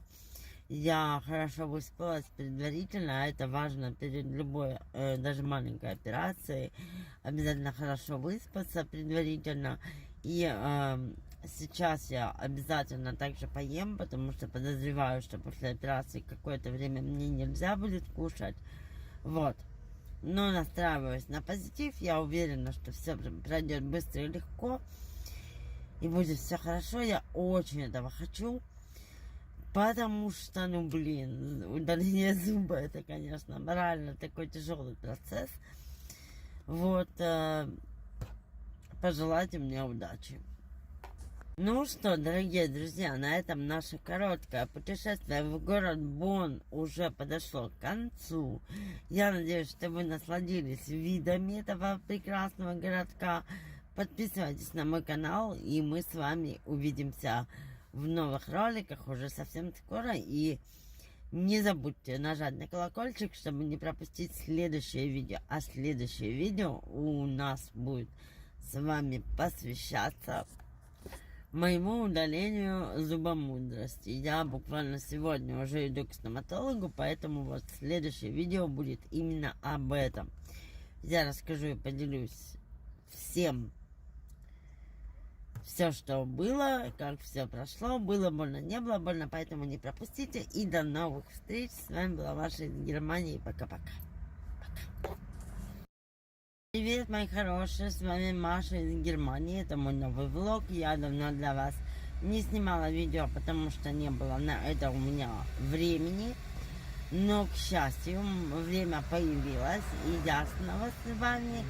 Сегодня у меня замечательный, позитивный очень день, потому что я только что записала свою дочку к репетиторам. Она у меня теперь будет дополнительно заниматься с репетиторами. И я очень этому рада. Нашла прекрасную дополнительную есть школу, где очень много преподавателей, которые будут индивидуально с ней заниматься. В общем, использую время с пользой, так сказать. И я покрасила волосы. А именно в среду я еду обновить ноготочки свои, потому что мой маникюр уже старый. И нужно что-нибудь такое освежить. Не знаю, сегодня хочу синий цвет. Но не знаю, возможно, в среду я буду думать по-другому. Посмотрим. Вот так вот. Сейчас я возле Лидла собираюсь купить кефира. Собираюсь булочек купить и перекусить, потому что я ужасно голодная. И потом я еду в свою школу учиться дальше. Вот, так что такие у меня планы. В воскресенье 1 сентября в Кёльн хочу съездить, в музей шоколада. Но посмотрим, как получится. Если ничего не изменится, то я думаю, я все-таки поеду с ребенком в этот музей. И для вас там поснимаю. Вот, так что выйдет новый влог про музей шоколада в Кёльне. Вот, еще я очень надеюсь, на этой неделе мне удастся пошопиться немножко, потому как у меня закончился крем для лица, духи. В общем, мне нужно выделить время, поехать в свой любимый магазин ДМ и купить все необходимое. А также химия для дома у меня тоже закончилась, к сожалению, поэтому нужно поехать и все это купить. Вот, но, к сожалению, времени не всегда нам все хватает. Надеюсь, на этой неделе получится. Я хочу себе купить какой-то новый аромат, потому что я обожаю парфюмерию. Никаких совершенно новых идей у меня нет в плане, что приготовить покушать. Для меня это всегда проблема, у меня фантазия бедная. Напишите вот в комментарии свои любимые простые рецепты на ужин. Возможно, мне очень сильно пригодится ваш совет. Вы знаете, я только вот приехала из отпуска, можно сказать, еще не успела даже акклиматизироваться. И уже скучаю по Испании, честно. Такое море классное. Вот чего Германии не хватает именно в моем городе, так это море. Обожаю море. Прям вот настолько классные воспоминания у меня после отпуска остались. Вот я обязательно еще раз когда-нибудь поеду в Испанию, потому что мне понравилась страна. Для тех, кто еще влог не видел, то полистайте на канале, есть как красиво там в этой Испании, ребята. Я просто даже сама свое собственное видео пересматривала и просто наслаждалась, как же там красиво, и каждый раз окуналась в новые воспоминания, какое там было прекрасное море, великолепно. На самом деле, мне кажется, вот путешествие, именно пляжный отдых, это вообще самое лучшее, что придумало человечество. А я на заправочке стою сейчас, и время у нас раннее, сейчас утро, без 26. Поэтому доброе утро всем, кто уже проснулся, а мы заправляемся и едем дальше. Сегодня мы конкретно такие ранние пташки. Уже в это время заправляем машину и начинаем новый день наш в Германии. Сегодня пятница, поэтому я собираюсь сходить на учебу. Вот, а еще сегодня хочется чего-то вкусного съесть.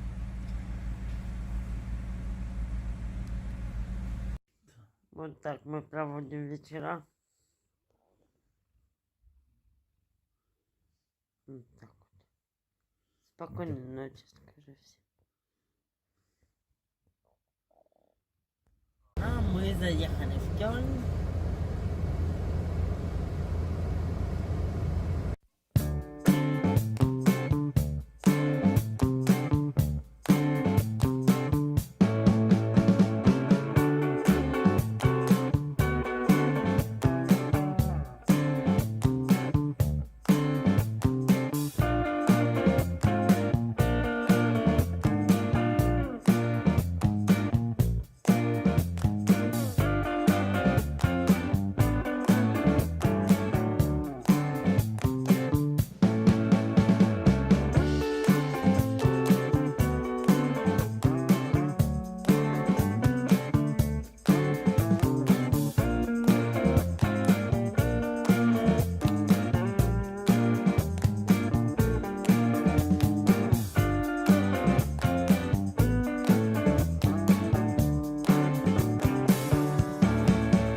Смотрите, это все наборы из шоколадок.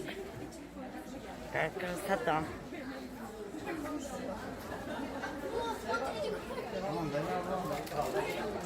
Шоколад, в общем, везде шоколад. Рай для сладкоежек. Даже джойстики из шоколада есть.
поездка без еды. Сейчас мы по дороге заехали в Бургер Кинг постационно и будем сейчас кушать.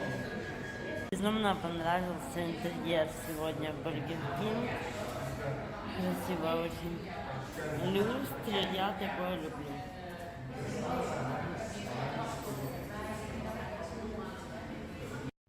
Ну что, мои хорошие, таким получилось мое путешествие в Кёльн. Подписывайтесь на мой канал, мне будет очень приятно. Доброе утро всем, это Маша из Германии. Надеюсь, у вас замечательное настроение. Сегодня у нас среда, и я еду на учебу. И, как обычно, стою напротив Лидла.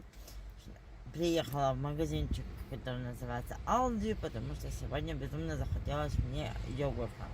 Вот, сейчас куплю себе обед и поеду учить немецкий. Вот, солнце у нас светит великолепно. Просто с утра, знаете, так прохладно было. Я на балкон выходила и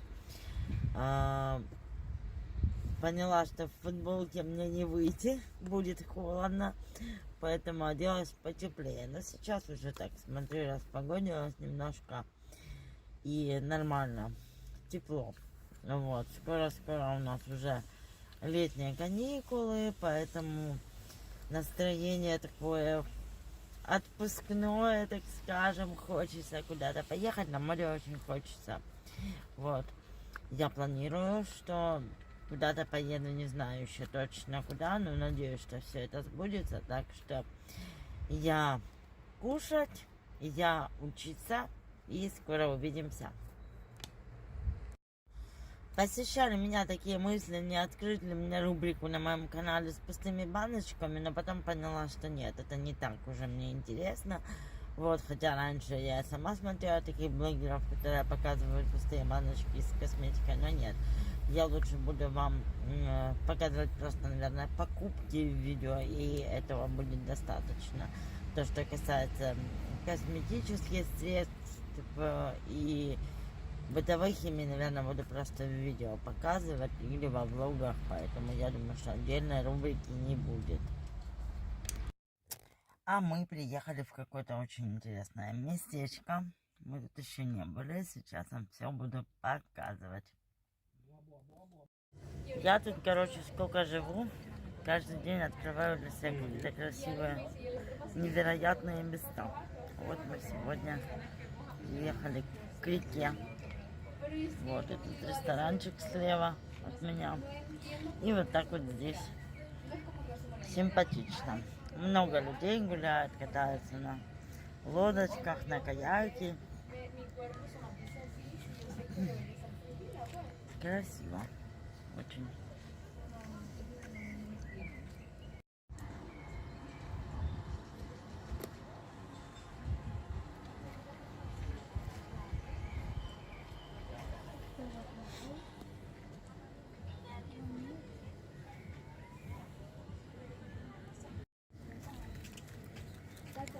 Уточка, пробует картошку фри. Пробует, она ее хавает.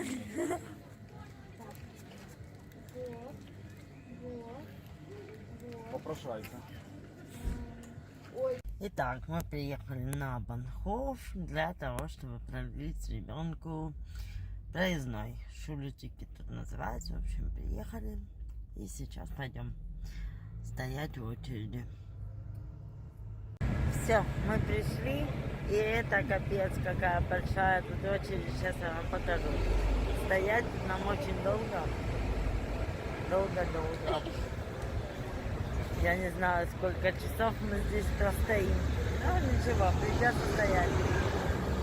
Вот, получается, видите, там очередь. Здесь люди стоят даже на улице, представляете?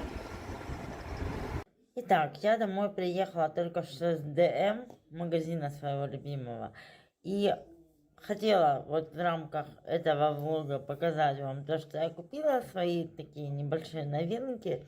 Но решила, что будет логично снять отдельное видео про всю мою декоративную косметику. Поэтому сейчас я для завершения этого влога покажу буквально несколько продуктов, которые я только что привезла из ДМ. Вот, а следующее видео начну уже снимать про всю мою декоративную косметику, которая у меня есть, поэтому вот ждите на канале, следующий ролик выйдет про всю декоративную косметику. Я купила сегодня бальзам для волос, потому что мой заканчивается. Вот такой вот от Garnier. Мне просто, если честно, очень понравилась упаковочка. И я решила взять его на пробу. И, конечно же, шампунь для волос от Балеа. Вот такой взяла. Никогда раньше именно такой не покупала. Он очень красивый. Такая розовая бутылочка. Очень мне понравилась упаковка. Опять же, у них всегда такие позитивные классные упаковки. Вот, мне нравится Балеа покупать. Мы часто берем разные продукты от этого бренда. Поэтому вот так. Вот, собственно, этот влог я заканчиваю. Надеюсь, у вас хорошее настроение. И спасибо вам огромное за то, что вы подписываетесь. Каждый раз радуюсь, когда вижу, что подписываются на меня новые люди. Всегда очень приятно. И я начинаю сейчас следующее видео снимать. Уже будет более такое объемное, более подробное про всю мою декоративную косметику, которая у меня есть. Так что переходите на следующий ролик. Всем пока.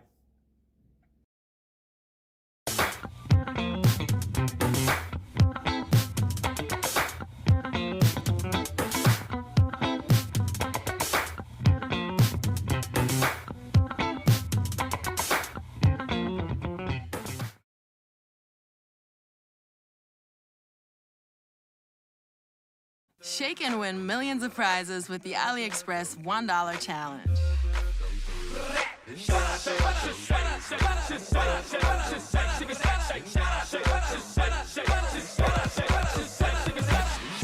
Get unreal deals for just $1. Win $10,000 in flight credits and a $3,000 AliExpress shopping spree.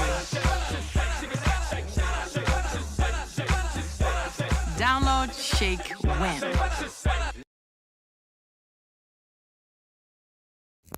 Всем привет, добро пожаловать на мой YouTube канал про Германию. Меня зовут Маша. Давайте с вами сегодня вместе прокатимся по Германии. Посмотрим на красивейшую архитектуру. Во всяком случае, с моей точки зрения, она великолепна. И мне безумно нравится размеренный образ жизни в Германии. Я всегда чувствую себя здесь, так знаете, умиротворенно, спокойно, классно. Люблю гулять по паркам. Или просто проехаться на машине днем, или ранним утром, или вечером. Сегодня, например, я проснулась в 5 утра и поехала к реке просто для того, чтобы насладиться утренним солнышком. Поэтому, если вы любите спокойные влоги, спокойные видео о обычной жизни в немецком стиле, то обязательно подписывайтесь на мой канал. Я буду очень рада. Всем замечательного дня. Так я действительно, ты тоже думал, что это не соловьи? Это запись какая-то. Когда первый раз... Нет, я думал, Дискорд. А я вышла на балкон и подумала, это какая-то запись. Пение птиц. Для чего-то. А потом уже в гугле посмотрела, действительно, это немецкие соловьи. Это те самые соловьи, которые в 3 часа ночи поют.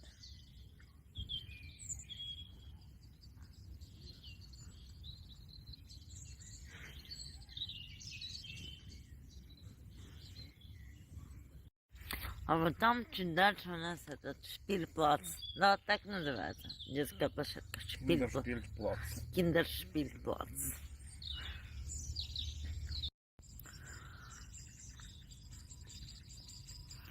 Красивенько, зелененько. Вот видите, как сделано везде так дорожки для катания на велосипедах, для прогулок, везде дорожки. И очень много лавочек, практически вот через несколько метров уже лавочки. Можно гулять.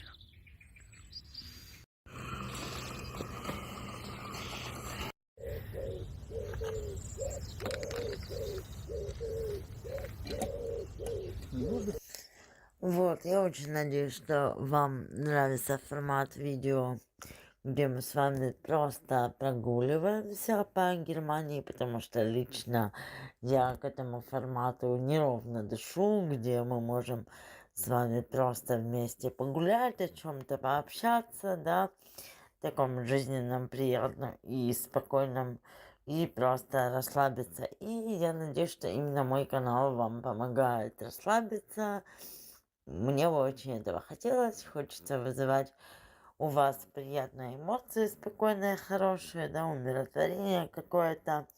И даже есть идея у меня в последнее время, а не открыть ли мне новый канал, где бы я просто каталась на машине, показывая вам Германию просто в формате таких расслабляющих видео. Я пока не знаю, стоит ли мне именно отдельный канал под это все дело открывать, но похожие каналы я видела, где молодой человек просто ездит по городу на машине, он в этих роликах ничего не говорит, а просто вот снимает в качестве 4К, по-моему, на телефон, да, как он ездит по городу и выкладывает это все в YouTube.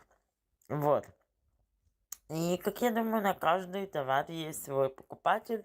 Если его ролики набирают просмотры, то кто сказал, что нет. Мне, например, очень нравится ездить машиной куда-то. Я очень часто езжу, поэтому вот такая идея пришла. Не знаю, будет ли это новый канал или я буду делать это здесь, пока не решила.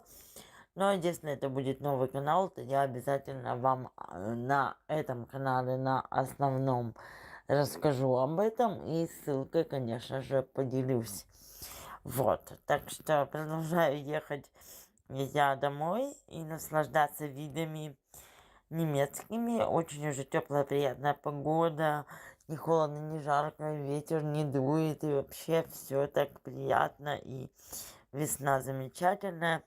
Вот, что еще хочется сказать, у меня день рождения скоро, и я пока вся в раздумье, как его отмечать. Конечно же, я буду все снимать на видео, безусловно, потому что мне нравится вести этот канал, но я еще не определилась, чего мне хочется.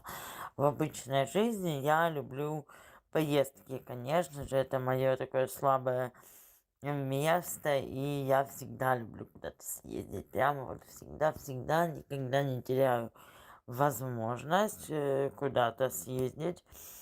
И я пока вот просто рассуждаю, куда бы мне хотелось, потому что есть несколько вариантов. Есть вариант в Голландию поехать, море посмотреть, возможно, а возможно что-то еще. В общем, не знаю пока точно, чего бы мне хотелось, какой подарок для себя любимой я сделаю в этом году. Но обязательно что-то, я думаю, интересное будет, конечно же. Вот.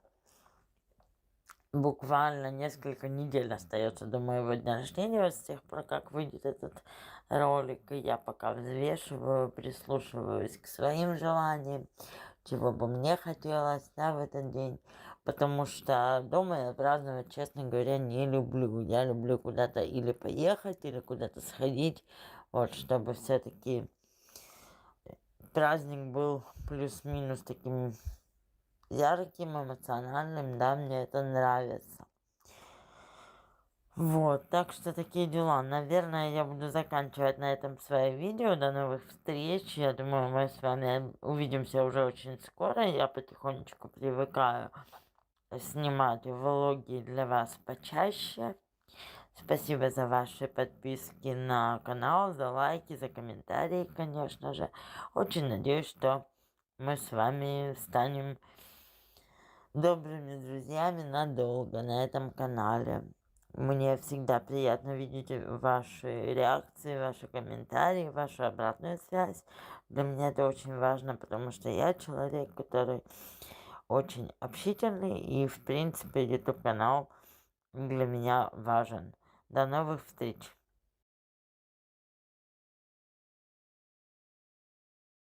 Hello, dear friends, and welcome to my channel. My name is Masha. We continue the series of videos dedicated to the federal states of Germany. And today we have GSN, the heart of Germany with a rich history and modern rhythm, on our list. Gießen is a federal state that combines ancient traditions, the history of medieval principalities, and a modern economic and cultural center. Situated in the very center of Germany, it has long been a crossroads of trade routes, and its cities and castles told the story of powerful dynasties. The history of Gießen goes back several centuries. Back in the Middle Ages, local princes and counts ruled here. Fortresses and castles were built, which still impress with their architecture. Many ancient buildings have survived to this day, and old cities seem to transport you into the past. One of these centers is Frankfurt, the largest city in the land, which has long become the financial and cultural heart of the region. Gießen has always been an important economic land. Thanks to its central location, trade, industry, and culture have developed here. The land is famous for its natural beauty, forests, hills, and rivers, which make it ideal for walks, active recreation, and weekend trips. The nature of Gießen is unique. Dense forests, quiet river valleys, and picturesque routes attract tourists and residents from all over the country. Gießen is especially amazing for its amazing combination of the old and the modern. Here you can simultaneously see ancient castles, medieval streets, and modern financial centers, the skyscraper of Frankfurt, and small cozy towns with history. This is a land of contrasts, where the past and the present harmoniously intersect. The cultural life of Gießen is also impressive. Theaters, museums, art galleries, and music events make the land attractive to tourists and locals. Many festivals and holidays take place here all year round, preserving traditions and opening up new opportunities for creativity and entertainment.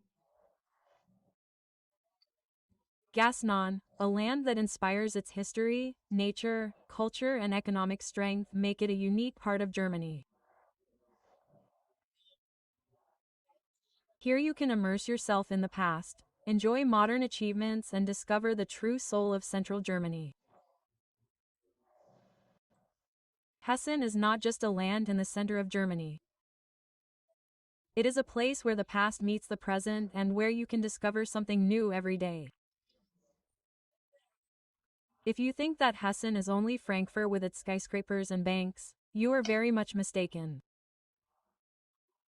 It is full of small cozy towns, old squares, colorful markets, and places that the Germans themselves love. Frankfurt, of course, is the heart of the land. Modern buildings, skyscrapers, financial centers, and business hubs create a feeling of a metropolis. But if you go a little further, you will find yourself in old districts with cozy cafes, designer shops, and old architecture, which seems to tell from the old city. Do not forget about the nature of the hydroelectric power station, a real find for lovers of active recreation. Forests, hills, and rivers create ideal routes for walks, bike rides, and picnics. People come here to simply disconnect from the bustle of the city and enjoy the greenery and fresh air. It is especially cool to explore local festivals and fairs. In the summer, there are music events. Outdoors, Christmas markets in the winter, and in small towns you can constantly stumble upon fairs and local festivals. This is a place where you feel like a part of the city life, and not just a tourist. Gießen knows how to surprise. Hidden courtyards with coffee shops, panoramic points overlooking the forests, historical castles with modern exhibitions. There is something for everyone here. This is a land of contrasts. Noisy megacities and quiet corners of nature, ancient streets and modern space. Live, walk, discover new places and tastes. Gießen is ready to share its secrets. This is a place where you want to linger, take pictures, shoot videos, and come back here again and again, because every district, every forest, and every street here is unique. Geeston is a land where you will definitely not get bored. Do you like delicious food? There are plenty of places to discover. Frankfurt apple cider, fresh food at street markets, and cozy cafes in small towns. All this creates a unique gastronomic atmosphere. Don't be afraid to go to local cafes. Often, the most atmospheric coffee shops and restaurants are located there, where food is served with soul. The nightlife in Keston is surprisingly diverse. In the big cities, there are clubs, bars, and music scenes for every taste. But even small towns know how to have fun. Evening events, open-air concerts, and, of course, festivals. Life is always in full swing here. Even a simple walk along the illuminated streets of the old town can be unforgettable. Jang is a land of festivals. In summer, music and art events take place right on the streets. In winter, Christmas markets take place and create a festive atmosphere. In small towns, you can stumble upon local festivals and fairs that perfectly show the culture and traditions of the region. And a tip for real explorers: get off the beaten path. Look for panoramic points overlooking the forests, hidden courtyards with cozy cafes, art spaces, and small galleries. Here you can find something new every day, share impressions, and create your own stories. GSTN is modern, lively, and surprisingly contrasting. It combines history and modern entertainment, nature and megacities, culture and cozy corners. Here you want to walk, try and discover new places, and come back here again and again. Every time the city is ready to surprise you with something new and unique, and also unforgettable. And if you think you know, think again. This land surprises at every step with ancient castles, neighboring modern skyscrapers, quiet forests with bustling cities, and small streets hiding real treasures.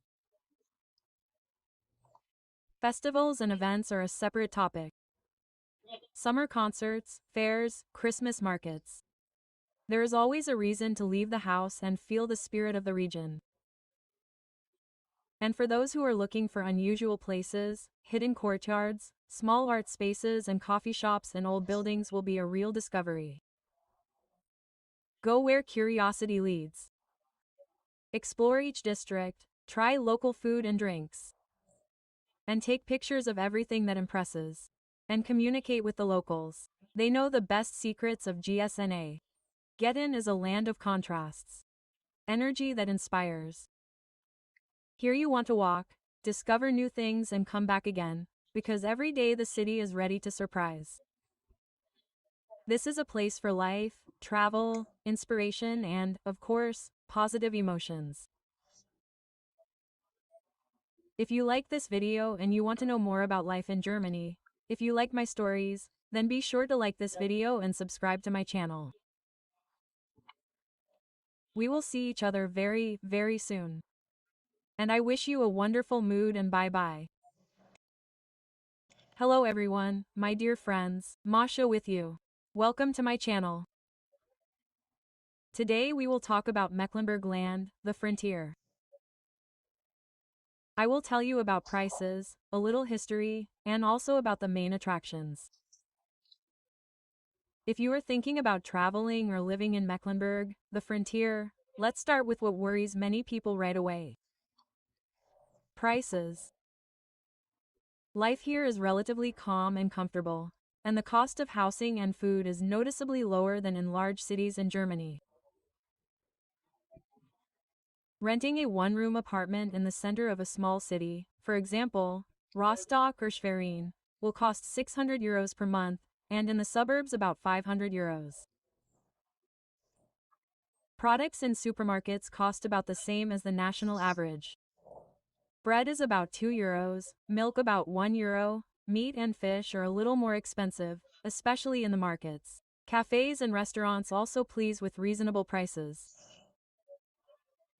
€3, a cup of coffee, and dinner for two will cost €25. What is definitely worth visiting? Berlin's Muursee, the largest lake in Germany. An ideal place for walking, swimming, and kayaking. Jasmine National Park with its famous white chalk cliffs. One of the most beautiful natural corners of the country. Schwerin Castle, just like from a fairy tale. Especially beautiful at sunset, when it is reflected in the water. Rostock and Wismar are cities with cozy streets, ports, and markets, where you can feel the spirit of the Middle Ages and modern times at the same time. Mecklenburg-Vorpommern surprises with the fact that here you can combine a quiet life with active recreation in nature and cultural leisure. This is a land where history meets modernity, and the prices make it all very, very affordable. This land also surprises with the fact that here you can combine a quiet life with active recreation. Nature lovers will be truly delighted. There are hundreds of lakes, long sandy beaches on the Baltic Sea, and dense forests. In summer, locals love cycling along the coast, kayaking on the lakes, and picnics by the water. And in winter, ski routes, cozy Christmas markets, and hot Glentarvie in old towns. For those who love city leisure, Mecklenburg will not disappoint either. Rostock hosts music festivals, art exhibitions, and fairs. And in Wismar you can get to theatrical performances right in the old halls. And in Schwerin to concerts of classical music. Right in the castle, small cafes with a view of the water, local seafood markets, and cozy pubs create an atmosphere where you want to linger. The special pride of the residents is traditions. They value history here, but at the same time they live actively and modernly. Local towns often hold historical festivals, where you can see medieval costumes, nightly tournaments, and folk crafts.